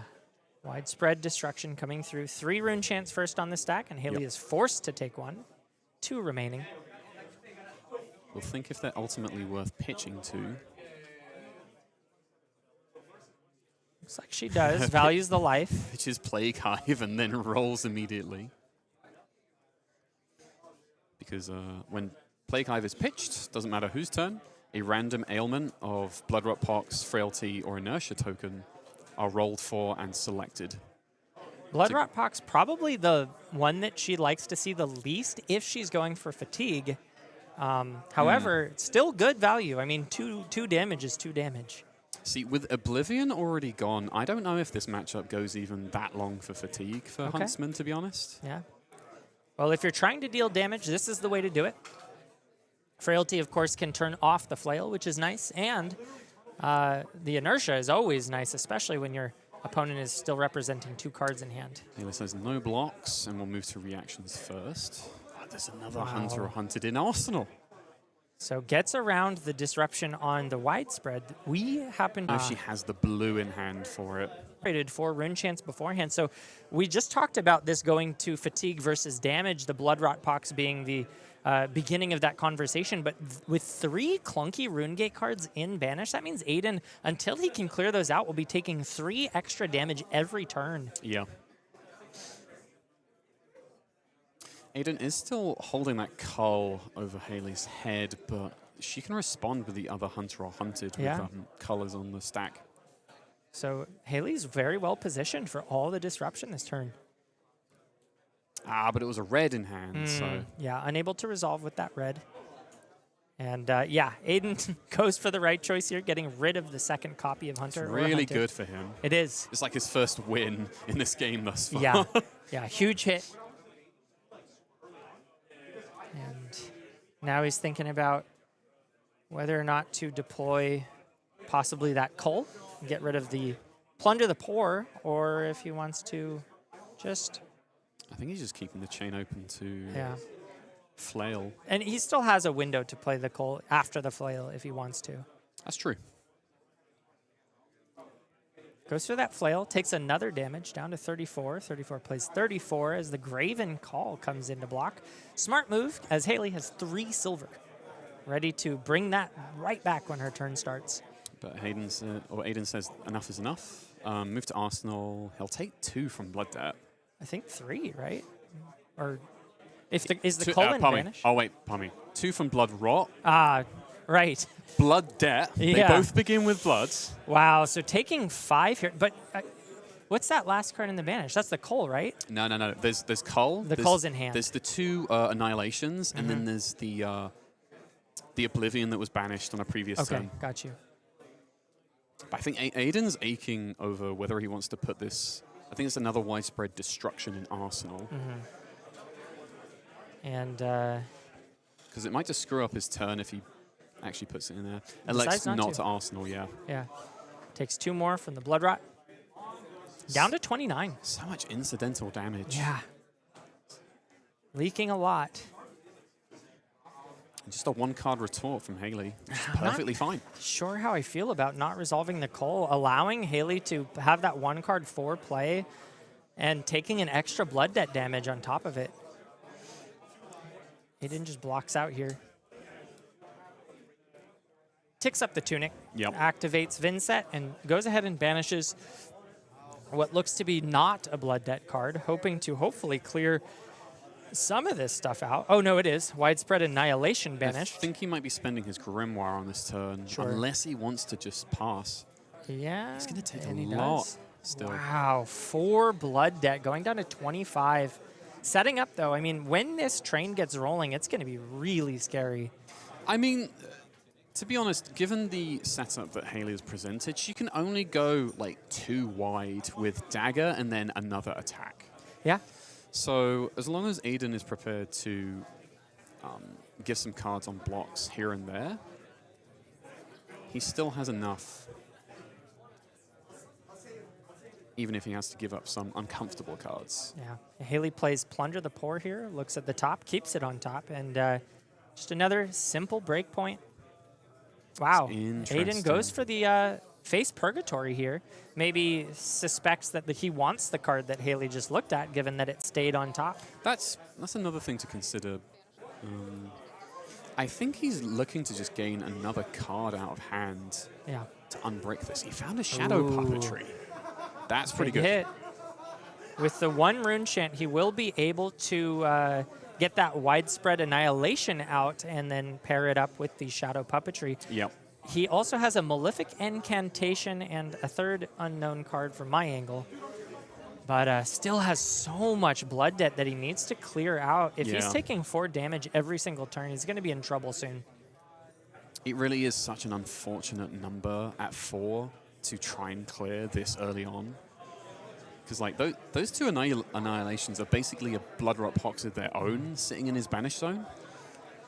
Does have a really nice line here, though. Tunic's up, meaning Grimoire can give him an extra rune chant and play out that Deathly Wail paired with a Shadow Puppetry, guaranteeing 2 more rune chants so he can at least clear 2 of the 5 blood debt. And 1 Cull as well can, because he will have taken damage, can also be played at instant speed. So able to clear quite a bit out, but those widespread annihilations are still going to be chewing a hole in his life total as they sit there. Yellow Malefic comes down.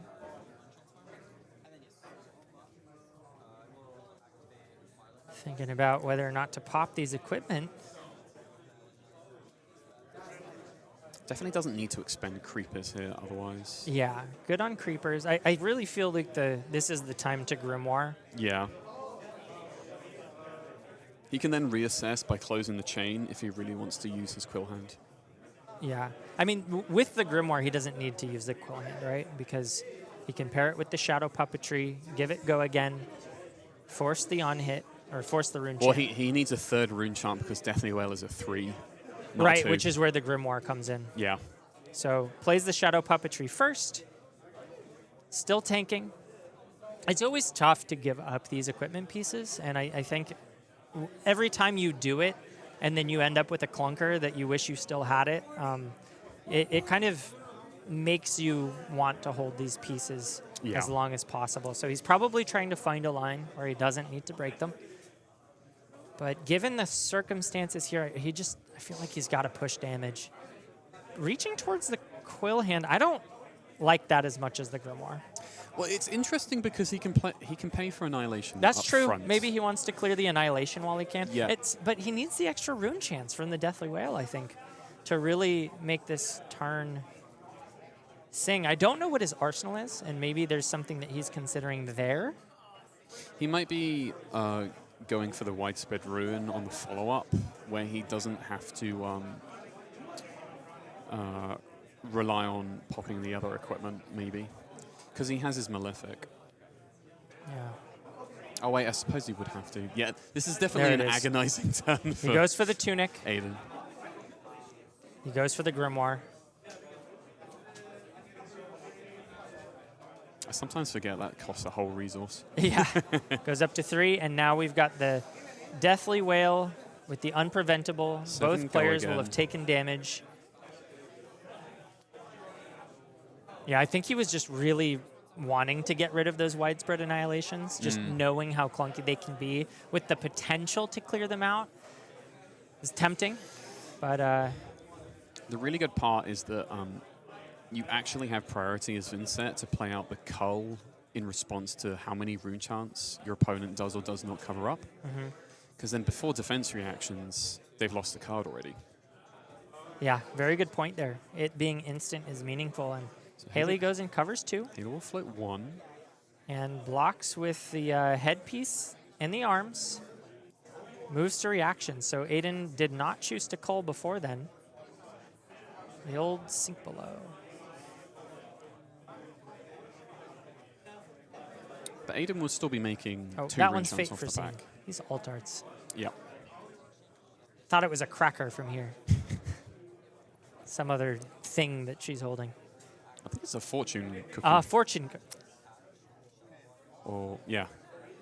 Call up these artists and tell them they need to I want to say... at least change the color it's, palette. It's kind of an older promo at this point. I think it's Calling Taiwan. Wow, and Aiden just goes for the flail. So staying conservative, leaves his banish full and fruitful, but will end up taking another 4 on the back end. Yep. Gets 2 rune chance, sets up for next turn, and goes down to 18, plays 33 as Haley has 3 cards to work with on I offense. think she's just doing an Easter egg for 7.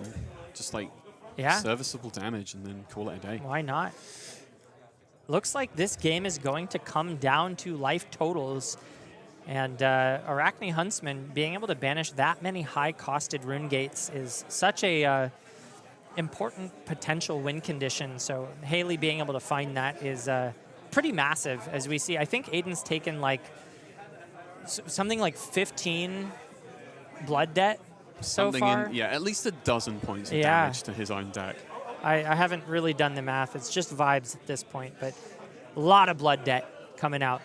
The annihilations on their own have been 6 damage. Yeah. So reduced to rune chant. It's probably going straight past the blocker step. Yep. They'll put him to 3 rune chants. And it'll also put him to 15 life. Yep. So just tanking damage here. He's got the Blood Moon in hand as well as some Malefic, so finally sees the setup. Yeah. He had the 1 yellow, but Oh, I think that's another... Is that a Funeral Moon or is it another Reduce? I think it was a Funeral Moon. Okay. I always call it Blood Moon. It's a Funeral Moon.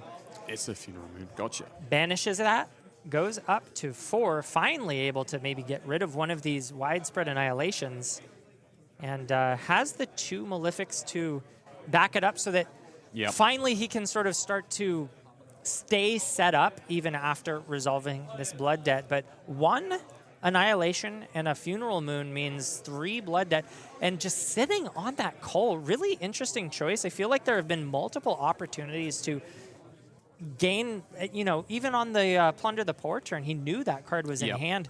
Could have had 5 value, -1 blood debt plus the 4 from the Plunder. So has tanked like 3 extra damage, holding onto that coal, waiting for, I guess, more of an opportune moment, but has been paying the blood price for it. As we now see 4 rune chants on the chain and a widespread annihilation coming through, offering some disruption. But still looking to tank at least 2 blood debt, unless he decides to sit on the Funeral Moon and the coal for another turn. I think despite how much Aiden is furrowing his brow and like has his hands to his temples, just like, what do I have to do in this situation? I'm on such a back foot. It is a mark of how much he knows the hero, to be disciplined, to play out these auras, and instead of going for like a proactive, like trying to seize tempo play of using creepers to go another wide, and instead 1 more turn of sitting on all of this blood debt right now. Yeah, I have been a little bit critical of taking all the blood debt so far this game, but one of the things that I learned playing Magic many, many moons ago was that you only need 1 life. No, you only do. That's all you need. You can win on 1. And it's the same as winning on 30. Aiden's really just setting up what looks to be a very scary OTK type of combo.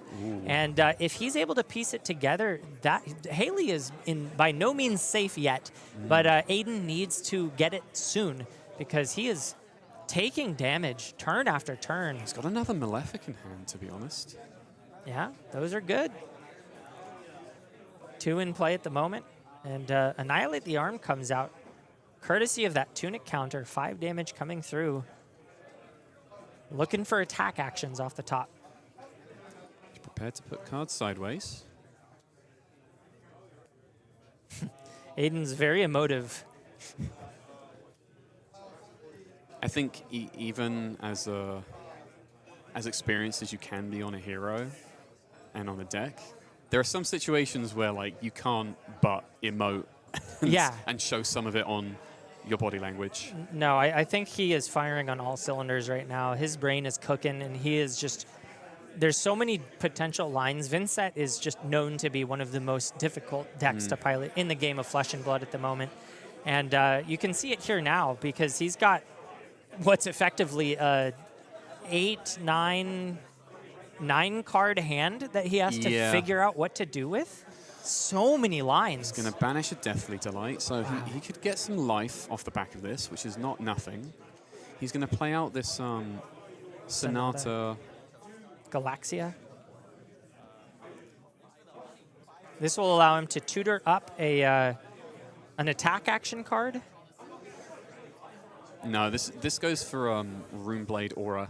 Okay, Runeblade and it Aura. specifically stipulates Aura. Okay, got it. So looking for more setup here, which... Is he going to take something like a Runeblood Incantation, another Malefic? My intuition and my instinct is telling me that he's just waited a little bit too long to resolve some of this blood debt. It's such a tall order to clear all 5 of it as the game dwindles. Right now, he's taking like 45% of his life total at the end of this turn if he doesn't clear out any rune blood. I also want to point out something that I've narrowly spied out of Haley's hand. She has a Ripple Away in hand, so you can throw that away to stop all of the Malefics that are currently out from producing a rune charm. Pretty good. Pretty good. He can still launch the Annihilation because he is at 4. Yeah, getting rid of the Annihilation. I'm just waiting for him to get rid of the Cull and the Funeral Moon. Those have been burning a hole in his pocket ever since they hit the Banish Zone. I think he might be able to deploy them if he sends the Annihilation because it's 4 rune chance versus like 3 or 2. Well, if he sends the Annihilation here and then Haley goes and plays the Ripple Away, he can't play the Funeral Moon. It'll do nothing. Oh, that's true. So Haley's sitting very pretty with that card sitting in the shadows. Here comes the Widespread Annihilation. Currently no go again. So we'll see if Haley wants to respond here, or if she just needs that Ripple Away to be a blue. Aiden is going ahead and triggering these Malefics before Haley says anything about it. So it looks like maybe she's opting not to. Yeah, they'll technically be on the stack. She's pitching. Pitch okay, so she's just pitching. Uh-huh. So that's a decision. I really would have liked to see her just get rid of it to prevent those rune chants, but opting instead to use it as a life total, which at this point in the game, respect it, right? Aiden's sitting at 7, Haley's at 33, and her game plan is to let Aiden kill himself with blood debt. And it's been happening. Yeah, it's working. I mean, he still has...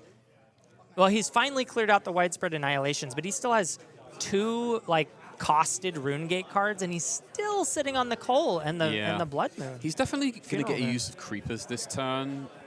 Whether or not it's the one and only use he'll ever get is yet to be seen. But I think I only see 1 blue in Haley's hand, so the chances of Rune Chance making it across is pretty likely. But we'll wait and see. It's just such a difficult ask. Maybe he's even considering, maybe I burn one of these cards and make it I don't add another Runeblade or Runegate card into my Banish Zone because it might just kill me. Yeah. I mean, he, and one of them looks to be the other 4-cost blue. Which one is that? Widespread something? There's Deep Recesses of... Deep Recesses. It looks like a Deep evil Recesses. Or something. I know the acronym is DRE. And the other one is Widespread Annihilation. WSI. Yeah, that doesn't roll off the tongue as well. No, it doesn't. DRE, though, looks like it's set face down on the table, likely to be the choice. But, man, I don't love seeing high-costed Runegate cards going into the Banish Zone at this point in the game. You just can't You've got 2 more turns of taking this Blood Debt. He has to clear it out this turn. It might honestly be a blue that he uses in this turn for like creepers maybe, and he just burns one of these other cards. Yeah, I mean, he needs to find some way to gain Go Again, some way to clear probably all of the Banish Zone. I think you need to do that and just kind of reset a little bit. Because if I'm not mistaken, he still has that widespread destruction, the yellow for Arsenal, in his arsenal. Right. And he's sat on that for like 4 turns at this point. It's a clunky arsenal. You really don't like to arsenal Runegate cards in this deck if you can help it. Goes to the graveyard, looking through, probably trying to figure out how many copies of Hunter or Hunted he's seen. 2 sitting there. Yeah, one he picked away from a Succumb, and the other one was played against him. So still needs to worry about 1 more. Probably fears that one the most because of the potential to fill the Banish Zone as he finally tries to clear it. Oh, also, he's got the... he's got 2 blues in hand, yeah, actually. the instant that banishes cards. Which one is this? The Eclipse Existence. There we go. I don't remember off the top of my head if Eclipse can be played from Banished or not. No, I don't think so. So... But it's a non-blocking instance, so if he wanted to pick any card to just light on fire to Vinnset this turn, that's not so bad. Yeah. No Blood Debt there. And here we see finally choosing the Vinnset trigger. We feel you, Aiden. I would be the same in this position. Yeah, tough spot here. Has to clear the Banish Zone of at least a few of those cards. Can't keep taking Blood Debt at 7 life. 2 Rune Chants on the table. 1 counter left on his red Malefic Incantation. A Tunic counter and a full Rune Blood Incantation sitting there. So still has some Rune Chant generation. Isn't out of setup yet, so isn't really worried too much about the engine running out of steam. It's really just the life total that he has to worry down the track. Now that's a Rune Blade I'd like to play. That would be a cool Rune Blade. The Draconic Rune Blade. That doesn't feel like it goes together. Hey, you never know. There's a Light Illusionist. That's true. And not Electric, pardon me. Lightning Illusionist on the horizon. Yeah, Lightning Illusionist. Very cool thematically. And we see Aiden going for the heaviest, most expensive Runegate card in his hand, the Widespread Annihilation. Yeah, it does go to 4 Rune Chants, though, because of Incantation. And he's got 2 Funeral Moons, so if he has a way to gain Go Again, he can at least get 2 Runegate attacks out, but yeah, I don't know. He's got the Machinations in hand as well, so... True. Maybe... He can give this Overpower. Overpower and Go Again, yeah. But more importantly, the action point, yeah. Reaches for that. In the tank, Aiden is just digging deep, digging into the depths of his knowledge to figure out how to get himself out of this hole. He still has Quill Hand available. He has Tunic. He has Creepers. Yeah. Has done a good job of keeping all his game pieces in play. Still has the potential to do some massive burst, but Haley's sitting at 33 life. Even if Aiden had just the craziest Vinnset turn you've seen in your life, I don't know that he gets Haley too far below See, the 10. thing is, I wonder if he should have Creepers here or waited to Creepers instead of doing this now so that he could go 3 wide on Runegate. Yeah, yeah. Potential missed opportunity. We'll see how he plays it out.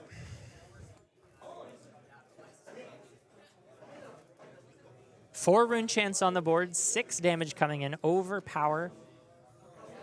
Leaving 2 floating. Haley blocks out 3, takes 3, down to 30. Now Aiden's got some more choices to make. 1 Rune Chant on the board at the moment. He has priority. He still has Creepers, pardon me. But he won't get Go Again from utilizing Creepers. It's just that he can play all of these out as instants now. Yeah, used his only Go Again non-attack action already. Lost the window for creepers to be utilized for that third action for point. Vinnset. Going down to 6. 2 rune chants, and another one potentially sitting in hand. Has the cull still to develop and disrupt. Thing is, if he plays out that cull, Haley has the Sigil of Solace in hand to just play in response. Yeah. It looks like he's just going for that Deathly Delight, the one in Banish rather than the one in Arsenal. I think this works out nicely because he's going to gain life no matter what. I think he'll gain 2 life no matter what because Haley can't cover this up fully. Well, he already activated Vinnset as well, so Yeah. Haley's taken the damage. So she's effectively wasted 1 pitch. Aiden out of action points at the moment. Could still creeper in the Funeral Moon, so a bit of a mistake on my end saying that he was out of potential action points here. He can just play. Oh, out sorry, it from doesn't hand have go anyway. again, so that doesn't. Yeah, that doesn't. That was the thing I was mentioning about Machinations, is that he could have gone 3 wide on Yeah. his turn if he creepersed it. Yeah.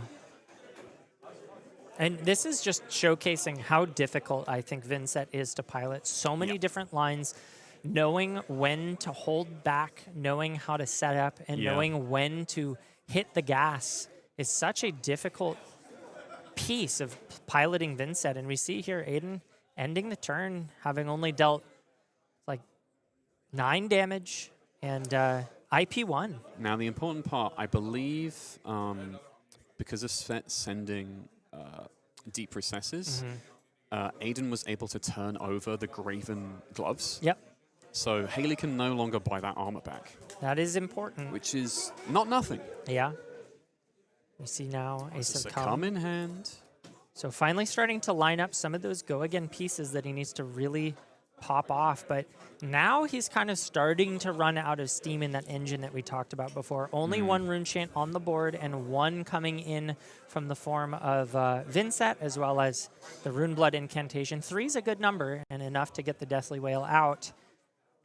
Does he have enough to continue the chain? Still has the Vexing Quill Hand to boot. He's also going through 2 rune chants, so he can lead with Widespread Ruin and then perhaps close. No, he'll be going to 3 here if he Oh, yeah, vanishes. incantation, pardon me. And it looks like Eloquent Eulogy being banished here. So if that resolves and gains the Eloquence token, things like Funeral Moon and Cole will gain go again and be able to gain extra action points. We see finally maybe this Cole pairing up with a card like that could be powerful. I also think if he creepers on Succumb itself, if Haley has taken arcane damage, he can get a 2nd action point. Yeah, that's a pretty good way to go up a lot of action points. Still needs to have the rune chance to piece it together. Has 1 Deathly Wail in the Banish. No other forms of rune chant generation after that and the Vexing Quill Hand this turn. But he does have Sonata Galaxia, which will enable him to go find something like a Malefic. That's true. If he needs more rune chant generation that way. Still has quite the hill to climb. Haley's sitting above half-life at 24. Aiden, only 5 left. 4 Rune Blood in the Banish Zone. Rune,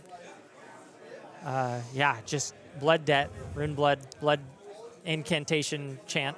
The whole class and this talent has blood way too many on too many cards. Yeah, I mean, that's also just the Michael Murray debuff. We all know that I'm just out here playing my best Dr. Seuss impression, trying to throw out some Fox and Socks tongue twisters just to throw you guys off at home. It's what I do.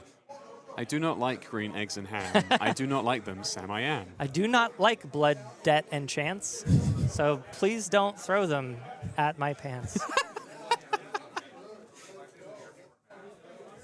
Aiden here, still in the tank.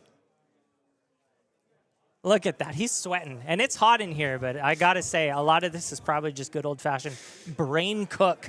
And I don't know if you've ever been in the tank so long that your head literally heats up, but I think Aiden's at that point. I know I've definitely stalled at some point. Yeah. 17 minutes left on the clock, and 45 seconds. So no threat of a draw just yet. Looks like we've got plenty of time to tank away. Please, Arachne, lay off my deck. Please do not touch it, not even a speck. Yeah, exactly. We could just start like a rhyme, like a whole rhyme cast. Maybe next, the final round going into it. Just you can't say a sentence if you don't rhyme. Just please don't make me speak in like haikus or something ridiculous. Sure. Ugh. Yeah, it'll be haiku rhymes only. Oy. Finally seeing the breaking of the Quill Hand going from 3 rune chance up to 5? I think I know why he's going for this play. Please explain, because I don't. He's recognized that without a Shadow non-attack, he needs a way to at least present awkward rune chart numbers to assure Deathly Whale goes off. Okay. So that he can possibly take this 2 or even 3 wide. And he goes for the creeper. Wait, he tunics and then put the counter on creepers immediately. That's interesting. He's gonna, he needs he's gonna to play cull a rune. he's playing Cull before any life has been lost. So right, he can but play it as doesn't an he need to instant. play a Runeblade attack action card before he can creepers? I think you're right. I think this may be a... This might be an illegal play. Yeah, it looks like you'll he's have to recognized attack it. first. As long as the attack has started resolving, he has priority to creepers if he wishes. Yeah, so not sure if the players have caught... Yeah, okay, so now they've caught it. Yeah, he recognizes it. Yeah. Cole still in banish, still threatening that 1 blood chant life debt. Sorry, now I'm just leaning into it. The blood debt looming over his head. Not quite lethal, but darn close. Nazareth will be looking to collect at the end. Yeah, and it's just that Deathly Whale coming out currently no-go again, but has the potential to do the sneaky creepers play that he was thinking of earlier.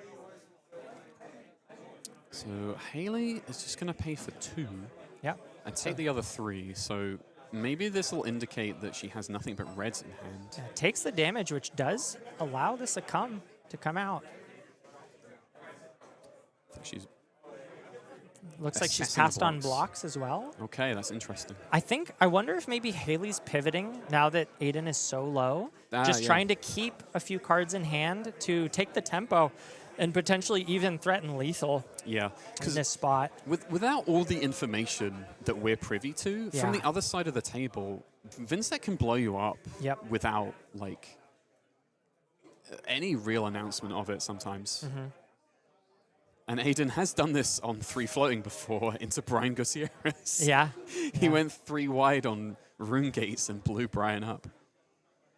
We see here pitching after going for the tunic. He's thinking 4 about the resources. creepers. Yeah, it looks like he's thinking about the Sonata. Because he has to pitch into Sonata. Right. Surprised to not see the Succumb employed just yet. A little confused here about the sequencing. Looks like he's activating creepers. This is the play that you were... No, because it already has instant text because Haley's taken the... He's Rune pitching Gate. multiple Wow. cards. Goes for some setup. Interesting. Malefic Incantation. Aiden is throwing curveballs left and right, absolutely dodging all of my predictions. I don't know if it'll land him an action point because I Sure. think Galaxia needs a certain amount of rune chance to have go again. Yeah. Oh, it's paid into the X. So he has to pitch both of these cards to get his action point back. Right. Maybe he's valuing keeping the Succumb in. Oh my goodness. Goes for 2 calls. Double cull. My God. Disruption. It's something. And then the 6 damage comes through. So, yeah.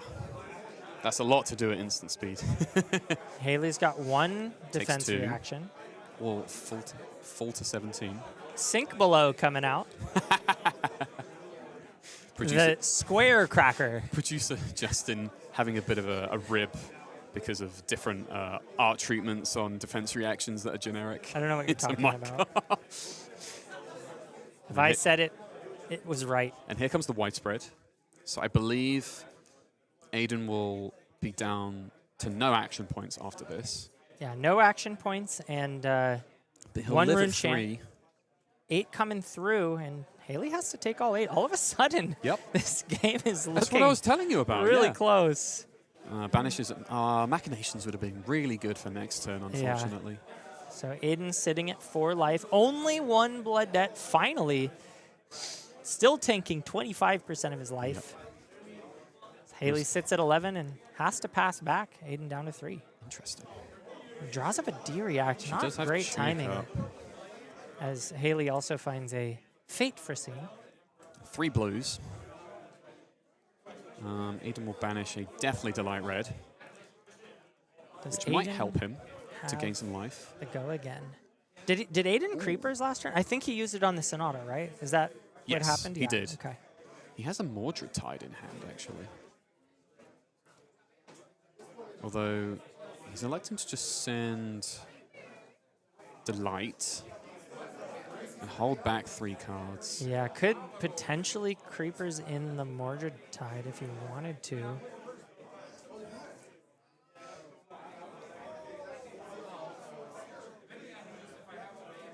Haley taking the 1. Very interesting, she's choosing to take Tunic. Yeah. Likely thinking the game will not go 3 more turns, which makes sense with Aiden at 3 life. Fate Foreseen coming through, covering all of the damage of that Deathly Delight. Aiden gets an opportunity to respond while still in the defense reaction step. It's certainly a very expensive way to get your action point back, but it's kind of required to keep his turn going. Goes for the pitching. Reduce, interesting. Yep, reduced to enchant pitches for those creepers, and he goes ahead and Mordred sends out the Tide. Mordred. Get an Which- action point back. Does he have any ways to generate any more rune chants this turn? It doesn't look like it, so it's just in service of the go again. Rune Chant is coming in. 1 in 5 split damage. Haley has the 1 floating to potentially block this out, as well as 2 cards in hand. If she wants to cover the breakpoint, Yep. she could, but doesn't opt to. Decides now is the time to push the damage. 7 plays 3 as Aiden Kwasnowski arsenals and passes. What do you think Haley has on offense? I know that she holds 2 blues, so I feel like the arsenal might be Codex. Or it might just be this surgical. Yep, Surgical, pitches to play. pitching surgical. And a breakpoint with disruption is pretty annoying when you're at 3 life. Ooh. Now I think the fact that Aiden pitched away his reduced to rune chant wasn't actually so bad because he doesn't have a rune chant to end this turn on anyway, so I think that's fine. Yeah, probably doesn't miss it here. Looking to block either 1 card and take 1, or Yep. Maybe it's time to give up the Tunic. I can see that. Yeah, I think so. He has an Eloquence token, which is quite good because he has the Eloquence Shadow card in Arsenal. Yeah, and no reactions on Haley's side, just ships it back, takes 1 card from Aiden, and all of a sudden sitting at 7 life is a pretty risky spot to be. Although Aiden only has 1 Malefic left, and it will fizzle out at the end of this. Interesting. Well, it's got 1 more rune chant left in it, I should say, and Oh, I see. Okay. he pitches. Interesting. to So play he opted to hard cast Deathly Whale because he doesn't want to pop his Eloquence. Yep. And he doesn't want to take 1 more blood debt than because one of these would go to banished, and he can't launch the other one. And now he's out of setup. All of his rune chant generators are gone. Also, finally cleared out the blood debt. Yep. Haley covers that all cleanly and has a 1 or 2 card play here. Just going to go to 10 and then just Arsenal pass. And this is the point in the game where Vinnset is Oh, there's a Shadow starting Puppetry in to hand. fizzle. Yeah, he's going to have to hard cast again. I think he's got a blue Deathly Whale to do so. So that's pretty good with the Shadow Puppetry. Doesn't have any Rune Gate to resolve, See, though. I think it's a hard decision. Yeah, it's just one Rune Chant short of what he would like to do here. Does have the Malefic in hand to kind of restart the engine a little bit. Because he can't cast one of these. He's just going to burn the Malefic Incantation, Yeah. go to 2 Rune Chants. Just goes for the hard cast of that Deathly Whale. 2 Rune Chants, 7 damage. Unless it's a yellow. It might be a yellow. That would pop his Eloquence. Ah, that's true. That is a yellow, yeah. So he's pitching the blue to send the yellow. Oh, okay. Gains the action point before the Shadow Puppetry resolves. Or I guess uses up that Eloquence. Yes, and yeah, then makes another one. Yeah. Wait. He responded to his own Shadow Puppetry by paying a life and then playing out the Shadow non-attack. Okay. So keeps the Eloquence on the table. And then most importantly, Deathly Whale is still alive because of paying for Vinnset. Wow, So goes to won't 1. close the chain and then swings. That's the last flail we will see this game.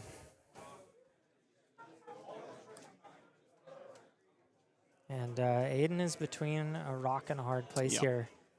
Haley still has 8 life to work with, and Aiden is not going to like any breakpoints moving forward. Demand 2 cards regardless, because it's... Yeah. Lethal on the stack. There's a Cull in hand, there's a Mordred Tide, there is a Deathly Whale.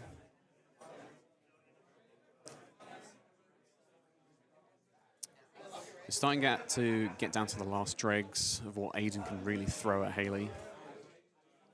He still climbed out of an insanely deep hole this game. Banishes the blue Deathly Whale. Gonna pop the Eloquence to Cull before blocks. Gaining go again. Yeah. Most importantly, trims a card away from Haley's hands. Yep. And then here comes the split damage. So probably can't cover it all without folding completely. But at that point, Aiden has a full hand to come back with.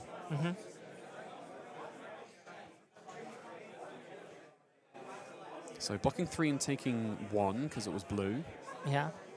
And then we'll pass.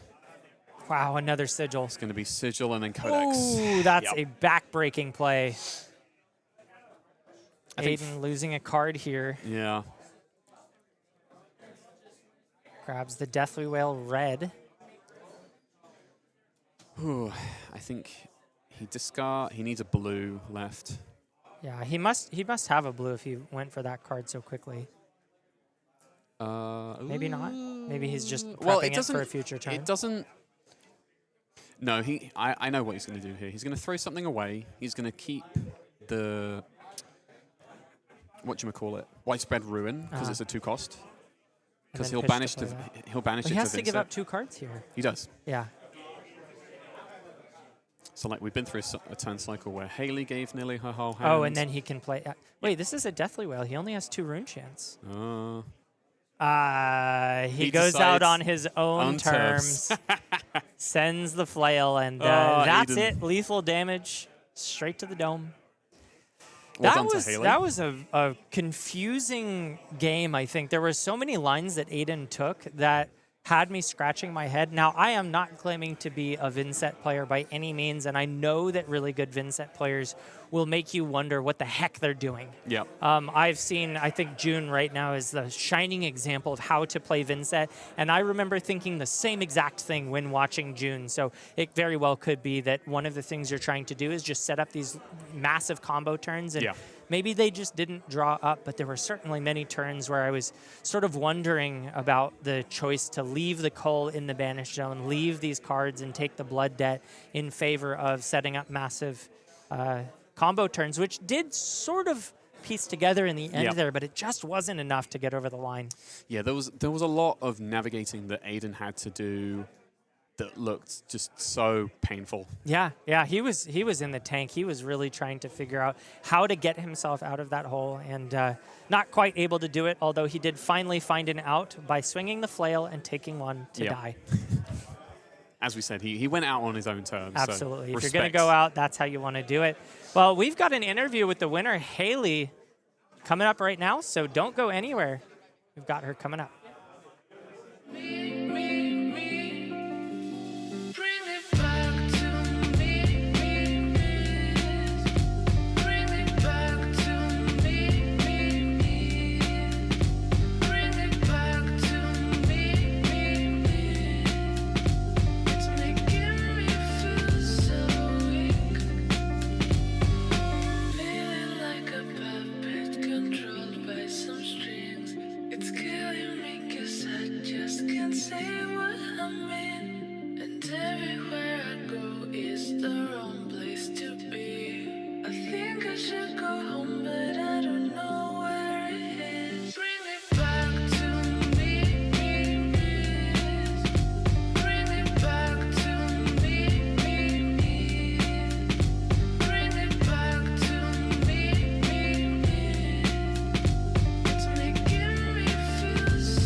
We are back after that mystifying performance where Vinnset took herself out on her own terms. Yeah. Because of you, Haley. It like took me a second. I was like, yeah, I'll take one. And then he like extended the fist bump and I was like, yeah, you have to pay a life to attack with that. That's true. Comes back to bite you in the end. Yeah. How did you feel going into that matchup? Not just because it's Vinnset, but also because it's local friend Aiden. I haven't seen Aiden in a while, so it was really nice to walk in today and see him.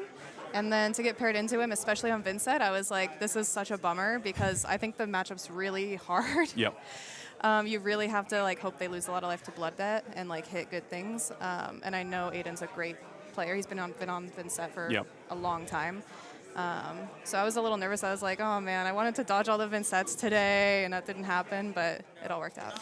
Yeah, I was honestly going to say that like it can go one of two main ways based on how banishes go for both decks, basically. So because of the Hunted or Hunter that you presented, banishing the Widespread Annihilations, even though it was just 2 and not like a whole playset of 3, you basically had him bleeding out for like 5 or 6 turns in a row. Yeah. So losing around a quarter of your life total or more just from your own deck and unfortunate variants can feel kind of bad, but he still found the space to like find the narrow way through and claw back enough where you're at single-digit life as well. Yeah.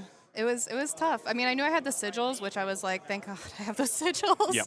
But with Vinnset, it's like, if they're able to go 3 wide, 2-3 wide, it's so difficult to kind of like, you can be at 30 life and then suddenly you're at 5, you know, as the Huntsman player.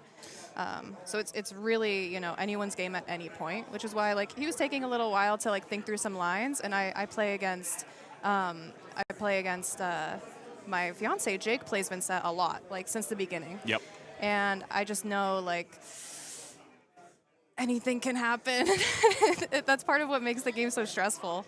Yeah, you're effectively under some like unknown duress from what the deck contains, like Succumb to Temptation, Cull. Yeah, and I wasn't expecting the Succumbs because my fiance does not run those into me. Interesting. So I was like, oh, maybe Aiden won't be running them either. And then when he played it, I was like, I was factoring the Cull and Vanish, and I was not factoring in the Succumb. Yeah, so I was like, you were basically relying on matchup knowledge from like someone else piloting the deck and thinking, I think I'm safe right here. Yeah. And then I was like, ooh, I don't know. But I was just hoping he would take enough blood debt, and I think in the end, like that really, you know, got us through a lot. Yeah. So. All right. Well, you're now what, 4-1? Yes. So that's pretty good. Yeah. I've heard that your next matchup is going to be Zach. So more Victor. Yeah. I dodged him last week, and I played you. Yeah. But I'm a little nervous. I'm a little nervous. Don't be nervous. You've had plenty of like practice reps into this gold man at this point. Yeah, I played you twice, so that was good knowledge. But I don't know. Zach's also a very good player, so it's but it's nice to play friends. So I'm not too mad. There's lots of friends to play here. Yeah. Like every month. That's the thing with AGE is like every time you come, you're like, oh, I hope I dodge the homies, and then everyone's a homie, and you're like, I can't. I was gonna say you can't dodge them if they're all part of your friend group. Yeah, and that's like the community is so nice because I feel like everyone's rooting for everyone, but then you want to win, so you're like, I'm sorry you lost. It's like competitive, but like you want to edge it out because Yeah. you want to prove it to the rest of the friends in the room. Yeah, exactly. So. All right. Well, thank you for that, Haley. Yeah. Best of luck going Thank into round 6 and probably the top 8 as well. That would be awesome. It'd be my first AGE top 8. So yeah. Well, congrats. Fingers crossed. All right. We'll cut to a break and be back with round 6 very shortly.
Interest rates are high in the year 2026 as Vinnset falls to the debt, unable to pay off those loans.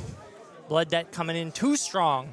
And of course, off the back of the massive hit from Hunter or Hunted, four cost Rune Gate cards, very difficult to overcome early in the game. I was going to say, you can't play hyperinflation in that Arachne. No, sir. Yeah, exactly. We've got a quick shout out to our sponsor here, Fabtcg. Go get your singles before Pro Tour Yokohama. If you are attending there, this is a great place to pick up everything you need. One-stop shop Flesh and Blood. Just scan the QR code or go over down to www.fabtcg.co/discount/AGELA10 to let them know that we sent you, and you'll get that 10% discount on everything you buy in that cart. So once again, thanks to Fabtcg for sponsoring us here. And I think we've just got a match to jump down into. Yes, indeed. Players look like they are waiting and ready for our approval to get things kicked off. We got local Kai Sickler, Azalea fan and general ranger player. Here on Marlin Treasure Hunter.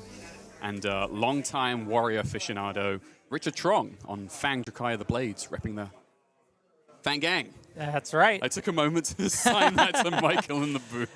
3-2, both of these players. And I got to say, this is not a matchup you see very often. Fang especially not very represented, but Marlin too, a bit of a sleeper pick in the current meta, still quite strong. And I think 2 Marlin came out today. So one of the decks that I think is has quite an interesting meta angle, very disruptive.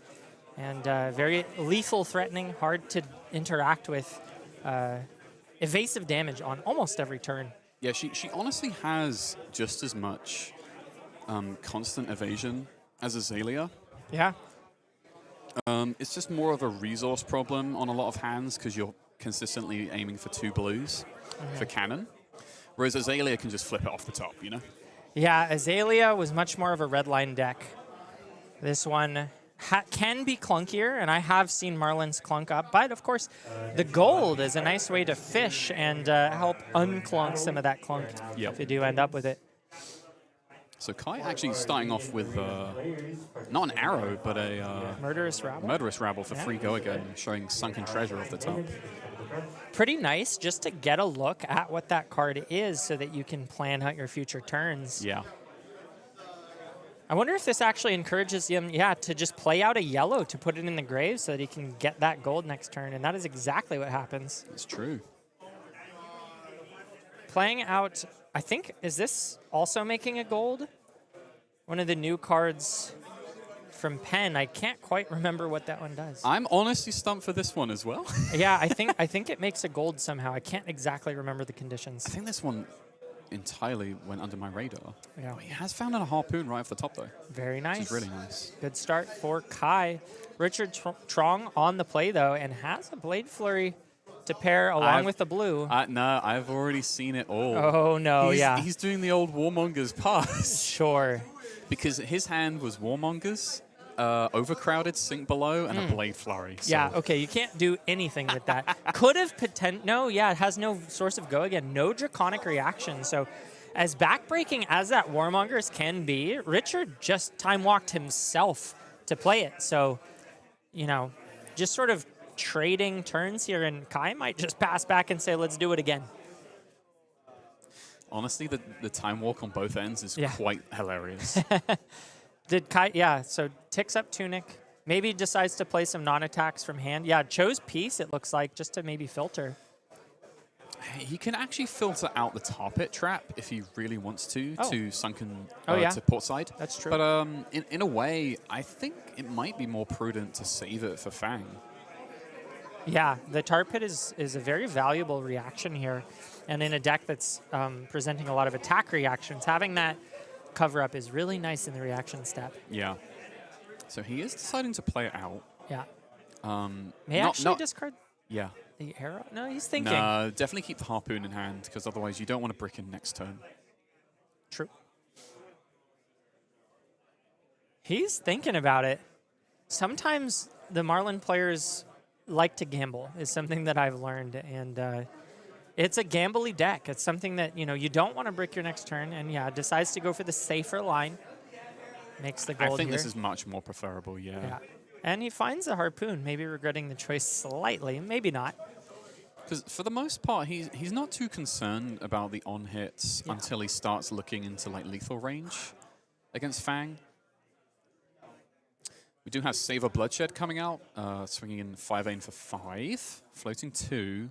I didn't glimpse if Richard actually found himself a Draconic reaction in this hand, though. Yeah, we'll see here. Take a quick peek. He does have a Blistering Blade. Okay. Importantly, though, Kai is not marked, so the on-draw, on-hit effect is not active.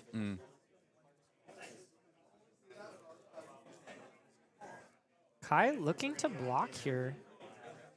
Just both players trying to posture, find the moment to open the floodgates. I do expect once things line up for both of these players to be, well, especially Marlin, to be very aggressively slanted. But we're seeing here, Kai's been playing quite well on Marlin today. I got to peek the end of his game against Colin Erickson, where he actually won by fatigue, believe it or not. Fatigued out a Kasai. So he definitely knows how to play this deck and how to play various game plans with it, not just going full face disruption. Yeah. I'll say from experience, Kai has been coming to our armories in mainly in the Cerritos area, so Crazy Next Games and Tilted Gaming. Yeah. And has been playing Azalea from the Armory deck, but then she left. Right. So he adapted to Marlin and is playing a lot of Ranger. Ranger days. players are some of the most die-hard, refusing to go to any other class players that I know. I don't know. I think Once a Illusionist Ranger, players are like that that's too. true. Illusionists definitely qualify. As we see Richard now coming in 10 tall, followed up by 3. So Kai taking 10, says he likes the hand enough to keep it, and takes a quarter of his life. Yep. But I think that's okay because he's about to send a really tall harpoon. Whether or not Richard wants to block it out fully remains to be seen, because there's this cheating scoundrel, and then he's going to pop a gold to load in something. Also has the tunic. That's true, yeah. Ooh, finds and a 3 of a kind. I don't know if this is the turn. Oh, I think so. Yeah, okay. He's going to catch of the day. He's going to go digging. Blue fin, yellow fin. Yeah, you probably just go for the Arsenal Disruption here. Yeah. He does just that. He's got the blues to support it, as well as one that can go to Arsenal. This is also good because he's just made the card taller with the catch of the day. So Hammerhead will give the plus. This is a 4. tall harpoon right now. Coming in for 9. 4 plus 3 plus 2 plus 5. I'm not going to do that math, but Kai will do it for us. I can't remember if he gets a Go Fish trigger He twice, should. because, well, I don't know that the Go Fish is like a mechanic on this Harpoon, because this one the shallow came from a Compendium. Okay. I might be wrong, though. I think it probably does. I'd have to read it specifically. And this is not an attack for just one. It is for a lot more. Coming in It's for 15. 15. Richard, importantly, has a lot of attack reactions in his deck, as Yep. well as a huge fridge. May still be able to cover this up, which has Kai made a gold this turn? I No. don't think he has. So No. gold-baited hook is at risk at the moment. Yeah, interesting that he went quite this tall and chose to use a... Yeah, I don't know if A I wet like hook. the gold-baited hook usage here, just because you've already got a gold on hit from My both goodness. the Catch of the Day and from Cheating Scoundrel, so it feels a little bit greedy. And it looks like Richard is reaching for as much as possible. He's got 6, 7, 8, 9, 10, 11, 12 in a D-React. That's enough. 15. He might just elect not to sink anything. And there He's gonna get goes the the blue. gold-baited hook early in the game. Yeah, 15 total. I don't know if I agree sinking that blue away, because now if Richard Oh, wants you to know what? swing- He's able to discard the card to the Cheating Scoundrel Yes. and save the hook. Yes. Okay, so not as He had risky. insurance. Yep. Kai proven that he knows his deck and knows when to risk it and when not to. It's funny, pirates are real scoundrels, but like they have better insurance policies when it comes to debts Yeah. than Shadow Room Blade. I mean, they call it Cheating Scoundrel for a reason. As Richard There are hardly any yellows in the Fang deck. We're probably turning Yeah. over something of our own, Kai. goes up to 4 gold here. 30 plays 43. 1 damage currently on the chain. Richard reaches for that Draconic reaction and pumps it up to 4. 1 coming over. I think he's just assessing this hand as a 1-card 4 and won't remove Dynamos and just puts Sure. the other attack reaction in Arsenal. I like that. As Kai just activates Harpoon, Codex. I think the possibility of this was actually a good reason that Yeah. Richard sunk the blue and then put this reaction in Arsenal, because he doesn't get punked by Codex. Yeah. Covers up very nicely that Codex on his side of the board. Frailty, though, is quite backbreaking for the Yeah. Fang. Either way. Coming in for 9. Overpower. Fang specifically positioned to not care that much about overpower due to all the attack reactions, which skirt I the think he's keyword. just laying some cards down in the hand and Yeah. saying, like, I'm Okay. all right. I don't mind it. One of the toughest things for Merlin to deal with is warriors and assassins who have a ton of attack reactions. True. But Richard's just going to elect to play Pledge Fealty and Yeah. pass. Makes sense. Finally starts his minigame quest. We haven't Yep. really talked about it much so far, but Fang really needs to build up those fealty in order to start going over rate. And finally, on turn 4, 5, he establishes one. So a little behind on that game plan. And starting off with a Marlin activation and drawing. The only Harpoon here is the Goldfin. We'll load it. At least has a pump for it. We'll gold the tip. Nice to pair with the gold the tip too. The gold the tip allows you to gain a gold if there's a yellow in Arsenal. Yes. Which there is. So he went gold neutral on making his Harpoon, which is good. Plays another Cheating Scoundrel. And then can hook safely Yeah. and pay for Hammerhead, because he has a bonus card after having 1 floating. And then we'll send this along for, what, 12? 13, overpower? I think. He gets another +1? Oh, it's 2 base. Never mind. Yeah. Yep.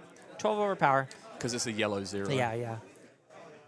So, asking for cards. See if Richard Trong wants to donate them. Oh, has a sigil, so unlikely to be able to block this out unless he decides to give some more of the fridge. I don't think he would, given that there's no disruption here. And he's sitting pretty at 43.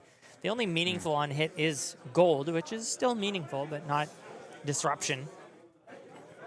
Yeah, I think this is okay for Richard to just like preserve a bit of life and not worry about the rest of the on-hit effects. Because he needs to work on his fealty to get online to have more cards to block the more meaningful arrows. Or pardon me, the harpoons. Yeah. Just goes for the value sink. Yeah. I don't hate this. He finds a ripple away. Is that... Do you maybe deploy that here? I think Kai is looking at potentially making 3... Has Kai already made the gold this turn? So this could actually destroy Hook. From, I guess... Well, you can't prevent Hook. Because Hook oh, is the an Hook activated is going to ability. hit. Yeah. So discarding it would only help for Cheating Scoundrel. Sure. Yeah. So doesn't have that angle. And I think the great thing is Kai just pocketed a throw caution to the wind. So a defense reaction, in quotation marks for him. Quite a good card in Marlin. Such a blue-heavy deck means that card often resolves 4/3 and at instant speed. Has an insane amount of coffers. Yeah, 5 gold sitting there. Really nice place to be. Okay. Richard will just start off with a Relentless Pursuit to mark Kai. First mark of the game. And I think his play line is honestly another one to ensure him from Codex plays, is that he's probably going to put that Overcrowded in Arsenal. Yeah, it's a good place for Overcrowded to be. So just a 3-block because of frailties. Yeah. Oh, fealties, pardon me. Well, 5-block if he can pair it up with the Codex. Now that's value. Yeah, absolutely. We should go tell Bryce about that one. It is unfortunately an action card, which means it doesn't get around the Overpower clause the same way a defense reaction in Arsenal would, but still. That's true, but like... it's got plenty of other Fang reactions. has loads of reactions in the main deck, yeah. Coming in now for 4. Threatening a fealty on hit. Kai can potentially cover up 3 of it with instant in Arsenal, but no more as blocks for pass. I don't know if it's worth it. Well, he needs the You Arsenal can clear it, yeah.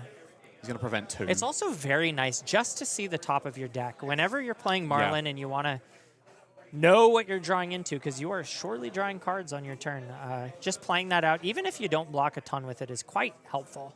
I think him having a big game trophy shot is a nice indication for what he might do with the hand. Also has the Tar Pit trap, so covers it up cleanly. Tar Pit will be good because I think it's going to prevent the next on hit. Ah.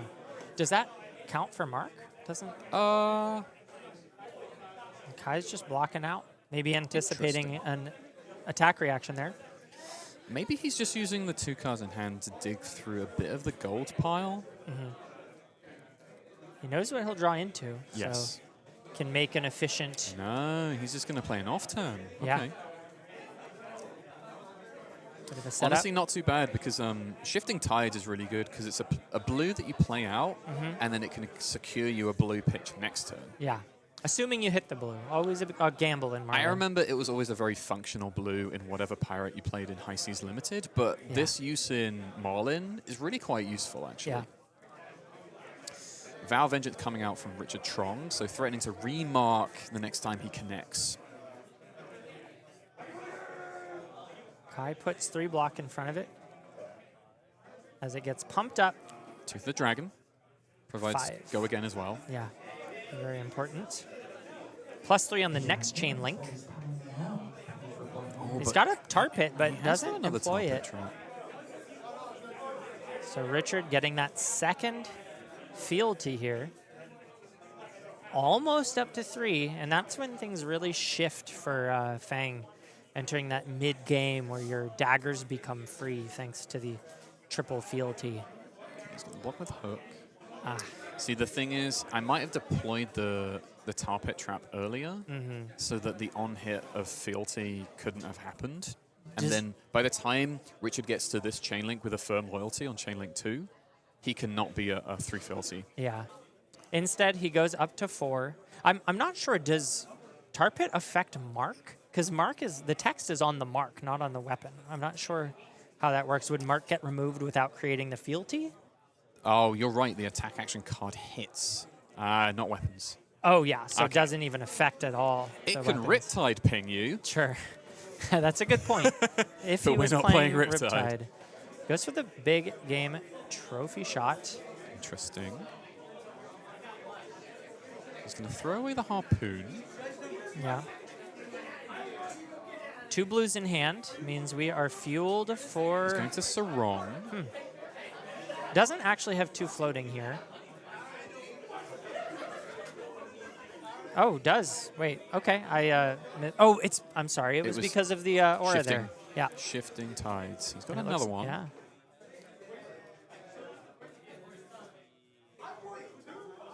Has another overpower here. This one's threatening a gold thanks to the big game trophy shot, as well as having overpower. Yep. And looking for yellows, so on hit, probably not relevant here.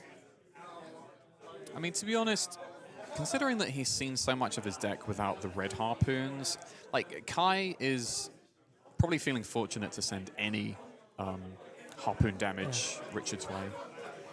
Richard goes for the overcrowded here. He's got the fealty, allowing this to pump up to 3, as well as the Valiant Dynamo oh my blocking god, the 4. hand that he's showing. Hunts in. Yikes. Blaze headlong, double long whisker. Yeah, that's quite the power play. So really looking to push damage next turn and happy to take some in exchange. First free dagger of the game, Obsidian Firefang comes in for 1. We know there's a lot more following up. Kai does have a throw caution to the wind.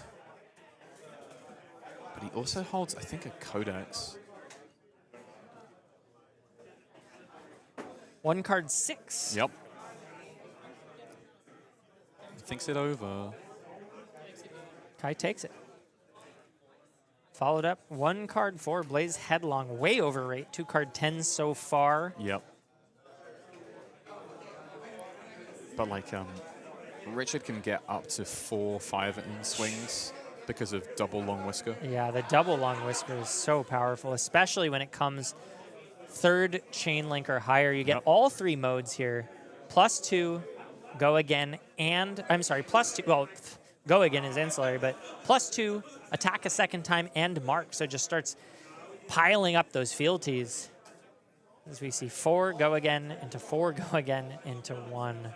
Yeah, Kai's staring down, like going to a single-digit life total. Yeah, he this does is preview scary. the blue that he's going to get next turn. Good to know. And he's sitting on a Codex, one of the power cards in Marlin. He's probably going to block with this big game, I think, so that he can Codex, maybe. I could see that. He knows there's another attack coming in, so. Or perhaps he's going to dig and throw away his harpoon. I think that's what he's elected to do. Yeah, he knows what the top card is. He's got 5 gold to work with. He knows actually that it's getting pitched here, so has a large hand to work with, but he really needs to find one of these disruptive harpoons. Hasn't resolved a single red harpoon yet this game. Yep. Really rough spot to be in. Pitches the blue. And he's going digging, and I think he's really hoping to find a king. Well, it's funny. The red harpoons aren't even that disruptive. Either not of into them. Fang, no. Yeah, so Fang's well positioned. The battering bolt is found. Not. That's honestly a better arrow than some of the harpoons. Yeah, it's good. He can't get overpower from the cannon, but can threaten some life loss. A few cards don't block, or in the Fang deck. But I think he can just make it tall with Trophy Shot and Cannon. Finds a 3 of a kind. Now this feels like it's destined for the Arsenal here. Yep. He's already got pretty much everything he needs. He needs 2 more blues off of finding this. Oh, Otherwise, yeah. he's going to end up pitching Codex, which isn't really the position you want to be in. True. Yeah, you can't really resolve the 3 oak here. He does have his Tunic to lean on, which is good. That's true. He's had it for a while, just hasn't needed it. Yeah, pops the gold, keeps digging. Finds a yellow. This is not what he needs. Really wanted to see some blues. And I wonder if he just keeps digging. I mean, he only has 2 gold to work with at this point. But no, it looks like he's finally decided. 3 of a Now's kind. the time. Needs to find those resources. Oh my goodness. Oh no! We were He's- talking about he needing still gets reds, a and he low just found trigger. them like 6 in a row. This is brutal. I mean, he must be weighing like, do I actually? Well, you've done this much. We activate cannon. Yeah, I mean you have to, but he's just laughing to himself just how bad he drew it up. He does, at the very least, Michael, get to keep 1 battering bolt for Arsenal. Sure. And then this one comes in for 13. Looks like he's opting to keep the Codex instead. I mean, this is damage, but Richard's sitting at 27. If he's got a card or a hand that he likes to convert to offense, he doesn't care at all about this battering bolt. The thing is, even if Richard wants to play just a 1-card hand, he might not have the block in hand to like fold and then keep a reaction. Sure. Because battering bolt might hit, and then he just has to discard it anyway.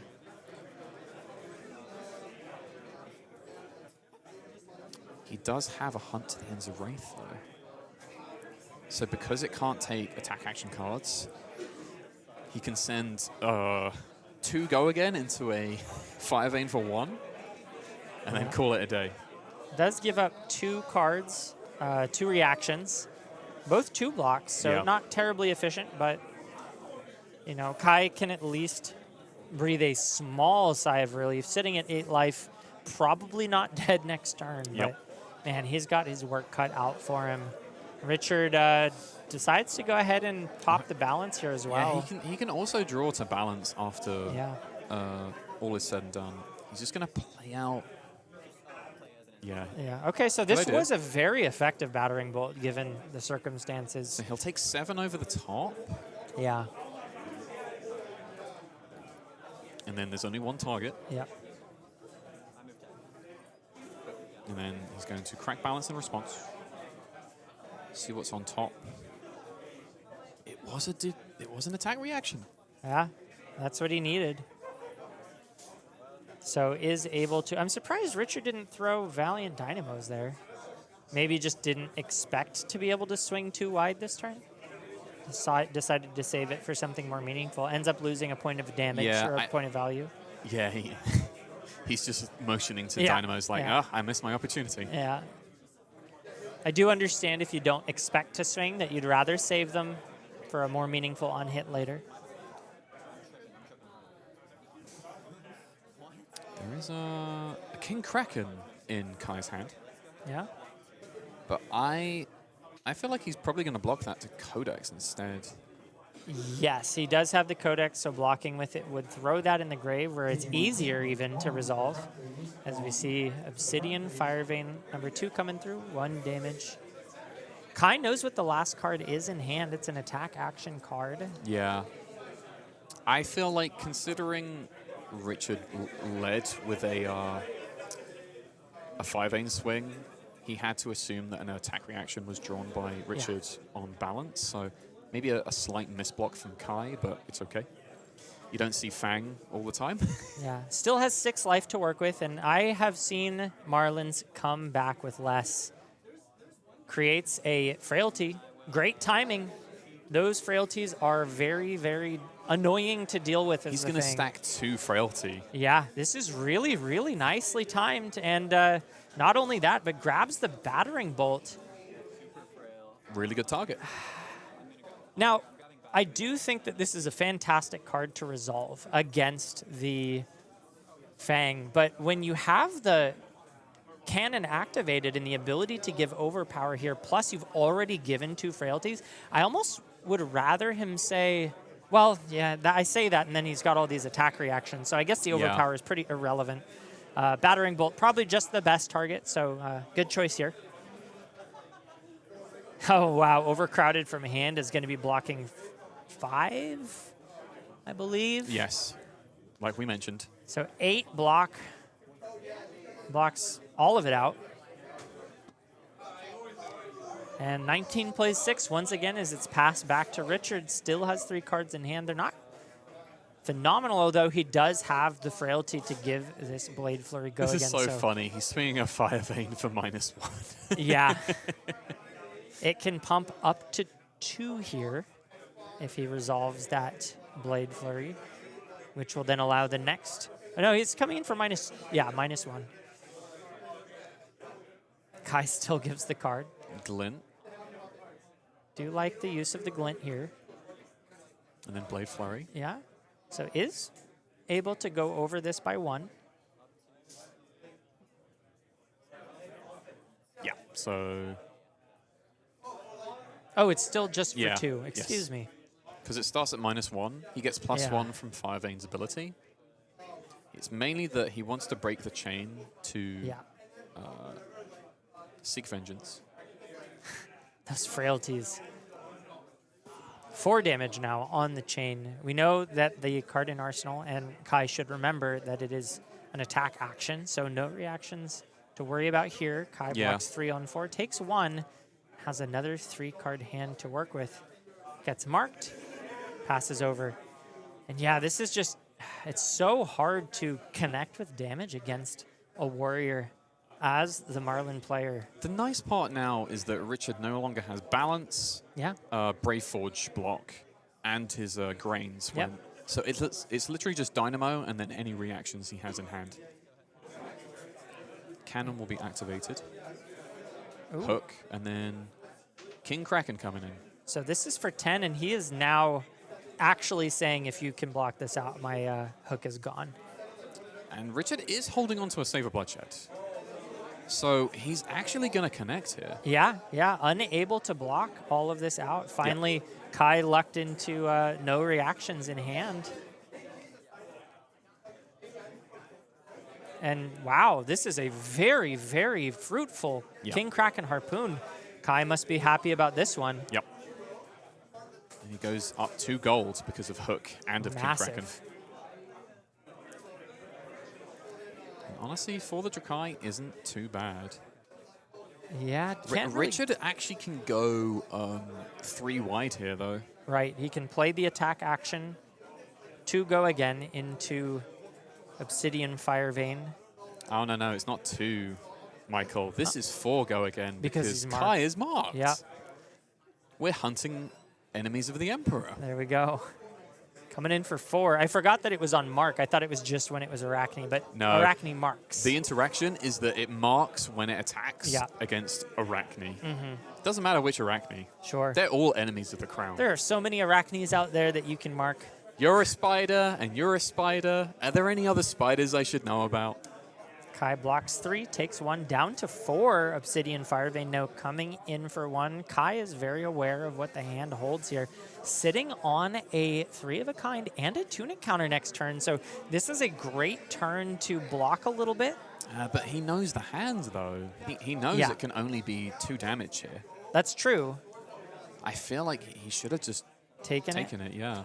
You might be right, but I think he's happy to just block with all cards except for 3-oak. It's he needed that to be a blue, though. I mean, if the next... Yeah, he's in trouble because he still needs a harpoon. He needs... Yeah, and that's not it. So if he gets a blue and a harpoon in Cheating Scoundrel, he still can't activate the cannon. He could have been at 2 after this. So we got a red. Well... There's a Codex can sort of bail him out here. He can play the Cheating Scoundrel, pitch to crack a gold, and then play out the Codex. But no, just opts to filter that one. He's going deeper first. Now he's got the 2 blues. I think he's going to produce a Goldfin at some point to Marlin. Can see that. To then Cheating Scoundrel it. Well, he can't play the Cheating Scoundrel now. Oh, no, he can't. Yeah. Which is why he pitched the Codex in hindsight. Couldn't have played that either. That's true. So Kai, remembering how his deck works, pitches to a gold and finds a harpoon. That's pretty big. Pitches to gold one more time. Doesn't find a better harpoon. Maybe looking for something better than 8 overpower. Especially a bluefin, which is... I don't know if maybe this was a missequence where he should have put his harpoon into hand before cracking 3 of a kind. There are no blues here. There is a yellow, though. Yeah. Twist and turn. Another Pledge Fealty, so a fairly low damage hand here. Only threatens 4 on reaction. Yeah. So he gets all this information though, but he's just the break point is what matters, and he's going to have to give up his tunic at the very least. And Richard can basically just play pledge on the tunic block and then force 2 more cards. So Kai is looking at keeping a maximum of 1 next turn, despite this looking fairly clunky. So this is 4. It could be 5. Oh, never mind. Is he or it just could dead be 7. here? He has to give 3 cards. Well, he has to give tunic and 2 cards. Yeah. And then he realizes the bind he's just been put he's in trouble. I kind of forgot Twist and Turn pumped, but that's a good card. It also threatens another hit if it It connects. does, But it like does. Kai's at 1. Yeah, it's not. The on-hit is worse than that. He doesn't live to see the next hit. He'll be a corpse on the ground. Yep. So he has to block 7 and then 4. So he's just going to lose his entire hand and then lose the information after that. Really tough spot to be in. So things looking up Richard Trong here. Yep. And he has to give 2 cards, and then no matter what happens, Richard just puts this Blistering Blade in Arsenal and calls it a day. Yeah, we'll see. Maybe we get the all blue hand. Fingers crossed for Kai Sickler. All blue coming through. I wonder if Kai's he's just going to make his Harpoon and then put it in Arsenal. I think this is the last game action you can truly take. Yep. Before you might just die. And the dreaded 5-card hand, Obsidian Firevein, coming in. Puts 2 cards in front of it. Now, how tall can we go, Richard? Oh, we're going to glint Glint. first. Oh, that is not what you want to see. Just absolutely dodging it. Gives 2 more cards. Boosh. Yep. Boosh. And that's 7 already. So that's Good game. Kai Sickler fallen to Richard Trong. Fang takes it. Man, those attack reactions are just so powerful into the overpower keyword. As we... it was just a bit that's warm right. in here. Yeah, I forgot I was You wearing took yours off. I'm Yeah. going to put mine back on. I and be fully smart. intended to put it back on for the camera, and I forgot. You figured it out. I missed the cue. I am dressing up for the Emperor. It's hot in here. Yeah, you got to look good for camera. What can I say? Well, that ends the end of Swiss. Richard Trong takes it. Not sure if that gets him into top 8 or not. We will find out shortly how the chips fell. But before we wrap up here, let's give a little plug and a shout out to AGE Premium. Your one-stop shop for all things flesh and blood, front page if you will. Learn everything you need to know through our premium articles. Right here we've got one. Kasai still has legs. Chris Ioli says he still thinks Kasai is a deck to play, although didn't bring it to the calling, so maybe eating his own words, but I don't blame him. Vinnset is looking so sweet right now. But if you like playing Kasai, if you're a Kasai truther, check out Chris Ioli's article. He is one of the GOATs when it comes to playing this deck and playing Flesh and Blood in general. Yeah, we've got plenty of other articles available on AGE Premium as well from all sorts of pro players from around the world and locally. In addition, your $10 a month goes to those articles like we mentioned. They eventually become free after 30 days, but you get that early access. You get money off on AGE Opens every month. And backup games that we've recorded, started doing that last month. Most importantly, you support your local Flesh and Blood tournament, which I think is something that we very much appreciate and allows us to continue doing this. So if you like what we're doing here and you just want to support, go ahead and sign up for AGE Premium. Well, we've got a quick interview here, and then we'll ship it on over to top 8. So don't go anywhere as we go and have a little chat with our winner, Richard Trong.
Welcome back, folks. I am joined here with our winner from round 6, Richard Trong on Fang, not Dory.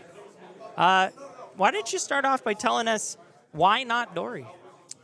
I feel like with Kayo and Verdance leaving the meta, I was expecting all the victors today.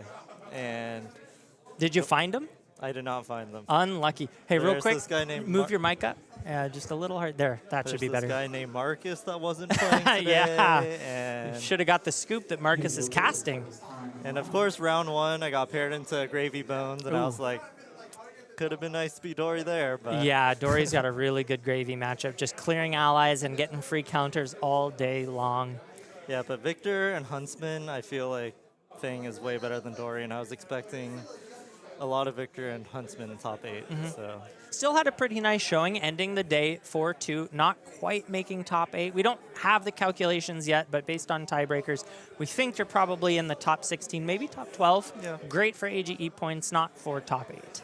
Yep. But why don't we get into this game? Walk us through what just happened. I know that Marlon loves throwing overpower arrows, and you have a lot of reactions in your hand. How are you feeling going into this match? So I hadn't played the matchup much, but I've managed to win every game I've played, and Patrick said it's like the freest matchup for Fang. Okay. So I took his word freest for it. matchup for Fang, sure. It looked fairly free. I mean, when every time there was anything threatening, like you just were able to block it out. It seemed like those battering bolts were sort of the only on-hits that were really that important. You don't run a ton of attacks. You don't run a ton of non-attacks. So the red harpoons are off the table. The yellow harpoon that threatens Arsenal, whenever he threw it, you just gave him your hand. It was all reactions, and it didn't really matter. I know my Fang deck doesn't have as many D-reacts as a lot of other Fang decks, so I'm only running the 3 sinks. Sure. So I am like slightly more vulnerable than other Fangs, but my first like couple of hands were so brutal that the game ended up being pretty close. Yeah, no, starting off time walking yourself to time walk your opponent. Just say, let's start the game on turn 3. How about that? That was pretty funny. I think the only thing I could have done was attack, play Blade Flurry for 3, and if it hits, make a Vigor. So. Sure. No, I think that was the right play, but definitely a bit of a slow start for you. And despite that, you were able to keep it pretty ahead. I don't know that there was any point where we were sweating for you. Yeah. There was some stuff right in the middle of the game when the battering bolts came out where it looked like maybe Kai was starting to just gain a little bit of purchase, but didn't quite have enough to threaten you or threaten your life. So felt like things were pretty smooth. Well, why don't you walk us through the rest of the day today, since this was such a such a slam dunk for you? How are your other matchups? So round 1 was Gravy, and I paired into a turn 0 local. Okay. Shout out turn 0. Yep. And I was pretty much like if he was down to his last ally and had no attacks left. So sounds like a close one. It was really close. Yeah. And that was a fun game. And then after that, there was a Teklo, a Tough Nut. Wow. You were down facing some of the off-meta picks, huh? Yeah. How'd the Teklo game go?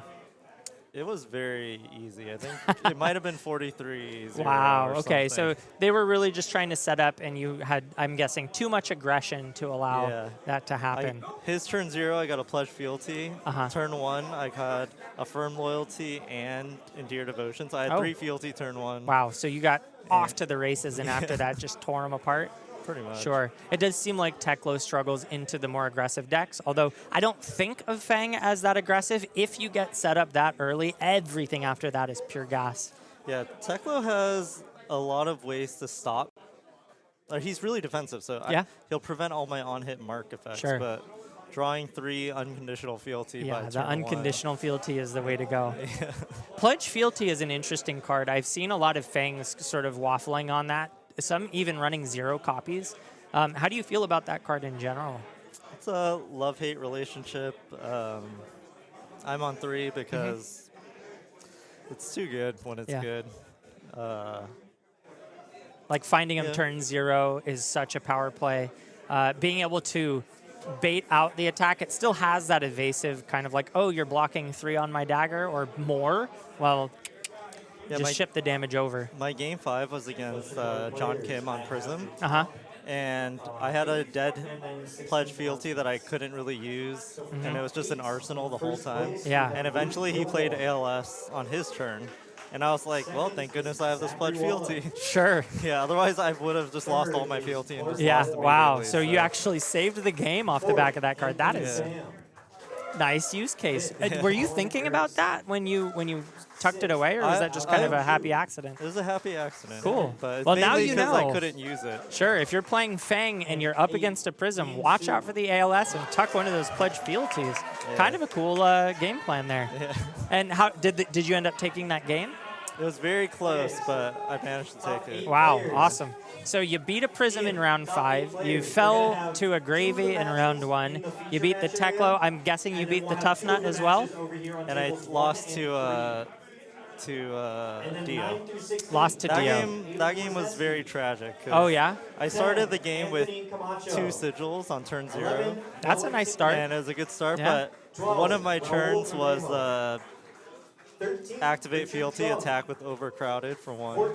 And, Yeah, or for that's 2, not and what you that want to was- do. That was not. Yeah, just that trying was to not keep it. your fealties alive. Sure.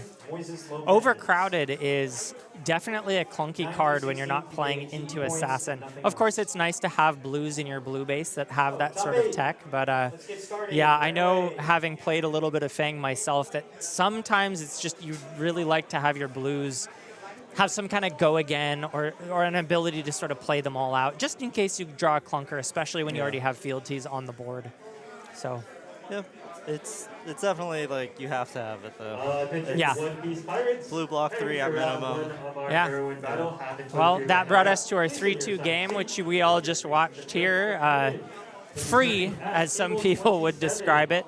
Kai's a great Marlin player, though, and I think he navigated it pretty well considering the freeness of the match. You still ended at 8 life, and I think that if maybe he drew up a little better, it could have been close. Him having 3 battering bolts off of a 3 of a kind. Yeah. Is that 3 of a I think kind sealed was the game. Yeah, really, really brutal. He was looking for blues and was just red, yellow. Like, oh man, Yeah, we were if feeling for Marlin him. hits battering bolt 2 to 3 turns in a row. Yeah. That's how Fang loses. Yep, So. if you can string those together, especially if you have like non-blocking hands. The one that did connect was like, It was whoa, devastating. that did a lot. Yeah, we didn't really fully expect that until it connected and saw how much damage it did. Yeah. Awesome. Well, I've got a question about how AGE has been for you this season. Have you happened to attend all 4? Have you managed to make 3 of them? Oh, yeah. I've been to 2. Okay.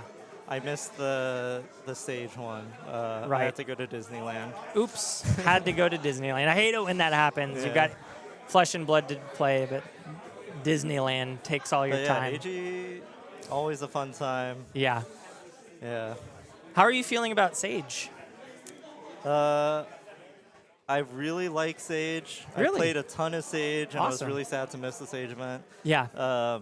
But now it's just, I feel like you play KO or you don't. And Yeah, I'm really excited for the shift in the meta. I think I personally was super, super excited for Silver Age, and right now it's in a bit of a lull in my own mind. But I'm very excited to see either maybe a ban on KO, but maybe just a player ban. Once the season's over and we hit the first ban wave and we get to lose 4 heroes, and certainly one of them will have to be KO if he's remains untouched for the rest of the season. It'll really open things up because I think that format has a lot of potential as long as things start to balance out and even out a bit.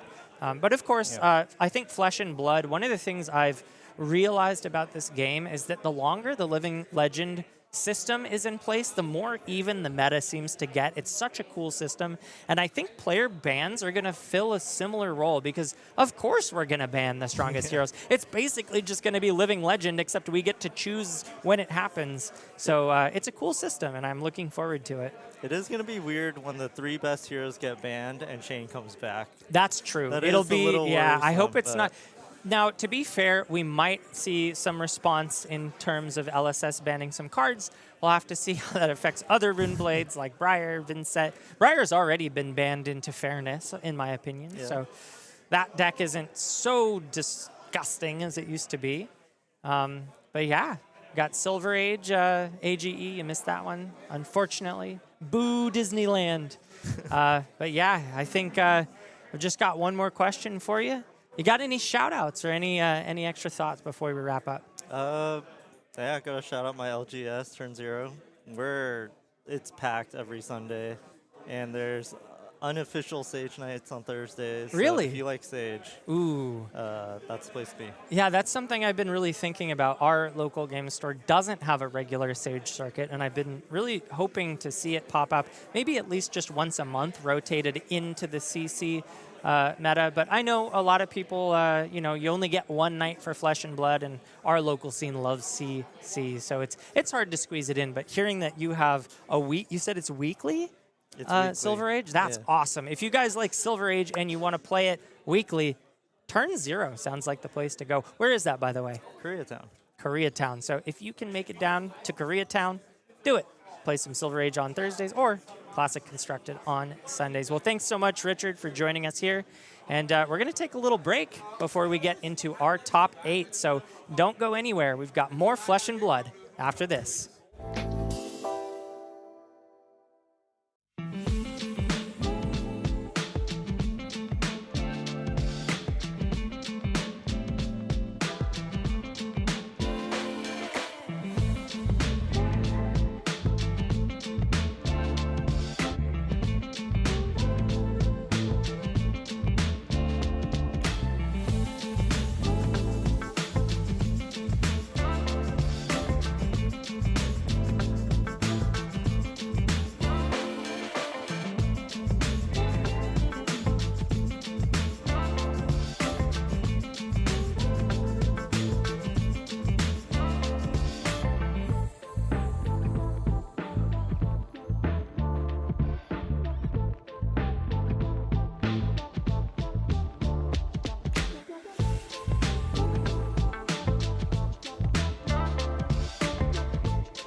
Fingers up for Fang Gang as we once again win.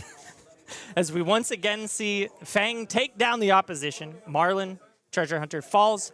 Neither player makes it into top 8, but we do have a bracket up for you as we watch it fill up Luke Gilmore, first place on Arachne Marionette. Unfortunately, I think he even conceded to try to dodge the curse. Still got first place after conceding round 6. That's so funny. Ian Suh coming in 8th place, fighting for that victory. Anthony Pham, 4th place on Arachne Marionette versus Colin Erickson, someone we hadn't seen on camera today, silently winning his way up into the top 8, coming in 5th on Kasai Golden Sand. Clark Moore coming in 3rd, showing us that he knows how to pilot Victor into Tao Tao Chu, Arachne Huntsman. This is quite a grindy match, and from what I've seen, can be Victor favored, but Tao Tao Chu is quite a experienced Huntsman player. So Clark Moore's got his work cut out for him if he wants to take that one. And then we have another Victor versus Huntsman matchup. Zachary Wallik, 2nd place against 7th seed Haley Neighbors. Looking forward to this top 8. Yeah, very, very interesting that both the Victors found both of the Huntsmans in this top 8. So no one can really escape that end of the bracket. And 4 Arachnes, although of 2 different flavors. Truly. That being said, we've got prizing on the line. $400 goes to the winner, $200 for 2nd, $100 for 3rd through 4th, and $50 for playing 5th through 8th. But we also have sweet, sweet AGE points on the line. Of course, Luke Gilmore leading the leaderboard here, 37 points, and in the top 8 once again, looking to hold on to that lead. Down in 3rd, we've got Colin Erickson also in top 8. If he manages to make it up to the 1st place, might have a chance to pass Luke here if Luke falls in the quarters, as 1st place curses want to do. We also have Ian Suh, another top 8er in 6th place. These players all battling for that sweet 30-point 1st place prize, trying to rocket themselves up to 1st as the Players' Championship inches one more month closer. I think that was it for our top 8 players, but we've got Top Deck Keep here, our sponsor, and place to play. They've got to do something about this AC, but other than that, man, we love them. It is hot in here, but part of that is because of how many bodies they put in chairs. Love to see that from Top Deck Keep, keeping everybody happy and playing card games and keeping us warm. All right, without much further ado, we're going to join the feature match area and get down right to it with this quarterfinals game between acclaimed Rage Baiter Anthony Pham himself and Boy Wonder, don't call me Boy Wonder, Colin Erickson. Did you just call him Boy Wonder? How rude. He asked you not to do that. Hey, he asked Bryce not to do that. I can call him what I like. Colin, don't call me Boy Wonder, Colin Erickson. Colin. Starting things off pretty nice here. Pitching the riches of Tropal Donnie, getting a gold to kick things off. Very nice start. If you are planning on raising that army, can be quite the effective game playing into a more mid-rangey, slower deck like the Arachne Marionette in front of you. The Quicksilver, freeing up the cost of swords this turn, even though it's just turn 0 for Anthony.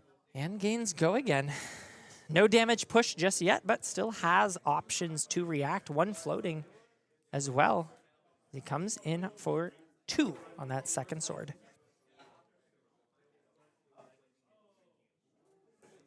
Anthony decides not to respect potential reactions as 1 comes out to provoke, saying, give me another card, please.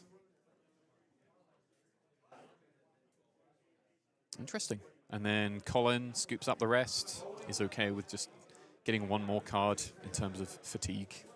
A little bit of deck damage on both sides, but importantly, Colin starting off with that gold, a really nice thing to begin with as things pass back to Anthony Pham.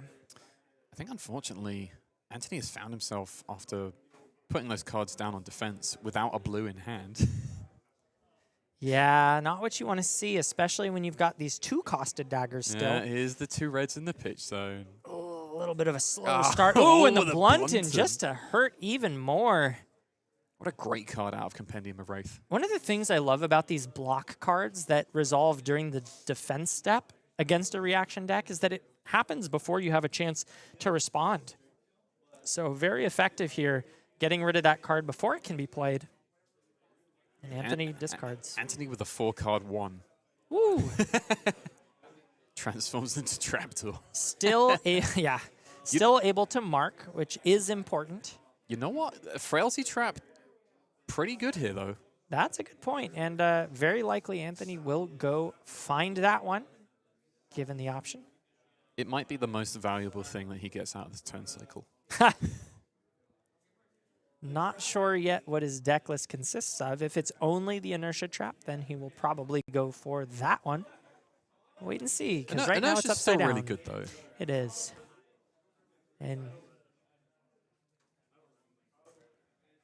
Colin Erickson gets to play with a 3-card hand and an arsenal here. So starting off with firm tempo in his favor.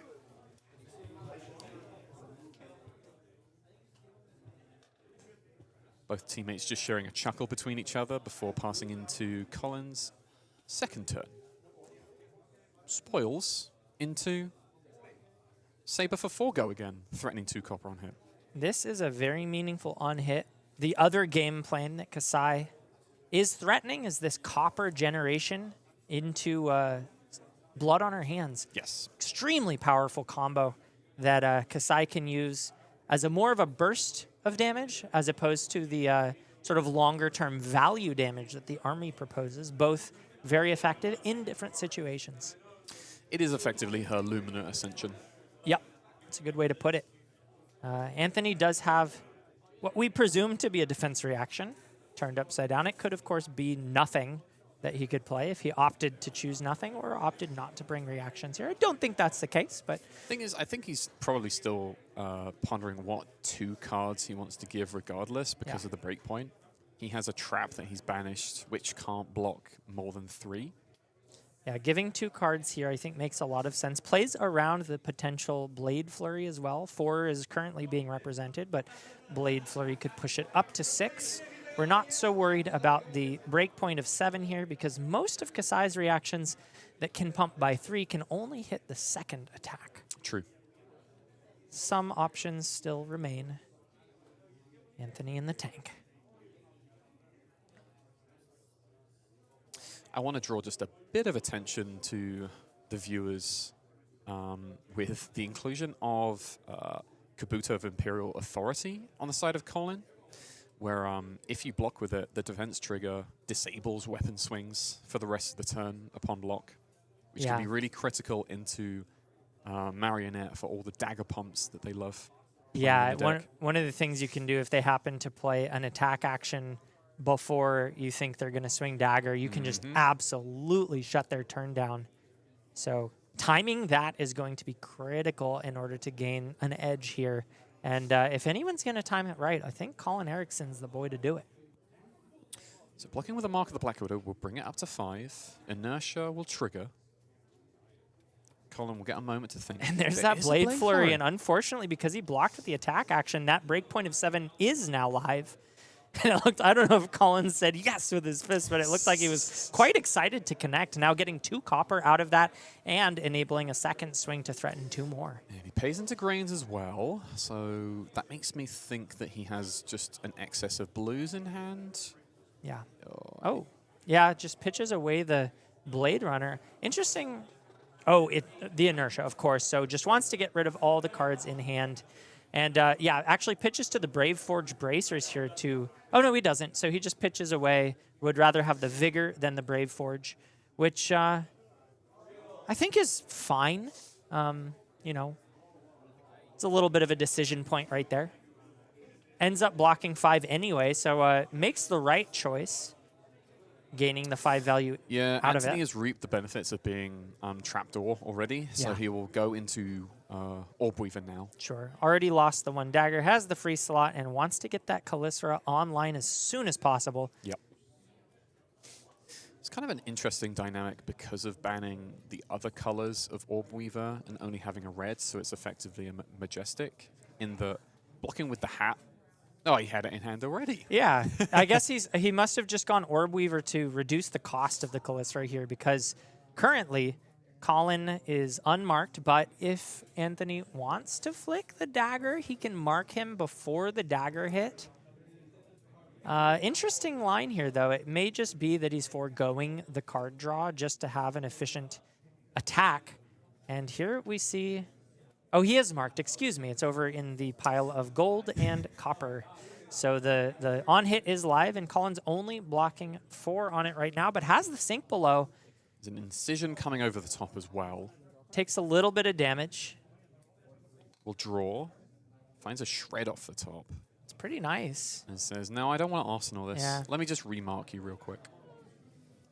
Makes sense. Send that dagger in, annoying, and the marks are just oh so important in this matchup. So Colin takes a little bit of damage, and really only takes 1 extra because of allowing the draw. So not a terrible punish, giving Anthony that extra card. He's still got a successful block out of Dynamos from that turn cycle because it was on the Calicera. So honestly, this isn't so bad. He's going to use the Vigor token just to swing the Hot Streak. This is always such an interesting choice, choosing whether to start the chain with Hot Streak or Centauri Saber. To me, this kind of says that maybe he doesn't have the Go Again source in hand, but of course that is not the case. And Anthony, rather than trying to block with a card and give the Go Again, says no blocks, and Colin ends up getting a Centauri Sellsword out of it. These are honestly great for the matchup because you get to leverage a head jab that might eat up an attack at one point from the opposing player. Colin getting to push some damage through 2 into 3 into 2, and Anthony Pham, I guess, likes his hand and says no blocks to any of it. Goes down to 32. Still has a lot of life to work with, though. And we've got it. The Tunic Calicera turn. This is one of the power turns for Arachne Marionette. The ability to use the Tunic means you don't have to commit that card, and the fact that Colin is marked means this Graphene Calicera gets Go Again on its own.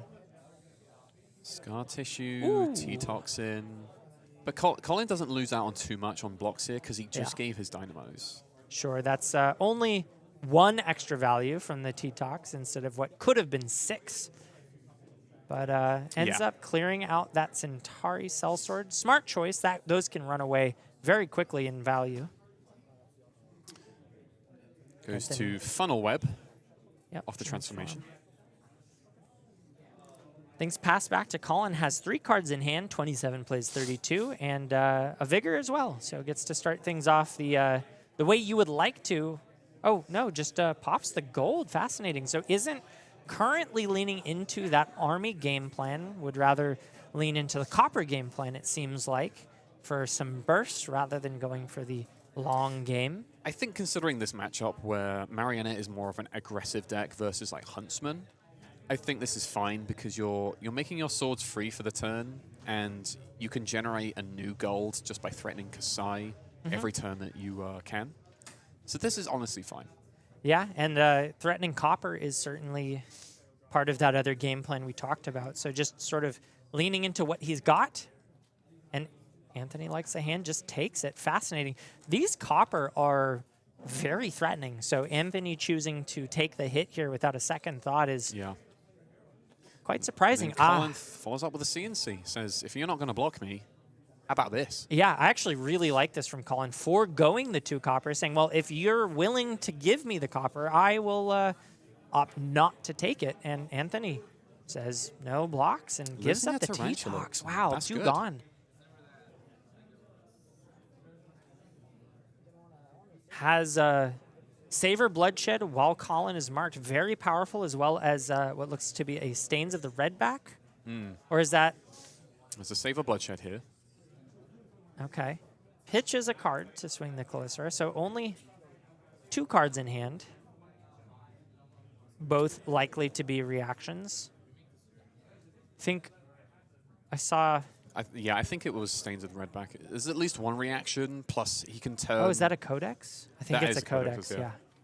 So just too many power cards to think about blocking, not to mention a lot of them were 2 blocks. So didn't want to commit those to defense, instead gives Colin what he wants, and Colin says block 7. No, he's blocking for 8. Oh, 3, 6, 7, 8. He's got his Brave Forges in front. Yeah. Now, because it has Go Again, this isn't going to make it through. The Yeah. mark will remain. However, Anthony is looking for another card in the reaction step here. Yeah, is able to still draw off the flick, but now loses access to his Hunter's Claves. Yep. Often these Arachne decks are playing some form of recursion, and wow, it goes up to 11 anyway, so interesting choice to flick. I guess he found the reaction off of the draw, so that flick was banishes really another important. CNC. Yeah. Now, because of playing that CNC last turn, it's in his graveyard, yeah, so so he Colin has is to forced to grab it. recur it. And doesn't have access to the dynamos, so if he wants to block this out, he'll probably have to give up the last point on his gloves. Not a terrible ask, Yeah. and he does just that.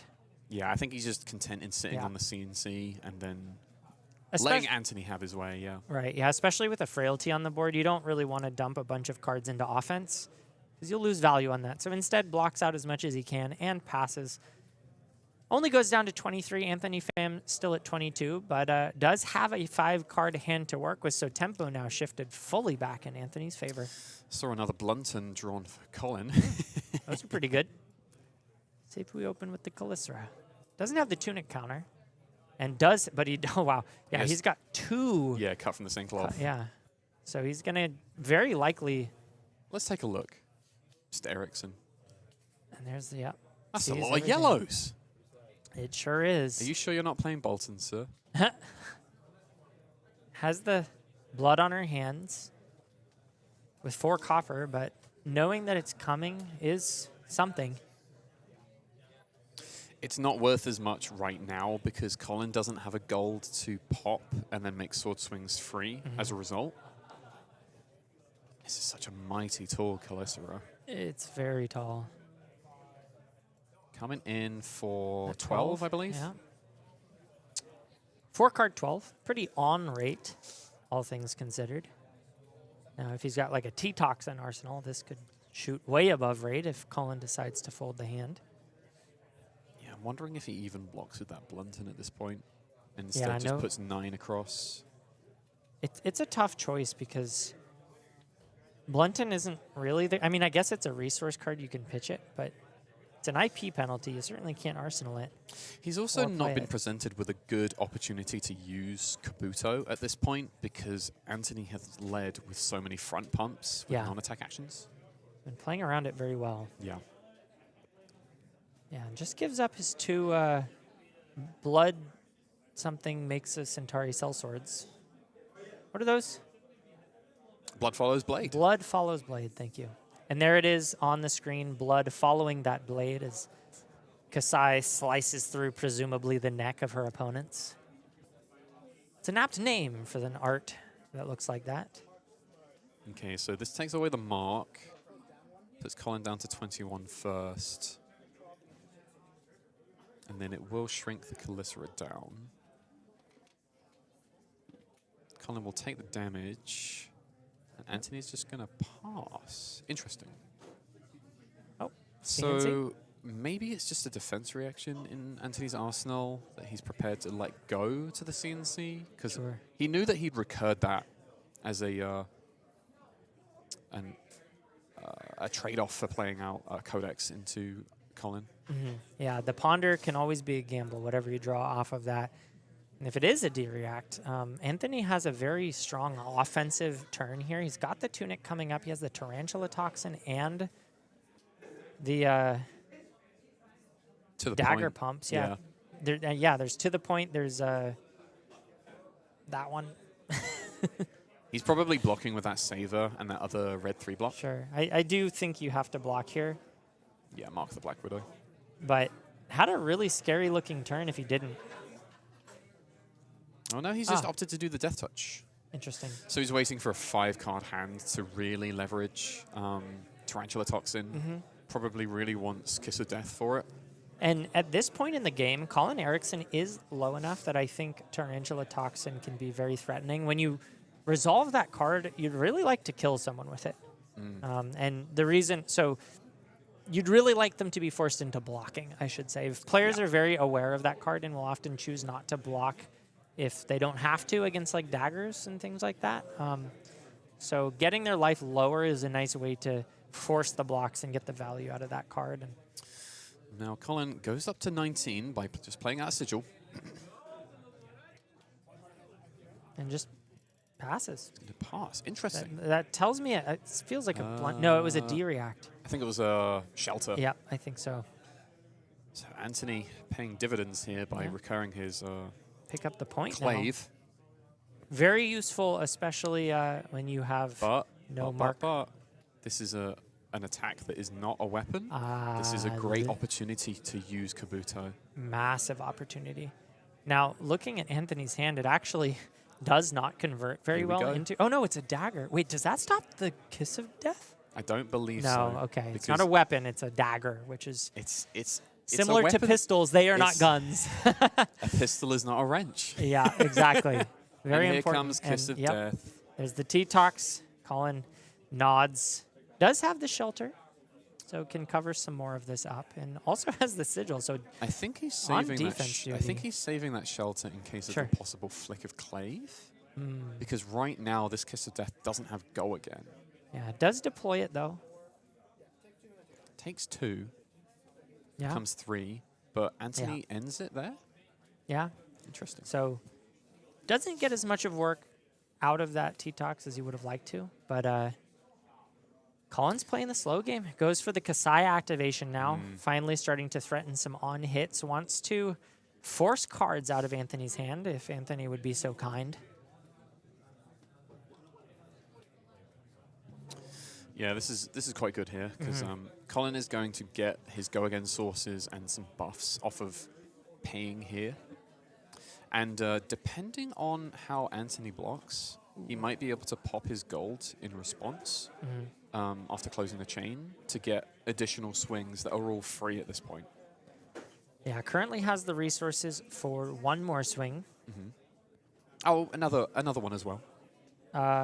He's got one floating from what I see. Yes. Oh, that's his second. He already did it. Yeah. So one more swing coming through, one more after that. Because he gained action points off of sacrificing all 4 coppers, 2 blood on her hands. So Colin can spread out these swings. Looks like it's 4-4-2, my guess.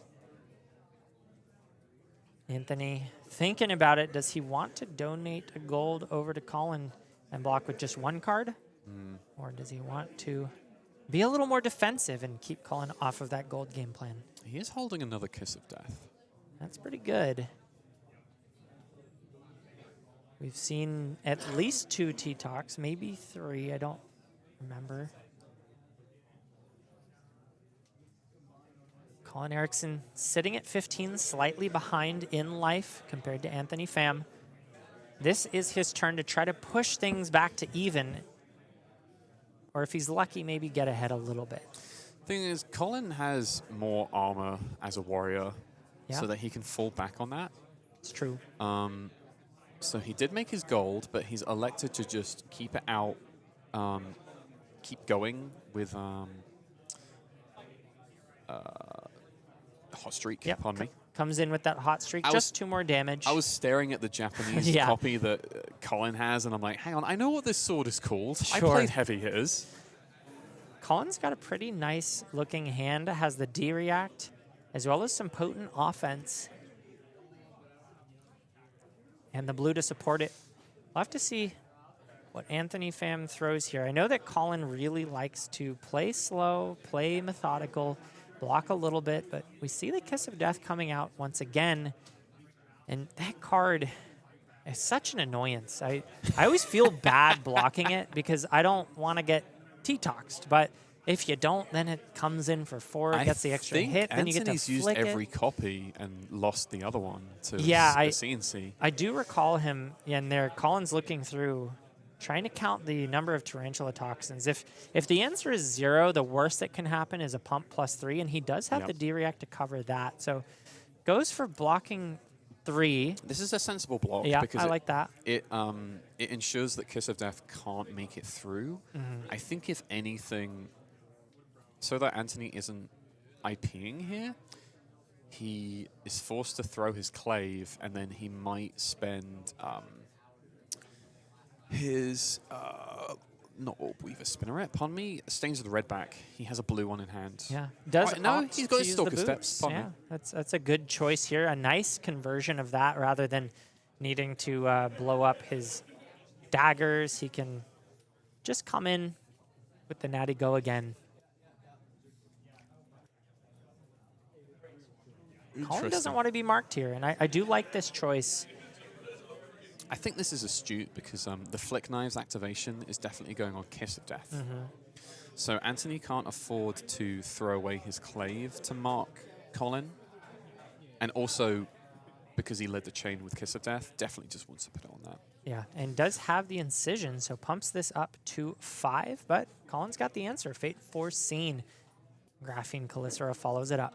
Colin also gets a preview of the card on top, should he want to pop the gold. Yeah, that is a very, very nice ability to look at that moment. Getting those free swings as well as a card draw, especially if it's a power card. I know that he has the Unsheathed in hand, which is a power card in and of itself. Yeah, so You here we see go. there, He's going to aggressively pop it because he knows what's on top. probably a red if that's the case. Didn't see it. Kasai activation. And this is what I was speaking about in that he's prepared to play a certain amount of mid-range, but he still is having some aggressive posturing by threatening Kasai so often. Yeah. Yeah, every time he threatens Kasai, that 1 gold gets to convert into an additional resource as well as the free Saber Swing. So it gives him a little bit of a boost as the Inertia Trap comes out, though. So now Colin is priced into playing out the full hand. We'll see if he was hoping to do that anyway.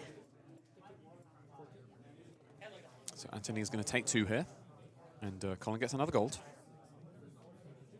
Will not break the chain, just sends the hot streak for another 2. I think what Colin drew off the top to gold was actually Provoke, so no matter what, he's going to force Anthony to draw a card to this. Yeah. I think Anthony should be sitting at 14. Life total is not updated just yet. And Colin's arsenal is going to go the way of the disable because it's going to get bottomed. Yeah. Doesn't have the ability to play it out. Unfortunately for him, very nicely timed Inertia Trap for Anthony. Decent amount of 2 blocks in this hand. Yeah. Really thought about putting that Codex there.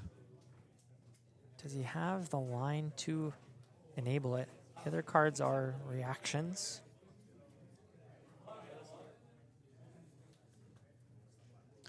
Tense little quarterfinals we've got going here. Yeah. Right now, it looks to me like Anthony is slightly in the lead, but Colin has been sort of edging his way back in. Once again here, refreshing the Dynamos, an important value piece for this Kasai. Just being able to block one every single turn helps in the long game. The longer it goes, the more value you accrue. And here we see, I think, Anthony, just the timing of that Inertia Trap, really, really well timed. Do you know what Colin's arsenal is? No, I didn't spy it.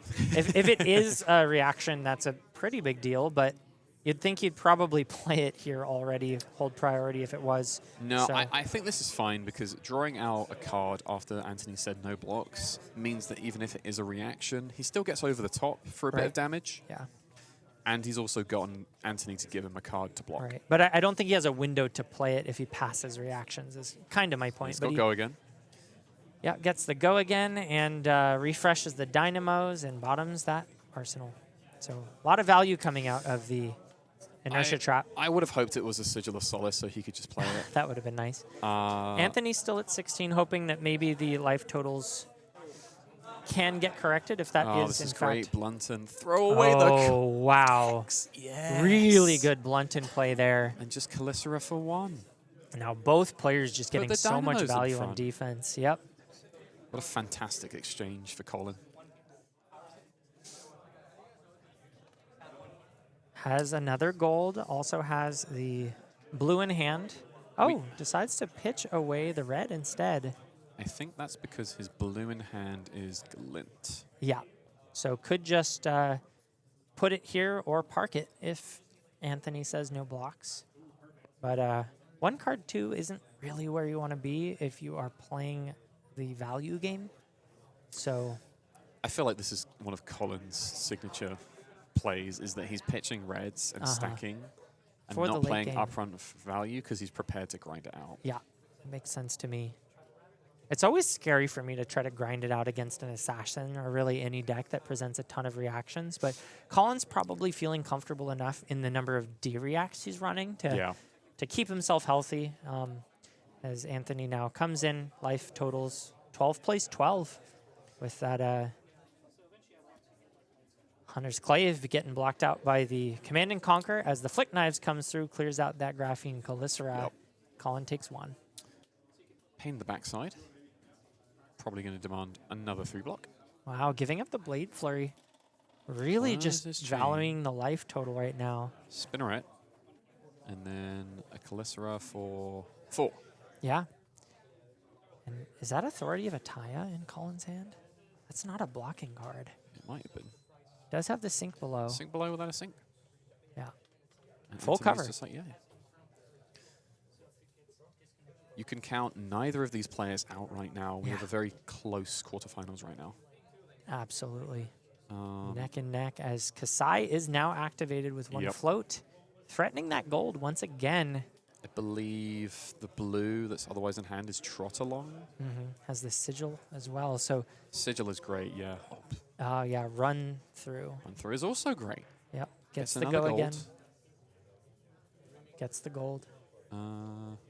Isn't paying into grains. Colin takes the life lead for the first time in this Oh, yeah, game. costs 1.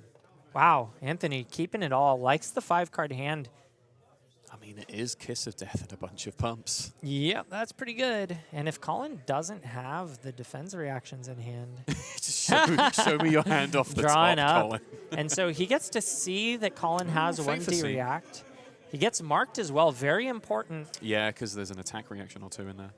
Yeah, cut from the same cloth, looks for attack reactions, and if there is one, marks the opponent. And so that condition was met, and Colin is marked before anything progresses. That's quite good because Anthony doesn't have to waste a flick of his clave once more on marking. Late in the game, you do run out of that resource eventually, and we see here Mamma mia. up sticks and run into Kiss of Death. This is 12.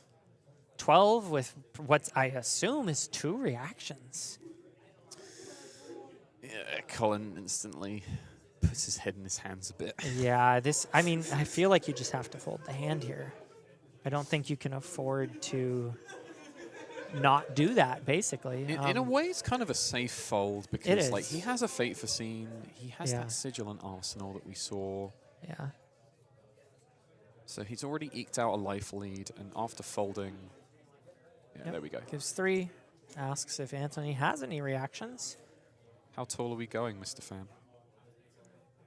He does. We're going to 16. Wow. It's a ton of damage. We can stem the bleeding by another 4.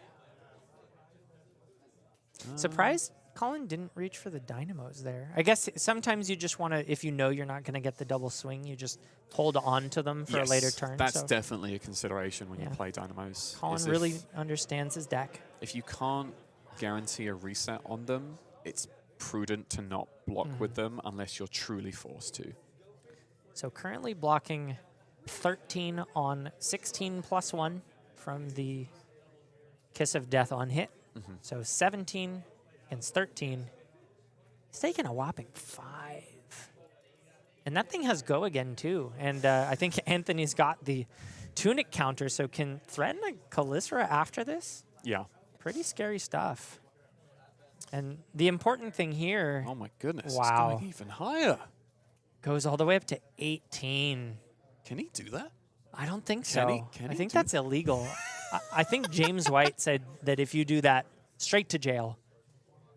So we're going to have to cuff him up. And, yeah, he's still going to get flicked. Goes down to 2. Wow, that was a brutal turn. And Colin Erickson, fortunately for him, does have the sigil in Arsenal. Likely not to play it here. I think you want to conceal that information for as long as possible. And here we see him. He draws up another defense reaction. Shelter from the Storm. Very, very critical at this point, especially at 2 life to potentially cover up a flick. So Do it again, Anthony. Let's see it. He's got the stains of the red back. think. It's hard to see. Just Leading goes with for Clave. oh no, over pitches. Interesting. It's mainly because of what he has in his hand. Just trying to clear it up. Oh yeah, he's got the Yeah, you see it. codex. So no reason to discard that when you could put it to the bottom of your deck. Looking to, can you hit daggers with Stains of the Red back? No, the only thing you can target is Calycera. Interesting. Because it's a stealth card, that's right. So just blocks with the overpower blue. So Colin calls Anthony's bluff. Comes in with that Calycera for 1. Scary, scary place to be. Colin does have the defense reaction in hand. The off chance that Anthony's got a 3-pump. He also has the Sigil of Solace as a safety net. Yep. But he's really got to think about how he Yeah, can just piece a little bit of tempo back. He needs to start stripping some cards from Anthony, because if he keeps taking 4 and 5 card hands back to back to back, eventually these reactions are going to get the best of him. He puts 3 in front of it. I think this is totally fine. He's playing conservative still, so that he doesn't have to use the sigil until the very last second. Yeah. He also is playing around a pump here in the ability to discard that shelter and also prevent a potential flick. Yes. So can cover the breakpoint and cover the next flick. Yep. And so he flicks the Hunter's Clave at the moment, but this is a great time to Anthony's respond. not reacting yet on the Calycera, so No, he'll discard shelter. yeah. Stops the mark. No mark will be conferred. So Anthony has to pay he just that plays it additional out, 1. even though the breakpoint doesn't go through, just wants to empty it from his hand so that he can play this Codex. And Colin, with the Sigil still in Arsenal, Breaking the chain. to saves Codex. himself from the Codex. Yeah. And still has the 1 block on the Grains of Blood Spill too, if the choice here is... Well, no, because he already has 1 Leave no prevention still witness. on that, so he's just going to give his trot along. Yep, exactly. So is able to cover this up and stay at 2. Anthony doesn't even put it on the combat chain. He's just Yeah, like, nah, just goes in the bin. Yeah. Colin just folds and passes. Yeah. So Another sigil. Ooh, that could be a little scary. As good as that card is, it being a non-block does mean it's harder to stop on hits. Things like Kiss of Death, things like Mark. I don't know. I think it's looking a little better because like Yeah. Anthony's coming back into like blue shreds and stuff like that. Right. So That if is- your opponent says no blocks and this is your last reaction card on the chain, you can't shred what isn't blocking. So one of the things about Flesh and Blood, once you've gone through the deck, it turns out the cards that you see at the end of the game are the cards that you pitched at the beginning, and oftentimes those are blues, as you Look at just blue mentioned. shred. But there we is an see- up sticks and run, so Anthony picking up that clave once again. Yep. 5 go again here. Threatening the Colin mark. has 9 block in hand, 1 block in equipment. Has I the mean- blood on her hands, but no copper to support it. That one's probably being blocked with. Yeah, exactly. There's 6 block. Anthony's got a D-react as well as 2 reactions. Has the scar tissue and the shred in arsenal. You can honestly shred first to clear out Arsenal and see what Colin responds with. Yeah. Because it'll put him down to just blocking 4 against his 5, and then a flick would be presenting lethal. Yep. Colin has the answer, as we know, sitting in the arsenal in hand, 2 Sigil of Solace. But no, Anthony decides to Disciplined. hold on to those reactions. Would rather save them for a guaranteed lethal. Very perplexing. This is like the thing that people really don't want, is to sit on a shred for too long in Arsenal. Yeah. And Colin may think about saying no blocks on this one. It's Yeah. just 1 damage, and Anthony is currently representing no reactions. That, as we know, is not the case. It could be 2, possibly 3 with a flick. Yeah, Because the flicking clave jumps Calycera up to a 2. it's true. So this is... But Colin is going to respect Yeah. it and say, I fold. College just playing very disciplined, defensive Flesh and Blood. Shred will bring this down to blocking 1. Scar Tissue will bring it up to a 4. So currently threatening lethal, but there's the Sigil of goes to 5. Solace. And Mark goes through, but the lethal does not. No. Colin would end back down at 2 if there was no flick. Okay, he goes to 4. Does bring the Calycera up to 5. So now he's down to 1 after this. Oh, wait, yeah. Second Sigil of Solace committed. Yep. And this is a really scary spot to be in now because Colin won't have an arsenal to keep him safe. So he's drawing blind at this point. Yeah. Anthony is too on offense. And as you mentioned, it depends on how he pitch stacked, whether he had the foresight to set up powerful end game turns. We see the Leave No Witness, the Shred, the Pain in the Backside. Codex of Inertia. Okay, so no reactions here. Well, I guess the Shred is a reaction. He has to lead with this Pain in the Backside because there's nothing here. He's going to shred it. Wow. I don't think Colin has the reaction. Goes to 1. No. Yeah. And that's just all she wrote. Because he just flicks. My goodness. I forgot you could shred those. That's an assassin attack. It seems like Colin did too, although if you're committing 2 cards to that, you're really in a bad place. So Colin playing to his outs and ended up getting punished for it. Shred ends the game. It was still incredibly well navigated by both of them. Like we had a very tense like mid to late game where they're trying to eke out little bits of value over another. Yeah. But ultimately, Colin was put in a corner, blocking for his life after that huge kiss of death up at, what, 16? That was crazy. Massive. I think it went all the way up to 18. Brian Gottlieb, how could you do this to the world again? Yeah. How could you? Well, speaking of the world, we've got Fab Foundry, the world of flesh and blood here, sponsoring Pro Tour Las Vegas, as well as being, running it. The official tournament organizer of. They're paying for it. They're organizing it. They're doing all the work to make sure that you get to play awesome games of flesh and blood in the Pro Tour. So get your tickets and also get your singles. Hit that QR code at the top of the screen or go on to www.fabfoundry.co/discount/AGELA to get the discount and let them know that we sent you so that you can help support us in the process of supporting you in the process of supporting them. It's a beautiful ecosystem of support. And you can't make Pro Tour, you can make Nationals because it turns out Fab Foundry is also running that event as well, organizing it, sponsoring it, paying for it, and of course, doing all the nitty-gritty work to make it happen. Awesome stuff from Fab Foundry. And we're going to try to get an interview for you guys, so hold tight while we take a quick break and take a chat with Anthony Pham, the winner of the quarterfinals on Arachne Marionette.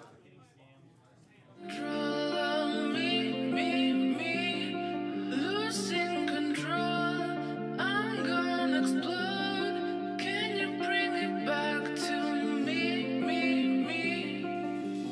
Bring it back to me. Bring it back to me. Bring it back to me. It's making me feel so weak. Feeling like a puppet controlled by some strings. It's killing me 'cause I just can't say what I'm in. And everywhere I go is the wrong place to be. I think I should go home, but I don't know where it is. Bring it back to me.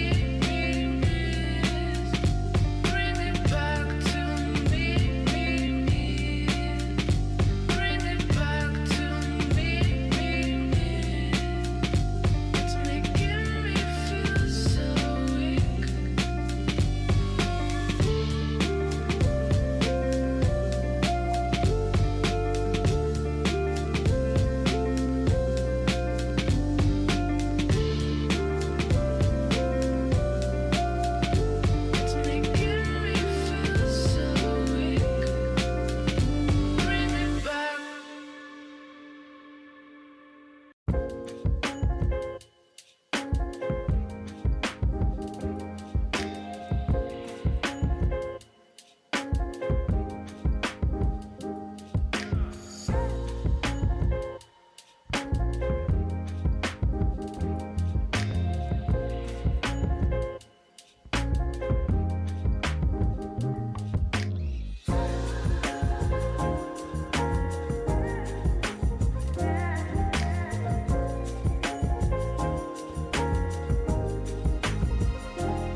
We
are back with the quarterfinals stream match winner, Mr. Anthony Pham. Hello. Sadly, the Golden Sand could not carry Colin to victory, but it could carry you there. Yeah. No, that was fun. I've played a lot of people with this in their breast pocket today. I've played a lot of teammates, so it's been unfortunate, but it's been fun. Yeah. Nothing that we haven't seen in testing, but good to see it in paper reps come out, or for me, paper reps come out on top. I was going to say that this is probably a matchup that you're very versed in, even with the printing of Blunton. Yes.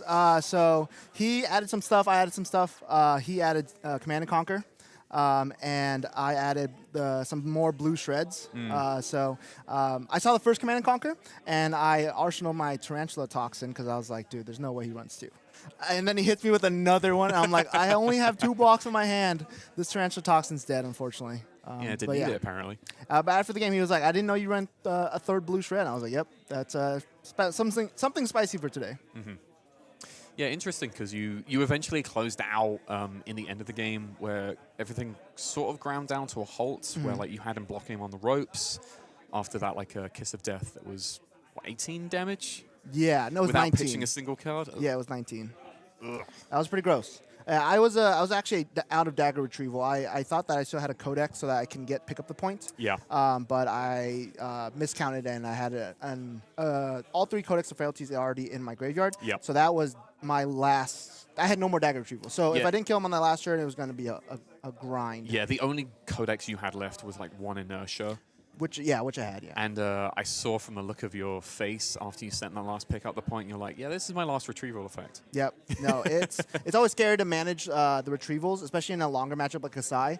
I lost one of my Tarantula Toxins, like I said, so it was definitely going to be a long one. Yeah. But I think overall, the general early game, it went pretty well for me. I got to get my Orb Weaver and whatnot. There was a weird turn when he had Blade Flurry and made blocking really weird, but I was able to kind of stabilize with getting a Kalistro out and kind of doing the game plan. Now, here's your question, Anthony, because you've come this far. You also beat me in a ProQuest a week ago. Fortunately so. With Arachne Marionette on the horizon of the Pro Tour, do you think he's still a big meta contender? Definitely so. I know over in the calling at the moment in, I believe, Memphis, the representation for him has kind of dropped below stuff like Vinnset and other decks like Valda, Guardian is on the rise. I think he's still definitely a contender. We'll have to see what happens in the BNR coming 323. Obviously, Blunton's going to be banned. Oh, my God. Whatever comes out of that BNR, I think, I don't know if they'll continue to hurt Mario. It doesn't seem like they think Mario is a problem. So, honestly, given our assessment, we did this at the start of the stream. I honestly don't envy LSS at this point for having to choose something to either take off or put back on and make legal again, because I don't know what there is in the format that they really want to give back or take away at this point. Yeah. Because everything seems fairly balanced. There are powerful things that you can be doing, some unfair exchanges between certain decks, but honestly, there's a lot you can play. There's a lot you can bring as a specialist with individual heroes or classes, but a lot of the gatekeepers of the format are now rotated and gone. So until Omens really overhauls the format, there's a lot that you could do and a lot that you could play. Yeah, I'm always a big fan of unbanning and making the game stronger.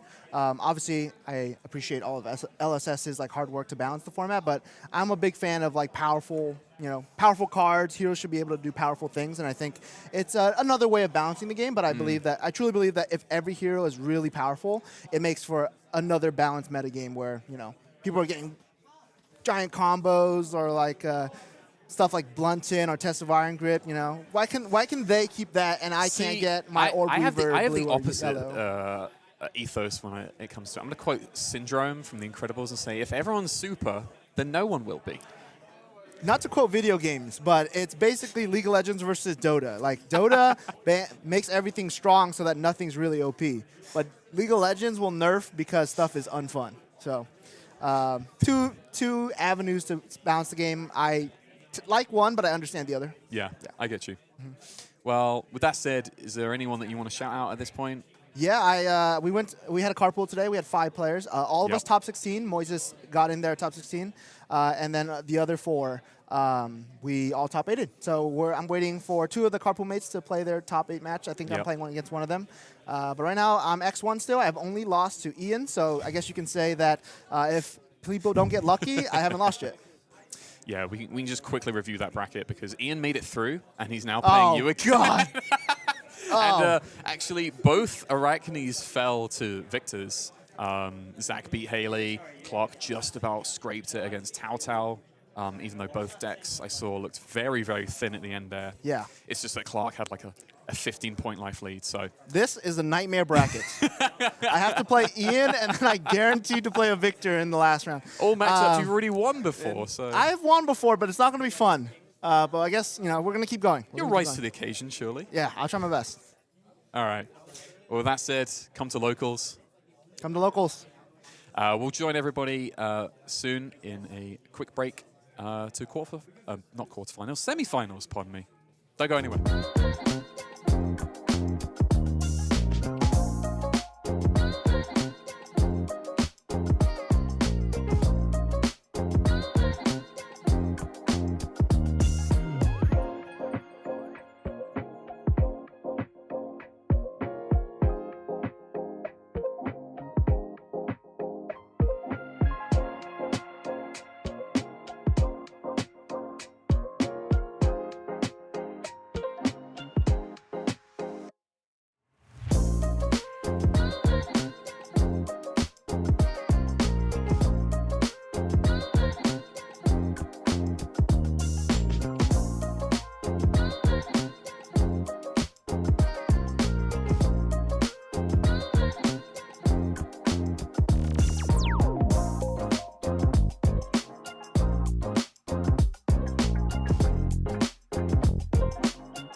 Welcome back, folks. We just wrapped up our quarterfinals. Came down to the wire. Kasai of the Golden Sands fell to our Arachne marionette player, Anthony Pham. And look at that. He proceeds on to the semifinals. Fourth takes on eighth. Ian Suh took down his opponent, Luke Gilmore. The first curse remains undefeated as of late. Yeah. I think maybe June broke the curse, now that I think about it. Is that, yeah, in terms of that top 8 bracket, yeah, but you're man, right. Just being first really seems to be a problem in this game, and once again proves to be so. And Victor took it, as we've got the Victor mirror in our semis. Clark Moore takes on Zachary Wallik. Tao Tao Chu falls, as well as Haley Neighbors, both Arachne Huntsmen, and both falling to Victor. So I think that confirms my hypothesis that maybe Victor is favored into that matchup, and that means that Victor is a pretty decent pick into this meta, seeing as Huntsman is just running around in spades right now, taking people down. You know, Michael, after spending nearly an entire season on Victor, saying that he's a good hero, I would hope that people finally caught on and went, oh yeah, this guy is pretty good, huh? Yeah, I mean, certainly proving it right now, and we're guaranteed a victor in the finals. But of course, first we've got to hit AGE Premium. And that Victor Mirror is going to be one of the backup matches featured here. So if you want to check that out, go ahead and sign up for the AGE Premium. You get that, plus all the backup matches for today, plus all the backup matches for our entire season since we started this. A lot of content there on the front page of Competitive Flesh and Blood. But that's not all. We got articles as well. We've got Ben Dodd articles in particular, value in theory and in practice. If you want to learn more about value in the game of Flesh and Blood, how to calculate it, how to eke it out, go check out this Ben Dodd article. It's a response to another value article put out by none other than Jacob Clements himself, and he's been making a tear in the game of Flesh and Blood recently. Has a couple PQ wins as well as a calling win, and he's really been showing up in Silver Age, not only on Kayo, who's considered to be top tier, but also winning one on Levia. That's true. And has an article with us on AGE Premium as well, specifically talking about that. So lots of cool content. Don't forget to check it out. And I think we're ready to go. Head on down to the show match. Our players are lined up and having a gas. Having a gaff right now. Ian's just throwing his head back in laughter. Anthony Pham queuing up with Arachne Marionette and Ian Suh on none other than Vinnset Iron Maiden. We're throwing it back. This is the third time these two have faced down on camera, the second time just today. And so far, Ian has taken it 2-0. Can Anthony find it in his gas tank to finally take one down? We'll see if he's got what it takes. These things pan out. Anthony looks like he chose to go first, finally having turn order. Very big deal against Vinnset. You don't want Vinnset to be able to banish and set up, especially if they get some of those all-important non-attack action auras set up. So Anthony just sending out a pervasive prognosis. What an innocuous little stealth attack he's yeah. sending. And Stains the red back. goes ahead and reacts. Does Ian have a reaction, though? Looks like he does, and likely to pitch to it since it generates a rune chant. Although this has go again, so there is more coming up after, presumably. Let's see what Ian opts to do. As long as he holds back at least something like a 3-block, he should be all right. So here we go. Keeps a rune gate card in. Produces a rune chant. Oh. Codex of Inertia. Now that has the potential to be a little bit disruptive. See what he grabbed. What if this was a Leave No Witness off the top? That'd be amazing. I was going to say if it was a Command and Conquer off the top, because he's floating too. Has the dagger coming in. That doesn't guarantee that it's not the Leave No Witness yet. Has the Ponder as well, so if he can play the Arsenal, he'd really like to. Giving Ian an Arsenal on turn 0 is not where you want to be, especially seeing as no damage has really gone through besides that dagger hit. No blocks is met with no reaction from Anthony, and we'll probably just...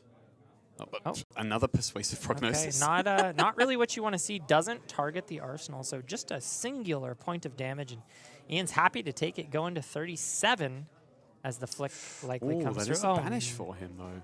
Yeah, so really, honestly, it looks like Anthony helped Ian set up, gave him the rune chant, gave him a banish, gave him an Arsenal.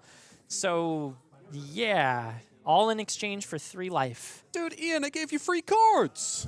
Yeah. Not a great start, or really not what he's trying to do here. But it is what it is, and we're moving on to turn 1.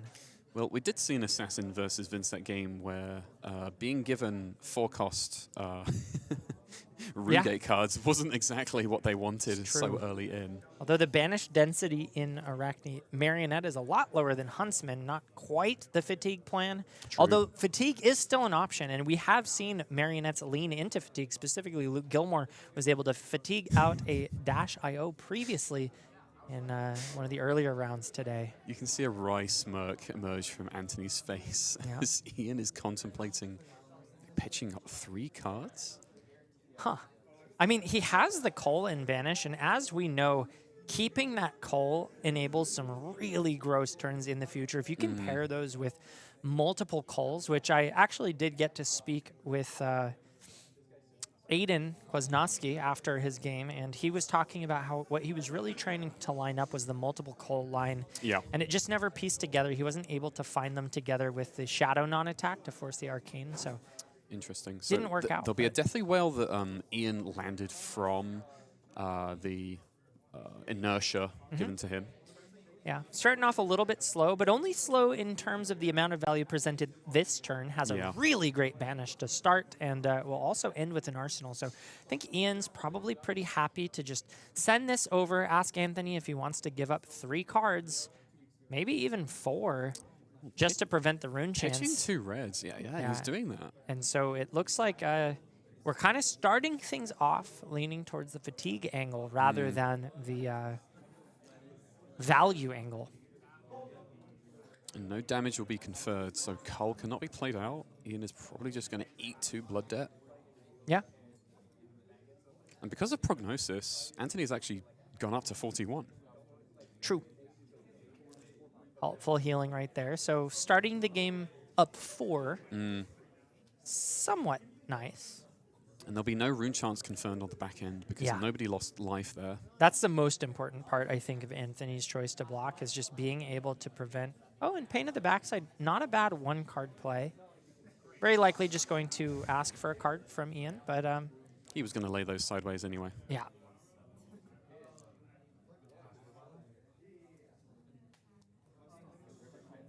Flicks the Clave. Gets a transformation here. Sets himself up for the following turn. We'll see which spider he rolls for. 5 Tarantula. Not the best option, but it is damage. And damage in this matchup is very important, especially as Vinnset sits on a lot of blood debt. Sometimes the fatigue angle, so to speak, is actually just fatigue by damage by letting the Vinnset take a bunch of blood debt. Deathly Wail put out a banished, a Runeblood Incantation put out, and then Cull employed here by Ian. But we'll just pass after. Yeah, we're seeing the Cull played out early, which is very different from the mindset that Aiden took, which was to hold on to it as long as possible. Ian just sort of clearing it out, maybe trying to take a little bit less blood debt, and gives Anthony quite a spicy hand here. 5 threatening a draw on hit because Ian is already marked. Yes, he is. Threatening to go up to 8 with a use of Arachne Tarantula. Yeah, and importantly, there is no other dagger on the board right now, which means that Anthony can't just flick a dagger to draw a card here. Even though the piercing will give +1, I think this is a great opportunity for face purg, quite honestly. Yeah, I think this would be a good opportunity for face purg. Because Anthony will end without an arsenal. He doesn't go card neutral from Saver. Yeah, and it forces the card out, as you mentioned, before reactions, which is really, really important. Yeah, see, this seems like a no-brainer to me. See if Ian has the cards. He has the Shadow Puppetry, He which does indeed. you don't love to give up. It's one of the most powerful cards you can resolve, but the value proposition is very, very high. He's taking his time to think it over. We have no rush here in our top 8. Yeah. We're going into a Tunic turn as well, so he's ultimately decided it's worth it. Scar Tissue is discarded. Yeah, so sniffs out that reaction. I guess it was a reaction guaranteed because of the A Succumb is also Tarantula. blocked with, interestingly. So ends up, oh, so he gave up the Succumb instead of the Shadow Puppetry. He did, yeah. Yeah, I like that. Yeah, Shadow's Shadow so Puppetry is like an unconditional action point, plus an additional breakpoint that you put. Ian's got 3 Rune Chants, which enables everything other than that Deep Recesses, and goes ahead and resolves that Shadow Puppetry, so he's got Go Again too. He could go for the Recesses if he wants to pop his The Grimoire? Grimoire, but he's going to lead with the Deathly Whale, which will guarantee 2 Rune Chants on the backup because of paying for Vinnset. Yeah, did he do that? I didn't see it motion, but seeing as Anthony has the blue. he paid for it, yeah. Okay. So forces 1 damage through, now 2 remaining on the chain, as well as 6 in physical. And of course, when this chain link is closed, or rather when the combat chain is closed, this Deathly Whale will create 2 Rune Chants, which is very, very useful when you want to send another Rune Gate attack. Now, there isn't, other than popping the Grimoire, another way to get that second Deathly Whale into the combat chain, but it could be an opportunity to play that along with the Fiendal's Spring Tunic. We'll see how he wants to line it up. I think this is a fantastic time to highlight the various lines and setup opportunities that Vinnset brings to the table. If you do that, you're losing resources for the future and may lose out on the ability to do really tall attacking turns. We see here, Anthony actually just commits the headpiece and goes into Orb Weaver, or Arachne Orb Weaver. And he's actually going to discard under the trapdoor to recycle a blocking card here. Oh, yeah. So blocks 5 on 6, so takes all the Rune Chants and then blocks 5. Goes down to 37. Takes 1, though, because this yellow is gaining the +1. So Ian may look at the top and banish it if he wishes. I think that's another Deathly Whale. It looked like blue to me, though. So it's still, you still banish it, but it's not, or do you? But Shadow Puppetry is a Yume effect. Yeah, so opts he not can elect to. not to do that. Sure. Really seems to be valuing keeping the Blood Debt in the banish lower. So looks to be playing a little more conservatively. Yeah. Still waiting for things to line up in his favor. If he has a blue in hand, he could go to 3 Rune Chants by floating Tunic to Grasp. True. And he does. He's going to pop his Grimoire instead. And he pitches, the block card. I think that makes sense. Yeah, because you're otherwise just inting that card anyway, so... Yeah.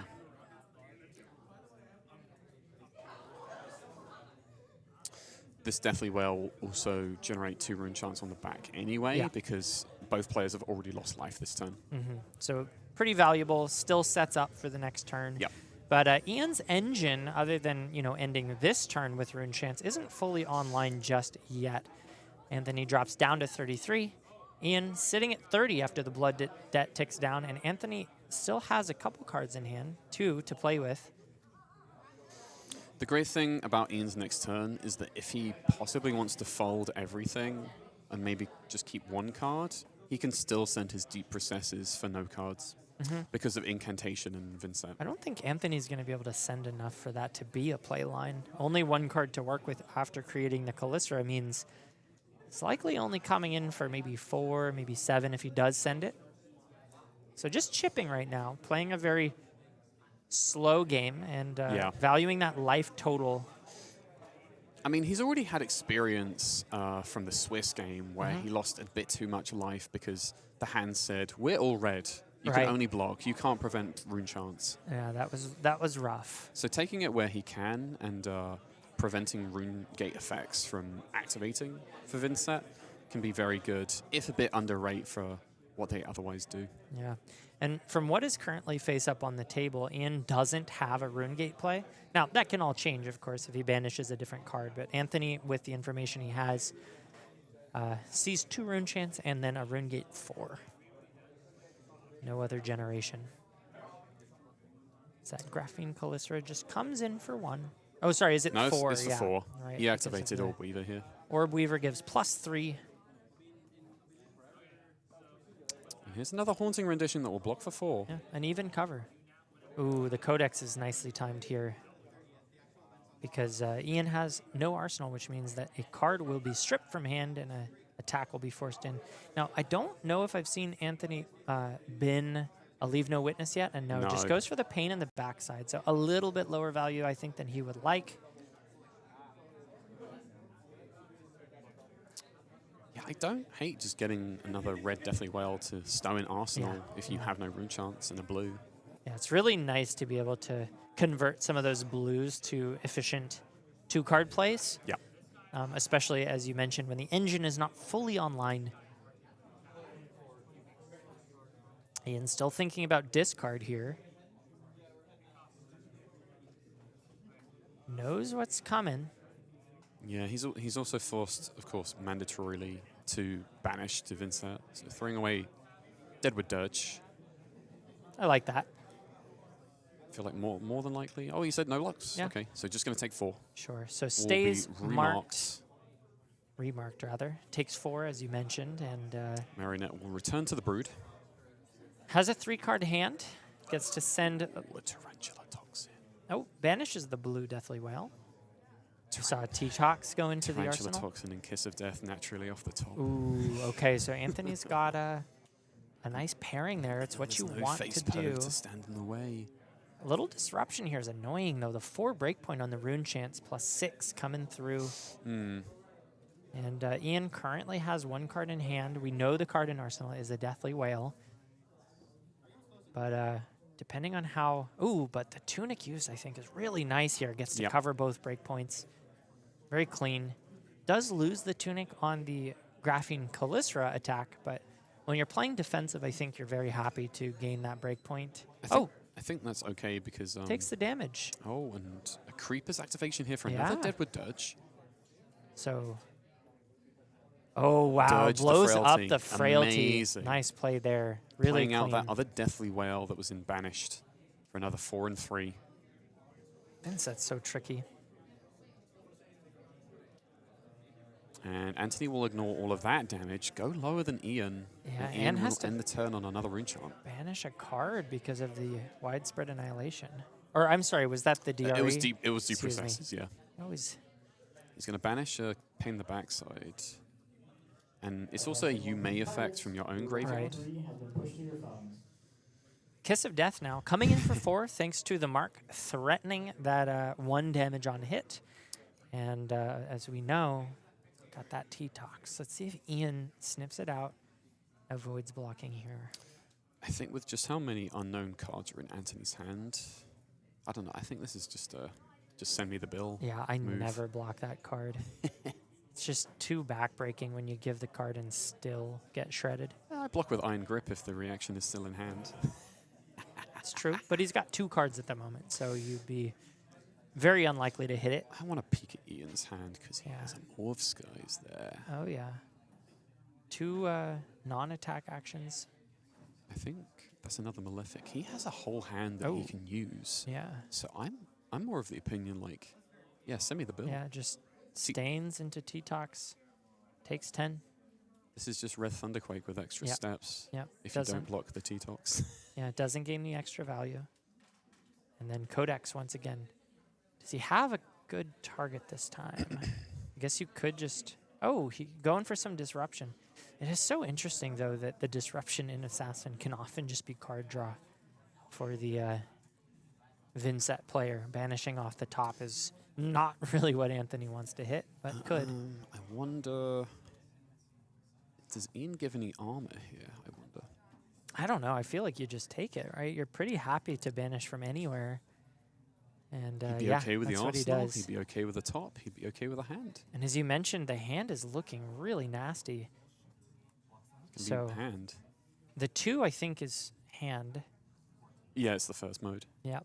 So Ian's thinking about it. 2 Vinnset triggers, effectively. Banishes the Mauve Skies. The mauve blue. Interesting. Yeah, just thinking about his blood debt and, you know, already has the pump from Bounding Demigod. Widespread is going to be great here. Yeah, goes up to 3 rune chance. I suppose the action point would only be spent on Flail this turn. So I don't hate this either. Yeah. And this is why he's the Vinnset expert of the locals. Malefic Incantation means he gets another rune chant off the back of this, and 3 and 9 thanks to that front pump. Means 12 damage is coming, split between rune chants and widespread, and it's disruptive too. It's threatening the arsenal.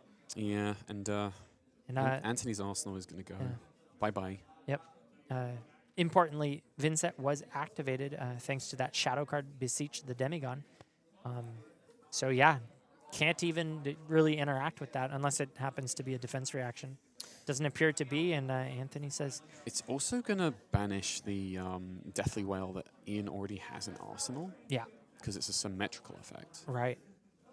He'll take a blood debt, but it might just It's a help nice him setup, yeah. Has the rune chant off the back. No more rune chants from Runeblood Incantation, so he's going to have to find one more in order to send it next turn. Yeah, he will. But that's not terribly difficult for the way that Vinnset is built. It might be a case of pitching 2 cards to grasp in Could a real be. scrape. Could be. It's not really what he wants to do, but Anthony's got quite the life lead right now. 17 plays 11. Has to give up. Does have the reaction, so that's a big deal. Also has the inertia. Well, that's not going to take an effect. Never mind, because as the chain closes, the chain he dodges closes it. first before inertia kicks in. So really nice dodge there from Ian. Not that he planned it out, but it lined up very well for him. Anthony taking no more than 3, just the arcane damage. And such an interesting little journey that this red Deathly Wail has had. Yeah. From graveyard back to Arsenal, back to banished. Yeah, it's just traveling around like a plastic bag stuck in a whirlpool. And I was going to say, like John Zapata, he's Mr. Worldwide. Clave just for 1. Yeah, Clave just for 1, and I really kind of like where Anthony's sitting. Now, the burst damage can always come out from Ian. I think these Vinnset players are very scary, but the number of rune chant generators is low. He's sitting on 1 currently and needs 3 to develop the Deathly Wail. Yeah. And Anthony's sitting at 17, a fairly healthy place to be, while Ian's all the way down to 9, which is starting to get into the danger zone, especially into an Arachne Marionette who can sometimes just pump up to 19 out of nowhere. Yeah. Ian took the 1 just now, so he's marked again. The Calyssera comes in for 2. Not bad.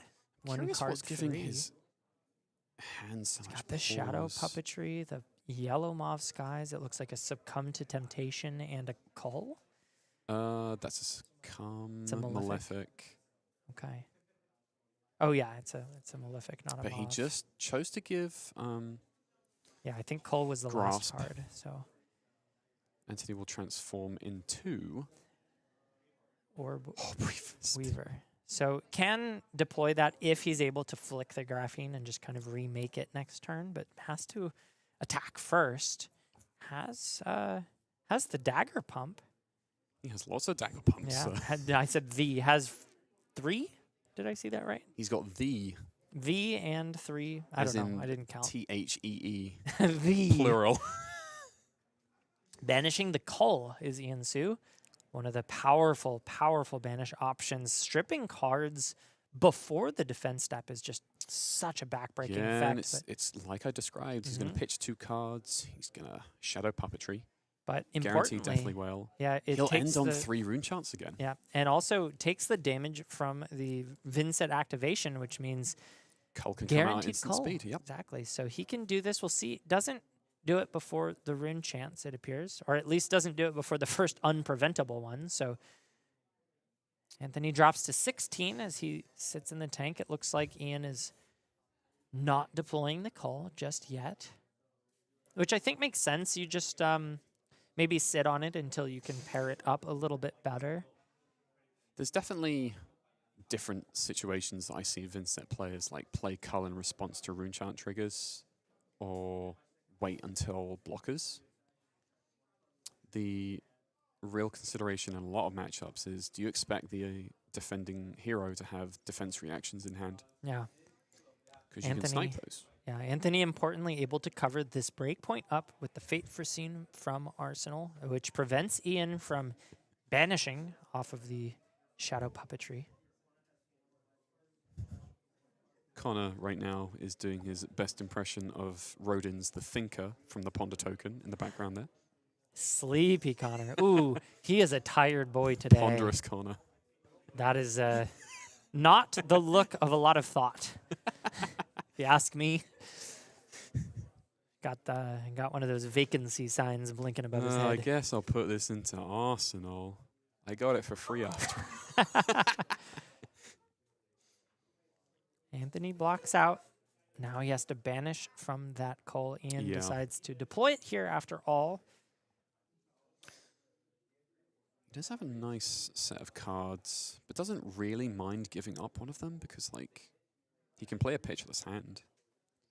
But it's probably that up sticks if I had to wager anything.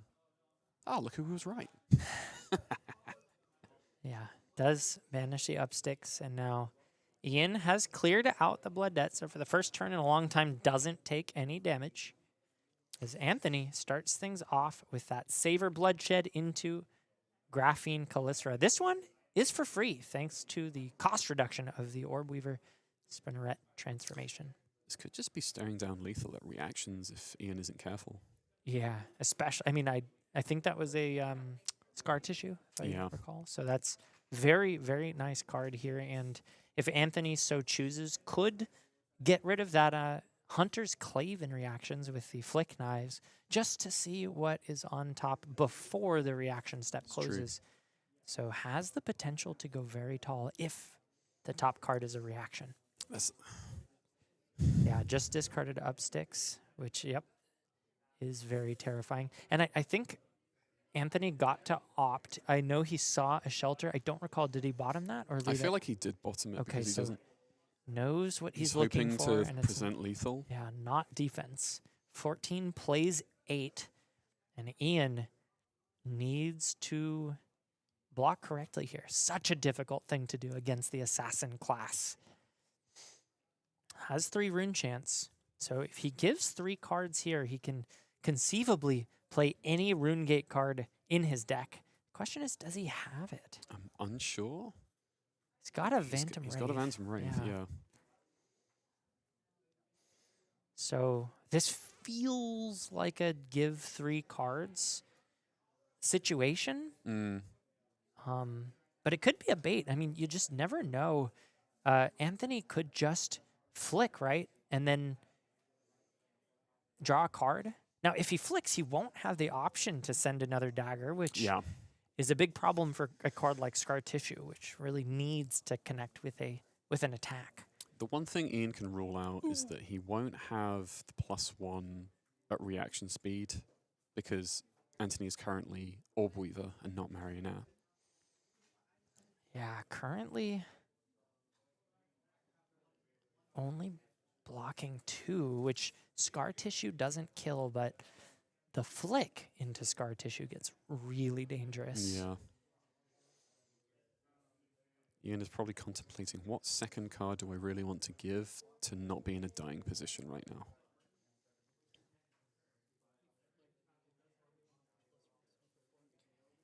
Yeah, there's the line. Still has the Orb Weaver activation pumping 3, and there's the flick. Anthony we'll will see get what the info Anthony first. draws. It's a Fate Foreseen. Ooh, that's he can't discard that because it's not an assassin card, so doesn't really help him here, and just goes over the top with that Scar Tissue. This is the better proposition because the Calycera will keep Ian marked, and he takes 2. Goes down to 4. Close the chain. Honestly, that might be a blessing in disguise for Ian. And pass. So Anthony's still tanked up. That defense reaction is not a horrible card. Obviously, he would have loved to just end the game on the spot, but knowing that Ian is just sending in the 1 card, 4 rune chance plus 6 Instant means... Windmill Slam, 2 red Malefics. So the engine is online a little late here from Ian, but now he's pretty much able to consistently loop these 1 card plays, even if he has to play defense. Yeah. But the scary thing is he has to be drawing defense reactions, I think, in order to block efficiently. Otherwise, you're just over blocking and you're in a lot of trouble. So Anthony just takes 4, knowing there's no tricks off the back. Nothing in banish, nothing in hand. All face up. Yeah. And gets to work with the 4 card hand, has the up sticks, has the madness, has the, well, just saw those 2 and he hit it. But things are looking really good for Anthony in his 3rd on-camera meeting with Ian Suh. 4 plays 7. Kalissa for 2 go again. And, no other information. Currently Ian has the, what's it called? When you go up 3... When you go up 2-0, you've got the tournament. I'm blanking. Doesn't matter. I'm not so sure what my co-caster's term is reaching for, because I don't know. If I think of it, I'll let you know. Is it a basketball thing? It's like a sports thing. You're like up on the... God, don't worry about it. Home field advantage. Graphene Kalissa coming in for 2. Go again, important. Do they have Kalissa in football? Yeah, that's what I was talking about. Of course, we're talking about... European football, soccer here in the States. We bring knives on the football field. When the term is uttered from a man with a British accent, he, of course, means the hexagonal and pentagonal ball, spherical. God, this is such a scary spot. Whenever I see that Graphene Kalissa, the first thing I think of is T-Tox. And the second thing I think of is, what if he just doesn't react at all, and I put my whole hand in front of it, and he does the Dory thing? It's like a Twinning Blade. Yep. But in assassin form. And yes, he's got double incision. Yeah, a lot of reactions. So, I mean, is there even a way out of this? Because he's marked, so this has go again. And if he's got 2 reactions here, Ian doesn't know it, but he has to give 2 cards, and if he does, Ian just goes to the next attack. I guess the next attack can't be a dagger, though, so those reactions do go to waste, as they're incisions, which stipulate it must be a dagger.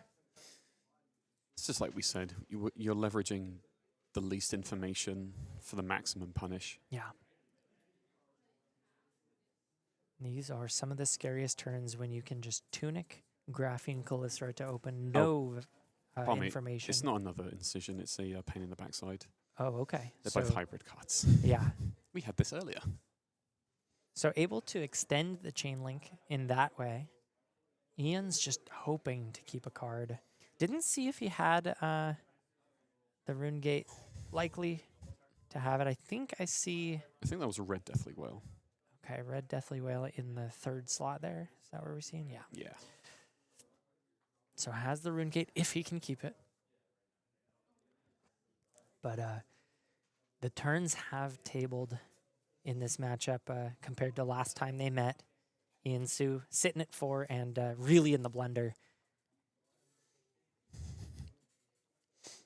But who's the real winner? You might be going to like the finals of AGE, but you already won 2 out of 1 games. That's true. 2 out of 3 games.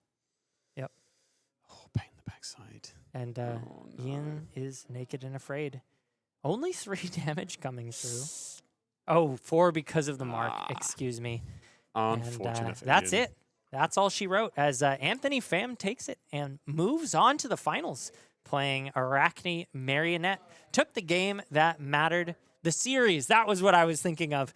Doesn't win the series, but wins the game that matters. That's like the most common term I've heard in like all of sports, and we forgot that. We must be really I forgot tired. it. I do not blame you in the slightest. I think the way I even teed it up was confusing. I'll take series for $500, please. Yeah, thank you. If you had guessed it, I would have given you $500. But since you can't support me in the most critical of times as a caster, you have no such I suck payout. at Jeopardy. I suck at Jeopardy. Yeah, you do. Well, congratulations to Anthony Pham. Are we? We're doing an interview.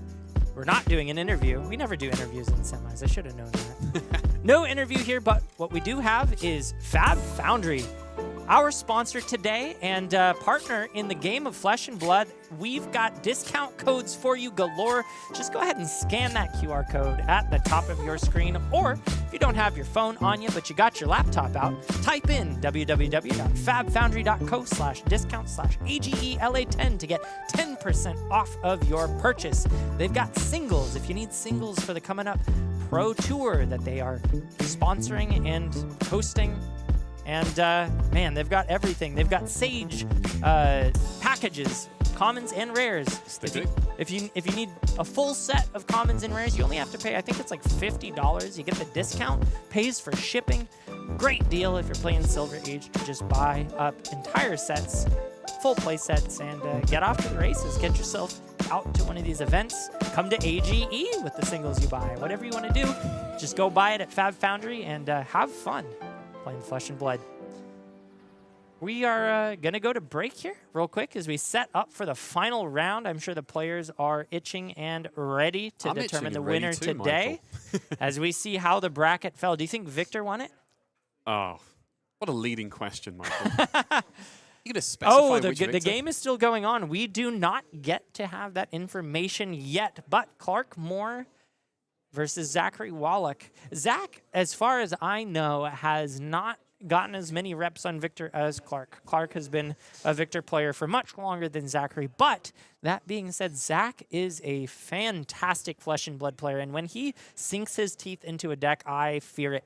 So I think that this is going to come down to the wire. Actually, I have some information that Zach and Clark already faced off in round 4, and Zach took that game. Yes. So has the game, but not the series yet. We got it right this time. Thank God.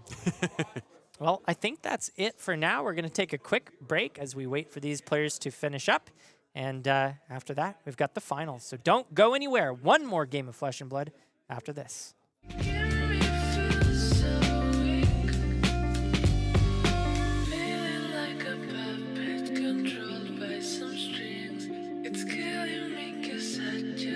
Say what I mean, and everywhere I go is the wrong place to be. I think I should go home, but I don't know where it is. Bring me back to me, bring me back to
Welcome back, folks.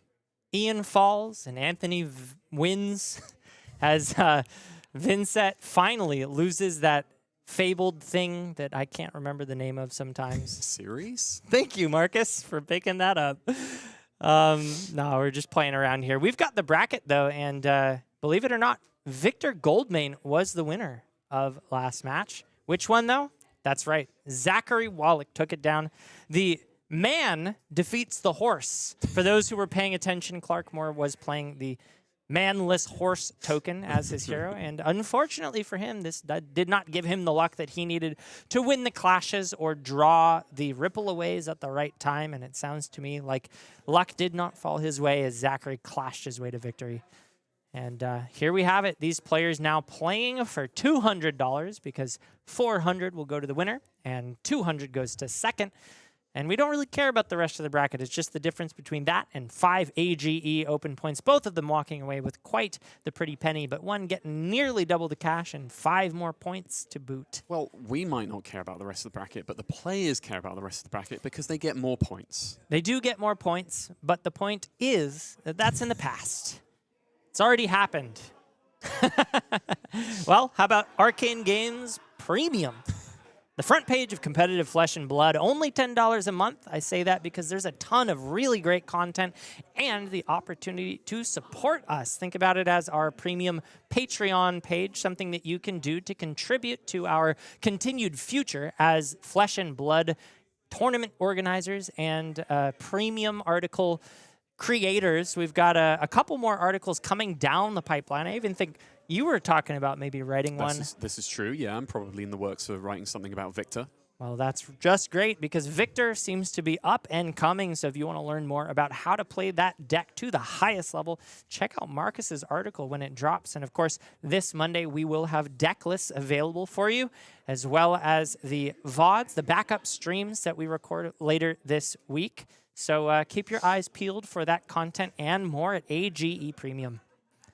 Well, we've got one match to go, one match to decide it all. What do you think we head on down to the feature match area? Let's do it, Michael. Take a look at Anthony Pham versus Zachary Wallik. Two very familiar faces to each other, to us, to this circuit. Anthony has been on camera the most today. Yes. Followed for 3 matches over the course of the day.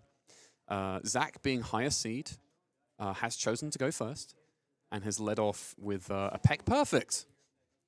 Looks like he's ready to rip cards. Anthony splitting the difference, saying, I'll take a little damage and discard a couple cards. 2 under the trapdoors. Ooh, and decides to give up 6 cards for 1, probably. I mean, there's nothing he can do. He just immediately flips it into the graveyard. Yeah, so loses 6 cards to start things out. It doesn't look like a good start for the fatigue angle. I don't know that Arachne Marionette ever really thinks about fatiguing the victor. Maybe in a weird world that is possible. But I think the really important thing here is to lean into the fact that Victor doesn't have a ton of D-reacts. So you can sometimes push damage in a world where a lot of other decks can more easily block you out. Victor is punished for playing too many D-reacts, and so often opts not to do so in favor of some of these more powerful block cards. We see one here in the form of Test of Iron Grip. Yep, Test of Iron Grip.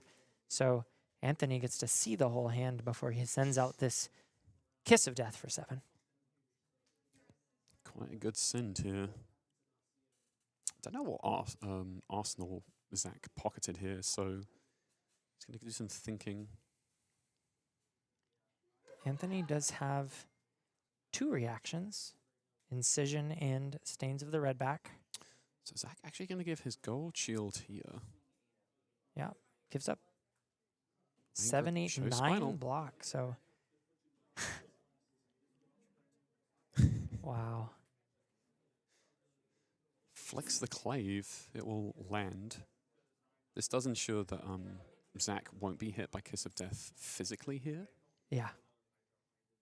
But Anthony goes into his next turn with a transformation and Zach marked and just naturally rolls into Orb Weaver Spinneret. Yeah, that's what he wants to see here. Get that Kalysra online early. 2 defense reactions at the same time as a CNC on the combat chain is not what you want to see, though.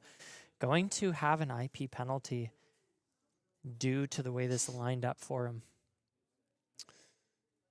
I don't know. Probably a case for no blocks here from this man. Yeah, I think that makes sense. Unfortunate draw of the cards. At least he can rest easy knowing there's no pummel, as the tunic is just sitting on 2. This is true. The silver lining, if you will. 3rd copy of Under the Trapdoor in this hand, and like, depending on what is actually in Arsenal, Anthony's got not a lot to do. Yeah. I mean, he could, no. Just make a Kalysra? Yeah, it's unfortunate you can't discard those defense reactions to the ability. That would really help bail him out. No, because you cannot discard generics. You have to discard assassin cards. Must be assassin. And running these generic defense reactions, although if they were assassin defense reactions, that would fit the bill. So maybe a reason to consider running more of those. No 4-block defense reactions in the assassin class, though, means that these are quite important to cover breakpoints. Anthony Pham is just tanking here, thinking about how best to recover from this clunker. Is this Arsenal truly worth all of this pondering? Ultimately decides no, it's not worth it. Gives it up. Stains of the red back goes to the bin. Interesting.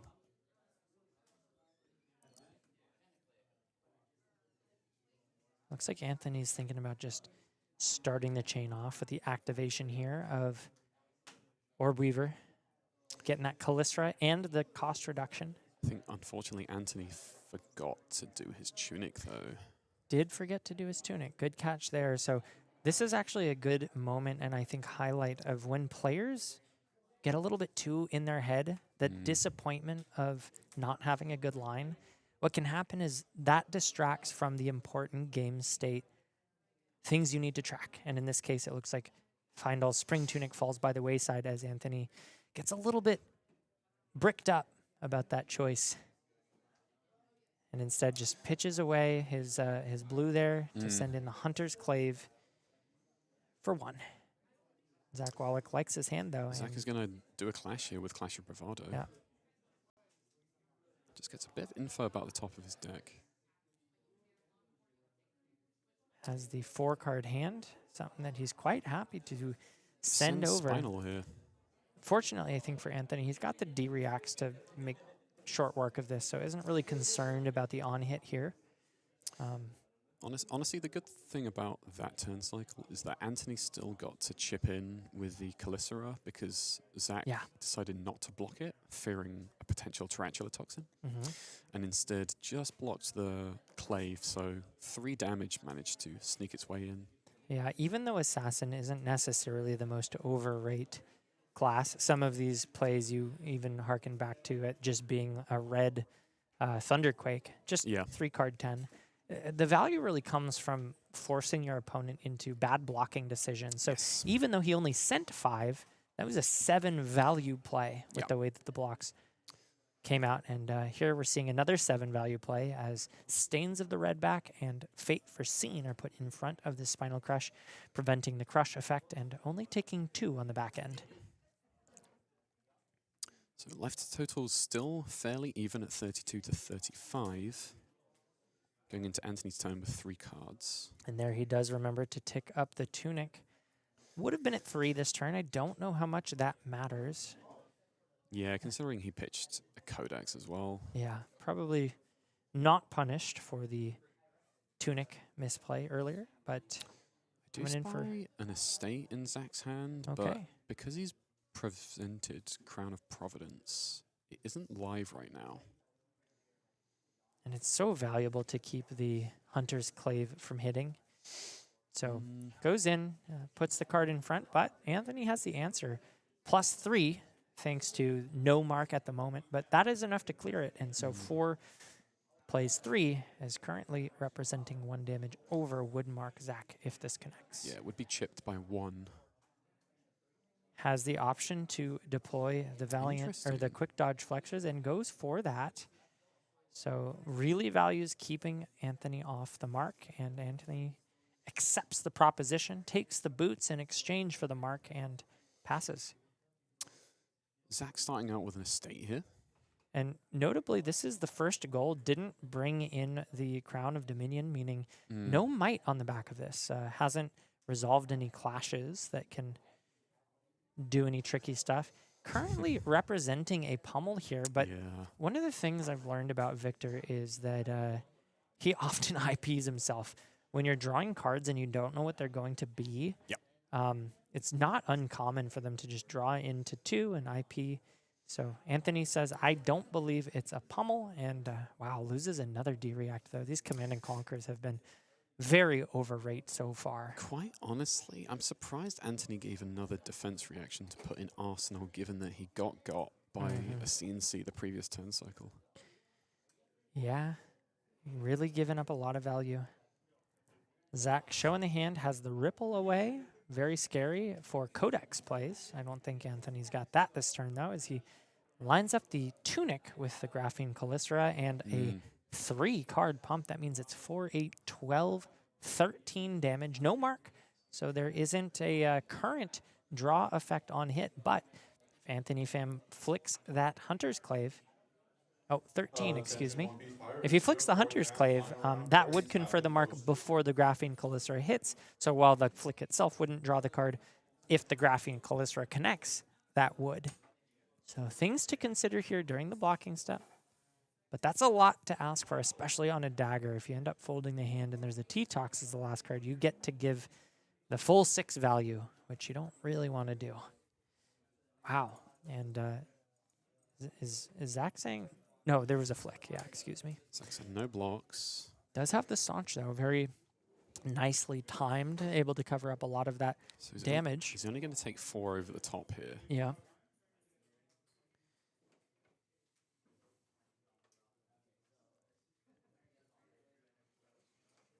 So 14 is extremely large. Anthony still... Wow, and he did have the T-Tox, so shreds that staunch from 10 down to 7 and pumps all the way up to 17 damage. So 10's coming through at the moment, and a card will be 10. He has the second staunch. That is an interesting turn cycle. Wow. Draw to save a bloodshed. And just cash this in. Yeah, it's just 3 damage, though, and I don't think Zach cares all that much. Anthony does get full tempo, which is nice, but wow, though I think one of the most important things that you need to do as Victor Goldmane into the Arachne Marionette is line up those staunch responses with the Tarantula Toxins, because that is where the damage press comes from. And if you can't get those to connect, it's very difficult for the Marionette to close games out against Victor. Coming in with another upsticks here. Rebuys that Clave. Sends it as well. I was worried a little bit last turn about getting rid of the Clave. Can be a dangerous place to be, unable to mark your opponent, but very quickly able to buy it back. And comes in for 5. Zachary given 6. Ooh, but a scar tissue. A nice way to preserve the Hunter's Clave and still mark off the back end.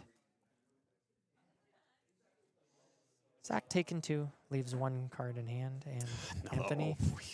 Ooh, I don't know if you really want to see that right now. I guess it gives you purchase to send the Callistra on a Flick Daggers or a Flick Knives turn, but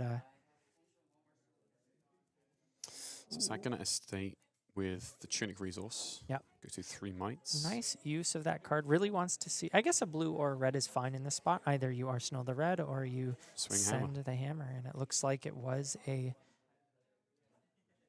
What's happening here? Oh, it was probably a block card. It was a red, but he couldn't Arsenal it. Or it was something he didn't want to Arsenal. I think you were right. Pretty telegraphed. I'm curious about Zach's. Yeah, it was a trounce. Gotcha. So, ooh, he's got, is that a pulverize? Yeah, with the E-strike. So, bit of a clunker unless he can draw something better off the trounce. Has 3 mites and a gold, so does want to make sure to attack next turn if possible. Currently has no blues in hand to support that, so. He still has to. He still has plenty of defensive options left to him. Yeah, definitely has defense. And Anthony just starting off with the Hunter's Clave. 1 damage coming through. And 3 cards to back it up. Get some information going with a trounce. 6 beats a nothing. Wins Clash the number first. 2. Wins 7. the second and gets to draw a red. Unfortunate that Zach put a blue to the bottom and would then have liked the other order. He has the vigor, so it sort of helps him, but it's still like a 2-card swing Millers for 8. It's not, or I guess 9. No, it's still 8. Yeah. Maybe wants to think about crowning one away and just digging for that blue. Sending a boulder drop is such a better. You know what? I take that back because he has the E-Strike play, so yeah, nothing's really going by the wayside here. E-Strike is still a great backup yeah, here. Even has the option to Arsenal that staunch, so can set up defensively and send a ton of damage. So actually has a really, really good hand to convert here. Probably perfectly happy with the way things are. Anthony throws away pick up the point to bring in the Calicera for 4 go again. And doesn't make a new one. Or no, did he flick on the? No, he didn't flick on the Hunter's Clave attack. Prefers the mark to the damage, which makes a lot of sense. And Zach goes ahead and commits a card to block. Has the T-Tox again, so lines them up. But is this the 3rd copy that we've seen this game? I think 1 went to the bottom early. Definitely number 2. It's definitely the second one he's resolved. I'm just trying to remember if he blocked or pitched one early. Mixing them up. We've seen quite a few Arachne games today. Yeah, across 2 different Arachnes. Zach does fall to 19, but the important thing isn't so much the life total. I mean, it is the life total, but it's really about the threat density. And if you can get through all of the T-Toxes and all the codexes and have enough life to feel safe, that's where Victor can really turn things around. See, this might be a point where he actually gives his Crown of Providence, but oh yeah, it doesn't have the leave no in Arsenal. Oh, he does. He does Or have his engrave? CNC. He's forced to discard one of these. Yeah, that CNC has just been an all-star. I don't blame him for going to pick it up, but oh wow, actually opts to block with the E-Strike. Fascinating. I am a little confused by that because oh, you know what? He has the red and the vigor, so he can send the CNC, and he's going to send that for a whopping 9. So Anthony's now contemplating how much he wants that in Arsenal, considering that he might well just lose it here. Yeah. And it does mean that Zach still has a staunch left in stack by pitching this. Yep. One of the mice will be mooted out by the field of frailty. Anthony just IPing, would rather keep the card in hand. I think that's totally fine. Yeah. Says, well, if I'm going to lose it anyway, I might as well keep it if I like it. This is otherwise just representing Anthony going down to 17. Yeah. Which, you know, it's just damage. And although you do need to worry about your life at some point in the game, Victor is a lot more heads up than the Arachne Marionette, which just means that even when the life totals are even, that's generally where the Arachne has the edge, especially as the life totals dwindle down and start to get into single digits. Another save of bloodshed here. Yep. This one coming in on the Hunter's Clave, which means currently no mark and no ability to flick a dagger to mark. Zach gives it some respect by blocking 6.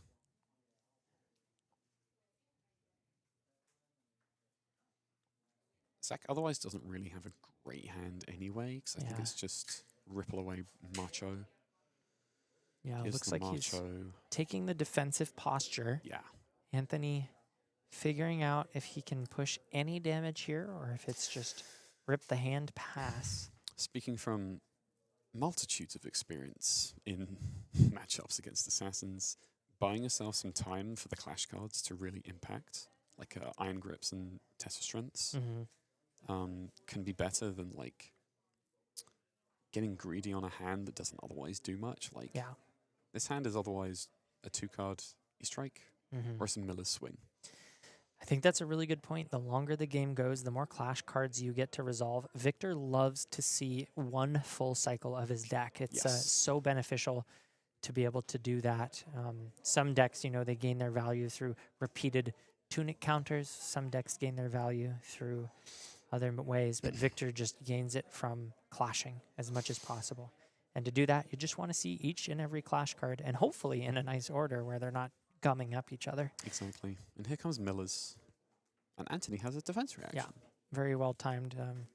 It's nice to just be able to trade one card for one card here, although sometimes this match goes to fatigue. It's usually, in my experience, down to damage, at least on the side of Arachne. Almost spot a trounce and a test of strength. That's why you play a bit patient. Yeah. Now, do you like to resolve trounces first or test of strengths first when you play them on the same link? Trounces. Yeah. Because if you fulfill trounce, it's more tokens. I think, if you resolve the trounce first, then you end up drawing the last card, and you don't really care if the test of strength wins. But then sometimes, if you test of strength, you win it, you draw away your win, and then the trounce has more chance to lose. You've made my point for me. Yeah. It's an interesting situation, though, and one of the many interactions of Flesh and Blood that sometimes you just really have to sit down and think about the statistical odds and what it means to order things. I've also forgotten just a little bit of how trounce felt because I've been playing the deck without it for a while. Yeah. I mean, it feels so good when it resolves, and it just feels so bad when you hit and then miss and break the gold and miss again or something along those lines. And honestly, I don't hate sometimes inting on clash cards that produce gold, because sometimes if you int them, you know that you can get a card back on a future turn. Yeah. Sticking them both on the same chain link is kind of letting a card draw go to waste. That's one way to think of it. Yeah. Take the IP penalty, hold on to it, and just resolve it now, as a defensive has a right tool. behind you, left it there. There's a disable, there's a Kiss of Death. Draw disable, proccing Victor for the turn. Kiss of Death remains on top, and Graphene Callisto fully blocked out, 7 against 4. Zach goes up to 5 gold. Now these gold main estates are getting pretty scary when they resolve. What started out as 0 mites is now going to be 6 off the back of that third gold main estate when it shows up, and possibly even 7 if this trounce is deployed and wins. And I think if this trounce hits a gold main estate off the top, if I'm Zach, I'm going to do nothing to Victor and keep it there. Yeah, you've already drawn for the turn. You don't need the gold, the might, or the vigor. Just pop your gold and draw your estate and then cash it in. Yep. I think that's the right way to do it. Those mites at this point in the game where we're trying to push tempo, we're trying to push value, the more often Arachne Marionette gets to resolve 4 and 5 card hands, the more often you're going to be blown out by these surprise defense or attack reactions. When, as we talked earlier, Victor, despite being a Guardian, is not a reactive Guardian, not one that can afford to play reactions on either side in too many number. And here we see the T-Tox coming out, the third copy, along with Stains of the Redback, pumping that up to 11, and only 4 blocking it out. But Zach sitting at 10 life still, and has armor, has 3 cards in hand. And this is kind of the point of the game where Anthony's kind of running out of steam. Down it goes. Clash and Bravado. Yeah. So will fulfill trounce. Gets the gold, no card draw, but a might and a vigor go a long way. It's a 5 value play. And sometimes that vigor is worth even more than 5 if it gives you a clean 2 card play, which would have otherwise been 3. I'm not so sure if I'm Zach, I would have given a second card here to that clash or to that block. I would have rather given a piece of armor to this, because now he has Tunic. Yeah, wasted a floating resource on here. I think sending an attack would have been... He had a blue disable that he had from Test of Strength, so with a trounce win and Tunic counter, that's perfect. Yeah, exactly. He could have sent that, which would have represented 3 more damage. No real on-hit here. Miller's does have a meaningful on-hit as one of the game plans of Victor is to run your opponent out of threats and fatigue by damage. Anthony's sitting at 17, a pretty healthy life total compared to Zach Wallik's 10. But of course, what really matters is the number of attack reactions in the deck and whether or not you can line them up when Zach doesn't have the defense reaction to respond.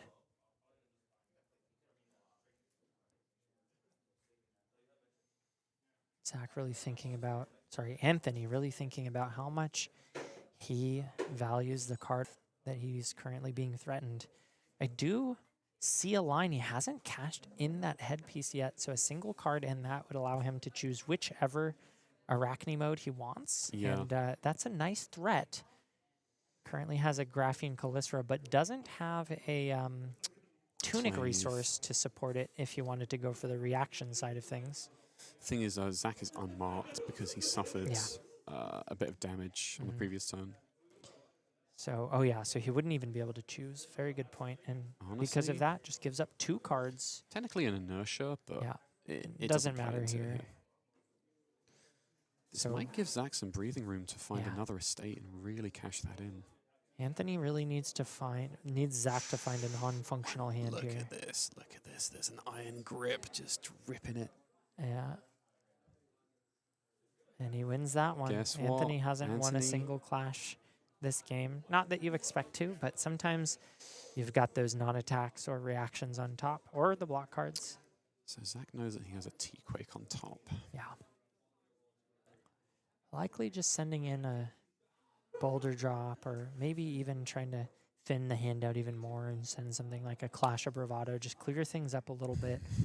Since there aren't really good arsenal targets here, you might as well just clear it out now rather than committing it down to arsenal and potentially getting gummed up. If he wants to accelerate first cycle, he can dig for like 2 or 3 gold if he really wants, because an estate is going to raise him up anyway. I do think that you want to just save those mites, but no, he likes your line and he goes and starts digging. Because he knows this is a blue, he just puts it immediately into the pitch zone. It doesn't. Oh, and he Iron finds grip. a block card. That is not what he wanted. And just sends the grindstone, valuing the deck damage over the hand disruption. This isn't so bad. If he flips Goldman Finds a estate, kiss I'll of feel death. really bad. Oh, a thunk. He makes a mite here. Okay, that's useful. That is something. And paired with the test of Iron Grip, it just means that Anthony Pham, although he thinks he has 4 cards to work with, only has 3. This is also Zach being a bit more patient to put a crush card in Arsenal, because he's on Iron Fist Revelation here. Yeah. Pumping that up to 8 is a big deal. 7 is a lot easier to block when you've got these things like Black Tech Whispers. Zach's like, I don't care about anything else. You're just going to get iron gripped here. Zach just hitting 8s after 8s after 8s off the top. Although any attack action does count here. Very rare that an assassin can beat a single guardian attack. Anthony just discards the red. Anthony has to break the chain up to Codex here. Yeah. And now things are starting to fall the way of Zach Wallik. Leave No Witnesses comes out. Could be a crown turn. Could also just be push both pieces of armor, as you can flip it and I was just going to say not. that's probably the perfect play here, because without with frailty only affecting Arsenal, Zach holds a spinal. Yeah, that's true. So he could actually ignore the Iron Fist Revelation trigger, or interesting. Does flip it. I mean, even if he doesn't send it here, getting that counter will move to further turns down the line. So just cashing that in now makes sense, and has the might. And it looks like he really is just. Oh no, he's sending it. So is fine with just the 7 break point. It'll be 8 because of the Iron Fist. The might cancels it out. Ah, yes, of course. So 8. A more no harm, no foul, as they say. Anthony looking at 3 cards in hand, 1 card in arsenal. So 4 cards is scary for the Victor player sometimes. Ooh, rolls into Trapdoor. Could just cash that in right here. Currently taking 3. If it's another inertia trap. That would be very nice. That's I a like the full inertia cover, trap a and then lot Zach here. doesn't have an arsenal though. Yeah.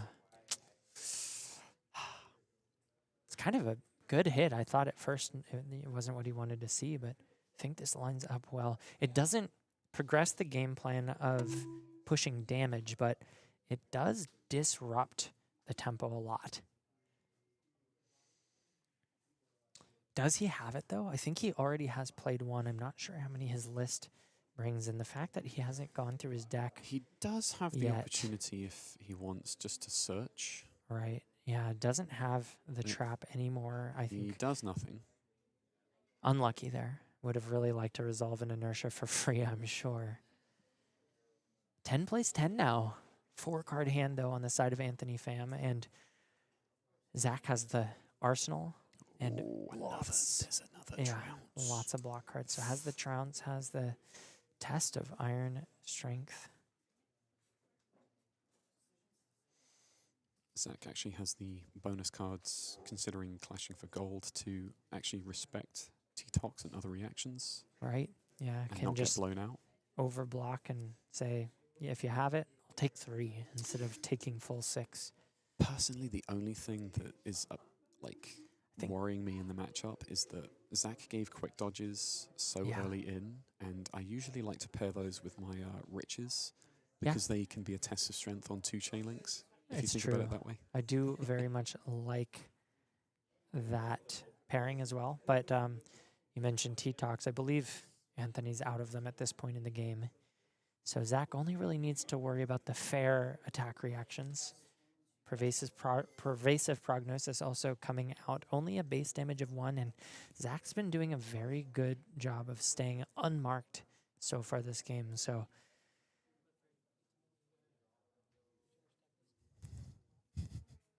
and these two are both AGE Pro Team members and know each other's deck lists very well, have been testing against each other to the nines, you might say. So I'm sure they are very familiar with what the potential lines are.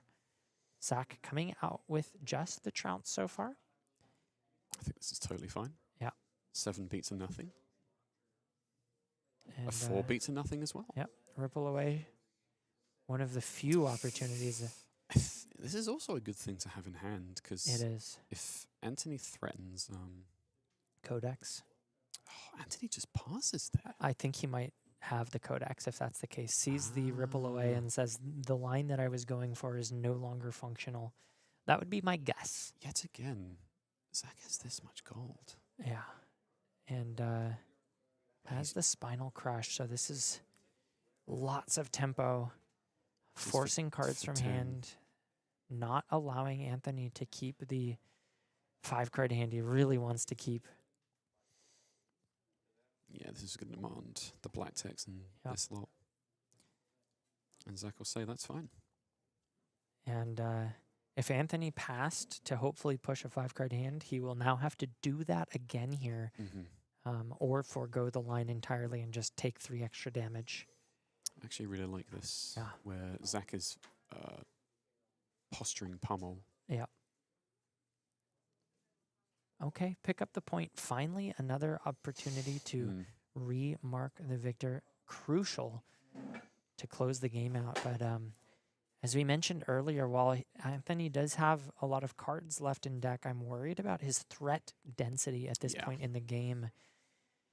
As 5 damage, go again, mark on hit comes through. Zach just putting 4. 5 he does win it. Draws the card, but takes the damage and gets marked, goes down to 9. And his mark of the Black Widow. Does have plenty of armor to cover this up if he so chooses. 4 cards still in hand thanks to the draw effect of Test of Strength.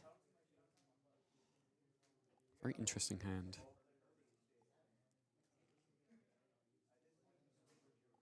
Likely to just give 2 cards here. I think that makes a lot of sense. Getting the opt is pretty nice. But no, would rather just block the 4 and he's going to filter scoot away. the Arsenal, and he draws a Boulder Drop. It's nice. More disruption. Keeping Anthony off of these 4-card hands.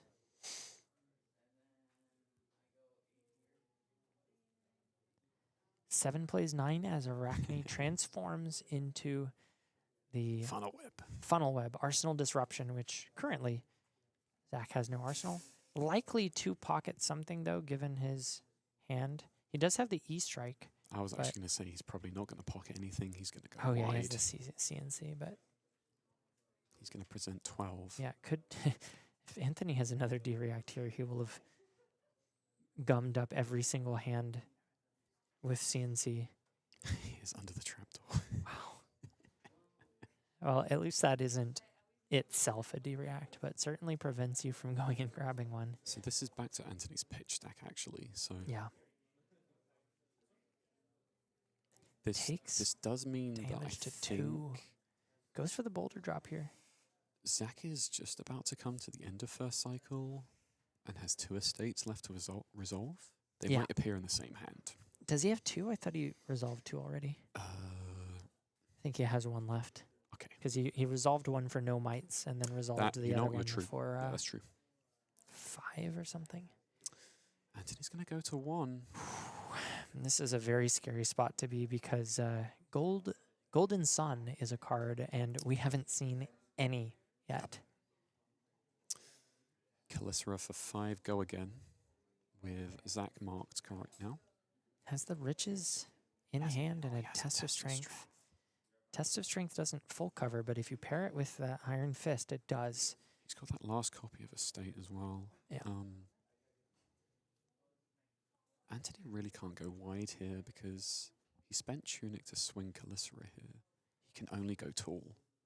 Yeah, he could potentially draw into something with the Flick Knives on that Hunter's Clave. I think this is everything Zach just asked for. Like, it's a clean 2-card block. Maybe give a piece of armor to be really insured. Right. And Anthony doesn't even come through. Certainly has the life to play with, isn't very scared of any kind of reaction that Anthony could be holding on to. Just a single card represents at maximum 3 damage. Yep. Since all the Tarantula Toxins have been resolved this game and sit cleanly in the graveyard. Yeah, and Zach can reassess. Yeah, I think this is the shove. So we've got 8 here. Clash. Codex. 6 beats a Codex. But Anthony knows that he can draw that Codex. That's true. Doesn't go to the bottom like it would have on a Trounce, so he still has access to the card. And if he flicks here, he would draw it. Question is, does he have a card that he can dump, so to speak? I think it was a reaction, right? Yeah, because he knows he doesn't get over here. Yeah. So he would be just burning the card. Zach showing his matchup knowledge here, understands what lines Anthony has available and preemptively stuffs them. 3 cards still to work with, and finally he's found that gold main estate.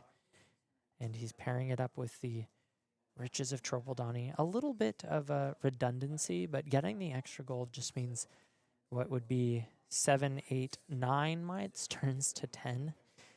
That's I think it's fantastic because it allows you more gold to dig through the rest of the deck because most of it's blues. Yeah, you could just convert it for a pot of greed and draw 2 cards. And yeah, Anthony's in the tank right now, just trying to figure out what the winning line is. Zach sitting at 9 to his 1. He needs to strip cards. So there's multiple lines to this. Anthony can always chuck the clave, land himself a card. The Codex. He can throw away this card in hand if it isn't a reaction, but it is an assassin card. Yeah. And then Codex. Yeah. Or if it is a reaction, he can play it out and he actually throws his Codex away to land over the top. Mm-hmm. But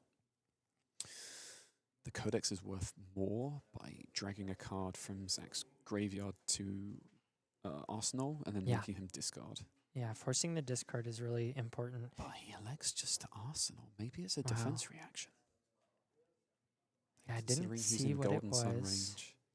And here we see Zach going digging. Yep. Trades in a gold to make a gold and draw 2. And there's the Golden Sun. This feels like a... I mean, you play a stay out first. Yeah, I think so. I mean, you do that to sort of cover your bases. Yeah, insulate, exactly. And then you send the Golden Sun, I That's think, 9 mites. and just try to Jesus go for Christ. lethal. Yeah, that's a lot of mites. And now Anthony's staring down the barrel of not one, but 2 knockout punches back 10 to back. overpower. First, he has to handle the Golden Sun. And he just the can't. fist bump is just Doesn't extended. have the reactions in hand. Well played, Zachary Wallik. And well played, Anthony Pham as well. 2 AGE Players Champions battling it out in the final. And of course, the better player wins. Zachary Wallik. Still, commiserations to Anthony for having such a storied journey through today's Open. Yeah. And we got to see it all of the way, basically. It was very cool to see him battle it out, take an L and then a W and fight his way all the way to the finals on Arachne Marionette, showing us that this is a contender, but maybe not quite against Victor Goldman. I know I've been the victor many a time into the Arachne, and it feels like unless things really line up for them, I'm usually pretty happy to be the victor in that seat. So we've got no more flesh and blood, but we do have one more ticket thanking our sponsors, Fab Foundry. Thank you for giving us the pricing, giving us the time, and of course the discount code. Go on down to www.fabfoundry.co/discount/AGELA to get 10% off of your next purchase. They've got singles. They've got rare and common sets. They've got playmats. They've got pretty much everything you could possibly need to prep yourself for the upcoming Pro Tour Las Vegas or US Nats, both of which are being hosted by Fab Foundry. Thanks again to them. And of course to Top Deck Keep. Credit goes out to our home here and has been our home base for the last 2 seasons. I guess 1.5. We're not really too far through this one. Almost 2.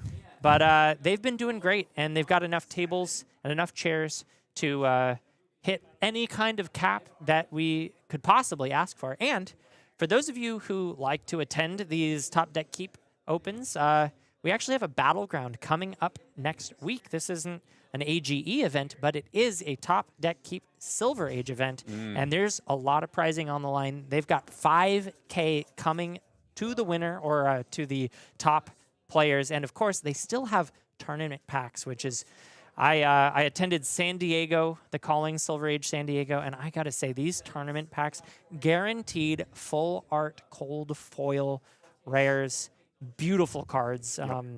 Just really, really awesome stuff. If you like Silver Age and you like bling, you got to get yourself some tournament packs so you can bling your decks out. I know it's supposed to be the budget format, but if you want to spend a lot of money playing, well, you can, because these tournament packs are gorgeous and they go for a pretty penny, but you don't need to spend money if all you do is attend the events and rip them natty. We've got Aggro Blaze in chat. Thanks for attending. And shout outs to Zach. Shout out, of course. Another Zach. Yes, yeah, many Zachs. The winningest Zachs on the winningest hero, Victor Goldman. The horse's trotting to yes, victory. Love the horse, love the Vic. Victor goes victory. And I think that's just about it for today. We'll have an interview with Zach in just a second. Oh, you want to talk to Zach? No, I'll do it. I'll handle it. Okay, fair enough. No, you should do it. You're the Victor guy, right? Okay, fair enough. We'll Rochambeau when the camera shuts off. But as we decide who takes the interview, we're going to take a quick break as we get everything wrapped up and ready for the final interview before we head out. Don't go anywhere. Zachary Wallik up after this.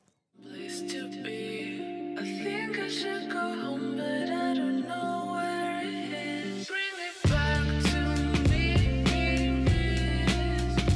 Bring it back to me, please. Bring it back to me, please. It's making me feel so weak.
right, and we're back with fellow horseman Zachary Wallik over here. Congrats, bud. Thank you, brother. You were mentioning just before we came back that like you've been crying from the rooftops, or at least like rooftops of the team Discord. Like this deck is OP. Oh, Clashing yeah. is great. Iron gripping is just overpowered. So it's very funny. It was like a month and a half ago at this point where I was looking at like a lot of like Talishar Fabry data as one does with like no better free time. Yeah, and been there. Everyone's obviously noticing at the time that Kayo aren't dangerous and Verdants are close to LL now. And when you looked at Victor's win rate data, it was crazy. If you remove those two matchups, his overall winner is like 63%. So I've been like telling the team for the past month and a half, I'm working on this deck starting now, or like, a month and a half at that point. I'm going to be good enough in a month and a half when this is actually the meta, because this deck is not okay. This is crazy. You did mention this at Armory before Verdance and KO left, that this would be the move after both those heroes had left. Yeah, and it's honestly no surprise. I've been crying for this deck for the past month and a half, and the moment we switched from Sage back to CC, go figure. Deck is broken, guys. Like, yeah, you can even escape KO in Silver Age by playing CC, Victor. Tell me a little about some of your deck choices, because as everyone knows, there's like minutia to like Guardian lists that make it yours effectively, whether that's in the blue base or some tech cards or like particular strategies that you like prioritize. Tell me a little bit about the list that you brought specifically today. yeah, I think probably the biggest kind of difference on its face that you'll see with my list compared to a lot of kind of standard Victor lists right now is you kind of see it, especially in the filler blue sixes, where people are usually running like 3 choke slam blue, 3 debilitate blue, and instead I was thinking the other week through the Arachne Huntsman matchup, I'm like, what if I just took these like 6 slots and converted them all into singleton 6s instead to kind of try and dodge Hunter or Hunted better? Yeah. Out of the 3 back-to-back Huntsman games I played today, it actually did come up in one of them that they hit the singleton 6 off Hunter or Hunter, and they only had 1 silver instead of 3, which set them back pretty far in their armor. Yeah, that if you land that, that's like 1 more block of the Graven gloves that they don't get. Yeah. Which is 2 whole life, which isn't nothing in the matchup. So I get you. Anything else in your list special or just kind of stock? I mean, I think probably some of the bigger aspects you'll see is a different part of my list compared to others. I'm only on 1 Remembrance. I think 1 Remembrance is fine. I've seen a lot of people lately, especially from this calling from the past weekend, where it seemed like 2 Remembrance was kind of the standard. I'm still happy with 1. I think 1 is enough to win the mirror. I think 1 is actually even a little safer into Huntsman right now to try and better dodge Hunter Hunted. I'm personally on 3 red Staunch as well. I think Staunch is just a card that really flexes its strength in this particular meta, where I expected a lot of the mirror, I expect a lot of Huntsman. It's just great to just have this super tall D-React to kind of save cards in deck, save tempo. It's just a really good, efficient play, so I'm on 3. I know a lot of people are on 1, 2, or just not even playing it at all, which I don't particularly agree with. Yeah. I'd say my favorite thing about running Staunch in particular is when you get to pitch it to Riches. So it's effectively a test of strength that's like blocking with another card at reaction speed. So it can be really valuable in addition to going card neutral with itself. But otherwise, like all the reasons that you mentioned, like you even employed it into Arachne Marionette, which is kind of a contentious thing in the matchup, where like I've both played with it and played without it and seen like success on both playstyles. But you showed that you drew a Staunch off of winning a blue off the Clash, I believe, and then you paid 10, or you blocked for 10 with 1 Staunch, you played the other one out, and that was enough life to give you a buffer of health so that Anthony didn't have you down in single digits at like an uncomfortable life total, you know? Yeah, I've been workshopping the Marionette matchup a lot the past like 1 to 2 weeks.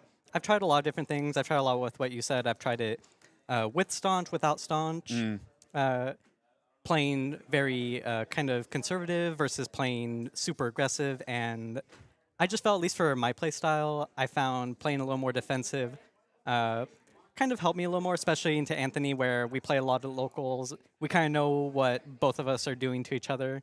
Like a lot of what he talks about with Mario as a deck, especially into these kind of slower matchups, where he'll take a couple turns just kind of blocking, setting up until Tunic hits 3, and then that's the go turn. Yeah. Where he tries to like burst you down. But when you have staunches, it just kind of flips that kind of gameplay style on its head, where you saw like kind of a normal Mario scam turn, to be honest, where he's coming in for like what, 17 with Tarantula Toxin. Giant Kiss of Death Tarantula Toxin. And only like 3 damage came through because I had double staunch.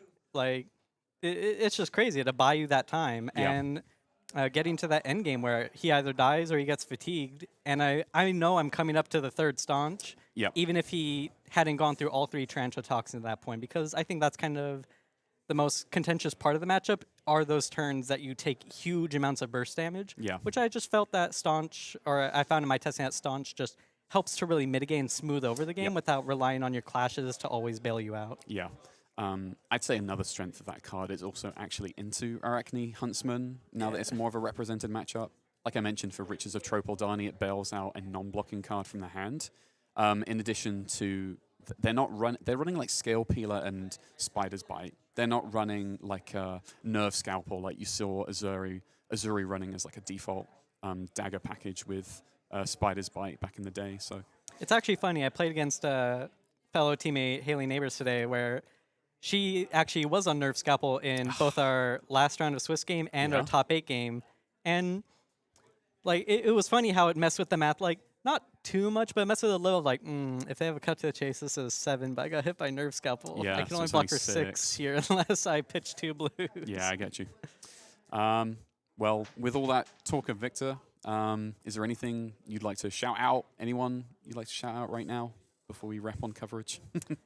I would like to shout out fellow teammates that have been kind of workshopping the deck with me, especially in our kind of team Discord between Matthew Vore, Wesley Dong, who's out in Memphis right now. I know he had a rough day today on Victor. All the luck, I feel like I sapped all of his luck from home. That's interesting. Because he had probably the worst luck possible you can get on the deck in terms of, I know he faced our teammate Evan, who was on Teklo, and that's like not a good matchup.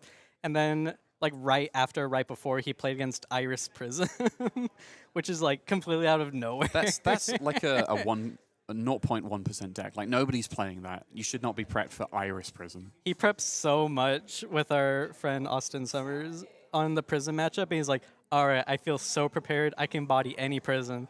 And then he plays against Iris Prism that double auras him turn 1 and turn 2. That's despicable. All right.